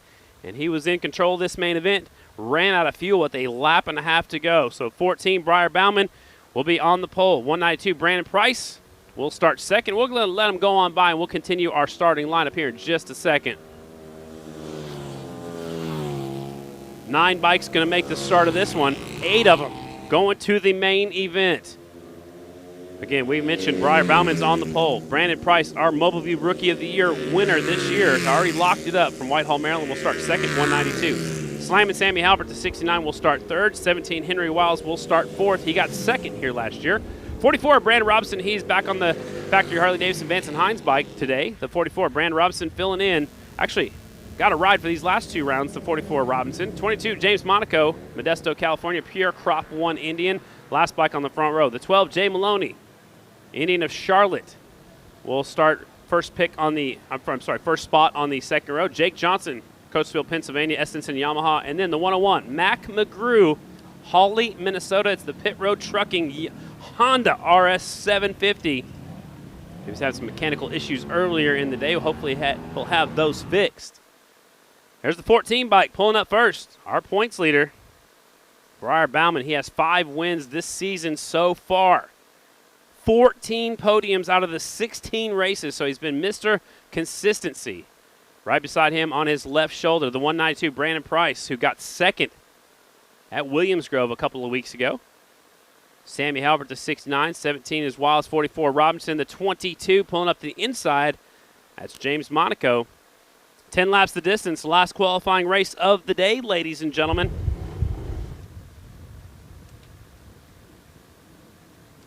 After this, we'll have 3 main events remaining at the Minnesota Mile. Top 8 to the main event, light turns green. Price gets a good shot, 14, Briar Bauman goes absolutely nowhere. He's back there in about the 6th spot, so Briar gets a terrible start. He's right in the middle of the racetrack. He's now up to 5th. Now he's looking for 4th. He's right in between. Now he's already up to 4th. He's looking for 3rd. They'll take him off at turn number 2 down the back straightaway. Briar got a horrible start, but he's already up to the 4th position. It's the Rookie of the Year out in front, Brandon Price. Yeah, Briar just left the gas on and thread the needle right through these guys, but whoa, look at him get underneath there. Sammy Halbert slips way wide. Sammy lets off the throttle, gets back down there underneath the rest of the guys. Now he'll try to retaliate, get back up there. Battle for the lead spot. Here's Price. Here comes our points leader, Briar Bauman. After that horrible start, it's already up to 2nd. Look at Robinson on the 44 bike, swinging up the inside. Using the grasp, trying to slide underneath it, but Bronson and Briar just keeps it on the throttle and goes right on around the outside. He's going to try to do the same thing to Price here, and he does make it happen. Wow. Briar showing you what he's got. He gets by Price, who's already locked up the Mobility Rookie of the Year leader. This kid's been on fire, Brad. The 192, whoa, that was a moment right there. That big old hole there. That popped him right out of the saddle. Price? Yeah, Price. I missed it. But yes, he has been on the throttle. He's been doing really good. It's often seeing other good riders running up front here. Here they come off of 4. Still Briar Bauman out in front. Brandon Price in 2nd. 3rd spot, Brandon Robinson. There is Wiles in 4th. Halbert 5th. Monaco 6th. Jay Maloney, Jake Johnson. And back to pack. Mac McGrew, that Honda RS just has troubles. Right now, he's had a bad day so far for that 101. There he is across the finish line. Let's go back out in front, Brad. Yeah, Briar Bauman putting his head down. Knows what he has to do here tonight. Is he trying to go out there and have a faster semifinal than Jared? Is that even going through his head right now, or is he just doing his job? He's just doing his job. You know, wherever the cards fall, they fall. But he's giving it 100% right now. But he's not pushing any harder, knowing that he has to sit on pole or anything. He's just being as comfortable as he possibly can. So he's going out there trying to learn as much as he can for tonight's 25-lap Grand National main event. He's going in right above the cushion. Like you said, they're pushing the cushion. It looked like Briar went in 1 bike length, maybe a few inches higher into that cushion going into turn number 1. Yeah, it's better to come in just a little bit above it, because if you come in below it and then slide into it, you know, the bike will be sliding with the rear, and then as soon as the rear tire catches, it makes the bike straighten out. Then you're no longer steering with the throttle, you know, with the rear tire. And then that's when you see guys get out of shape and not being able to turn. He hit that bump right over there in turn number 2, kind of stood him up just a second. Not as bad as what you said Price did, but Briar, again, searching for every piece of real estate, trying to find the fastest way around. Still Briar Bauman out front. Brandon Price in 2nd. An impressive ride so far by the 44 bike. Brandon Robinson, his first time on an XG this year. He rode an Indian all season long. Now he's going to ride the Harley for the rest of the last 2 races. Yeah, and he's hanging right there. Maybe getting back on an Indian for a couple rounds in Harley. Oh, yeah, I mean, well, he was riding an Indian earlier this year. He was him just getting on that maybe gave him the confidence to be able to get back on the Harley and do what he has to do. Battle deep in the field. There's the 69 of Halbert. Behind him is 22 of Monaco. Leaders already down in the middle of 3 and 4 right now. Halbert, Monaco having some fun back here deep in the field. That is for the 5th position. Here's your leader back around. There is Briar Bauman out in front. Price in 2nd. Robinson 3rd. 17 of Wiles in 4th. There's Halbert 5th. Monaco 6th. Maloney 7th and 8th. Right now, the man on the bubble is the 5 of Jake Johnson, but 101 Mac McGrew having some mechanical issues again on that Honda. He's trying to hang in there. Starting to get pretty deep in the cushion, down in 3 and 4 again, and those holes going on the inside are getting pretty treacherous as well. These guys, I mean, to hang on for 25 laps, I'll tell you folks, this is going to be a physical race. Endurance definitely will be a factor for sure. a little bit later on. So there's the 14 bike. He'll be catching up to Mac McGrew here in just a second to put him one lap down. There's Price still in second. Robinson, Wiles. Here's 3 riders now battling for this spot. There's Sammy, Monaco, and Jay Maloney working their way towards the front. The 5 of Jake Johnson still in the 8th spot right now. The 101 does what he needs to do, gets out of the way. Here comes Briar Bauman, going to put him one lap down on that back straightaway. I'm surprised none of these guys have tried the bottom line yet. We saw the 450 guys do it earlier. Do you think anybody will try it later on in the main? You know, I think it's just too. You got to shut down so early to be able to keep it on the bottom. You lose so much momentum. One of the reasons why these guys are going up high is that they're able to keep it on the throttle so much longer and keep up that momentum. I really don't see that we're going to have anybody right around the bottom tonight. I said earlier that the wind had died down. Well, it's definitely picked back up. The flags are almost straight facing our left. So, again, it's pushing them down the back straightaway. They're fighting here on the front straightaway. Brandon Price looks like he's the only one that might have a little wiggle on the front straightaway. Not sure if that's the wind or maybe just the way he's sitting on that motorcycle. It could be a little bit of a combination of both, but he's kind of had some problems with the head shake here this year as well, so maybe it's a little bit of bike setup as well. Could be something with that motorcycle. You never know. So here's your leader off of turn number 4. Briar Bauman, 2 laps to go, the 14 bike, trying to put on a statement, trying to win his first Grand National Championship. It could happen tonight in the next race, which will be tonight's main event. Right now, I'm sure he's just wanting to get through this semifinal, make sure he's in the main event. But he's out front, just on a rail, Brad. Yeah, he's on the gas. I mean, it's right now the way things are looking, it's going to be a race between Bauman and Mies for the main event. And that's our 2 championship contenders. Yeah, it really is. I mean, Bauman knows that he doesn't have to beat Mies. He just has to finish close to him. So, but anything can happen. This is racing. You That's never right. count your And chickens before they hatch. They have both used their provisionals. So we know Mies is already locked in. Briar's got to make it one more lap to put it in tonight's main event. We'll have the showdown in just a little bit. White flag is out. There is your leader. There's Price in second. Robinson, a solid run back here in third. Looks like Wiles is starting to close up on Robinson just a little bit for that third spot. Might be a little bit too late. That'll be for that last spot on the front row of tonight's 25-lap main event. Maloney has got by. Looks like Maloney got by Halbert and by Monaco, so Jay Maloney's up to 5th in this one. Moving his way forward, yeah. I'm impressed with Brandon Robinson. I mean, he's one of the only riders that's putting it to some of the Indians. So and he hasn't ridden this bike before. This is a completely different bike than what he rode when he rode for the factory team before. But look at Briar Bauman coming to the checkered flag. Here's your winner and points leader, Briar Bauman. A statement right here. The 14 bike takes the win. Price is second. Here comes Robinson third by about 10 or 12 bike lengths. Make that 15 bike lengths back to the 17 bike of Henry Wiles. A couple more riders come to line. There's Maloney, Monaco, the 69 of Halbert. Couple more bikes to finish it up. Here they come off turn number 4. Jake Johnson will get that 8th transfer spot. The last transfer spot goes to Jake Johnson. And here's Mac McGrew from Hawley, Minnesota, having a rough time today on that 101.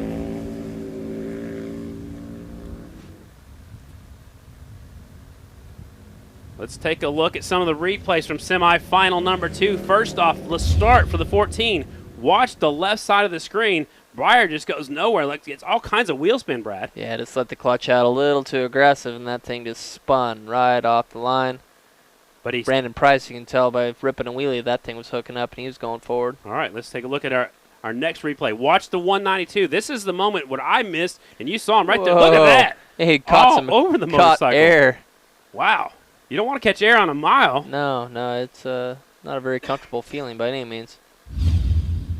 Great shots right there from our cameraman. And good job for the guys in the truck also bringing that to us. And good job for Brandon Price for holding on to the thing.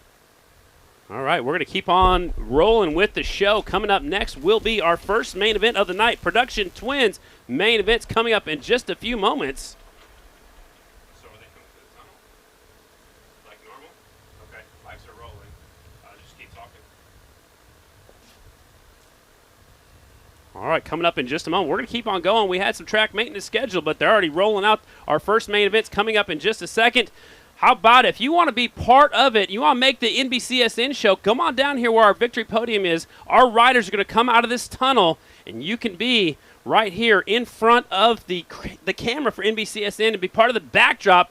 We're going to do rider introductions here in just a moment, so head on down to that victory podium. If you want to be on NBCSN, head on down there. You can make it onto the broadcast. Brad, we don't even get to be on TV. I know. I'm Man, jealous. I know, right? We're way up here. No, they do have a nice victory podium set up down there. It's pretty cool. Bob Delsinger's already down there. He's ready to be on TV. Bob's ready. Head. All right, Kristen Beat, you got a pre-race report for us. Let us know what you found out. Yeah, as I am making my way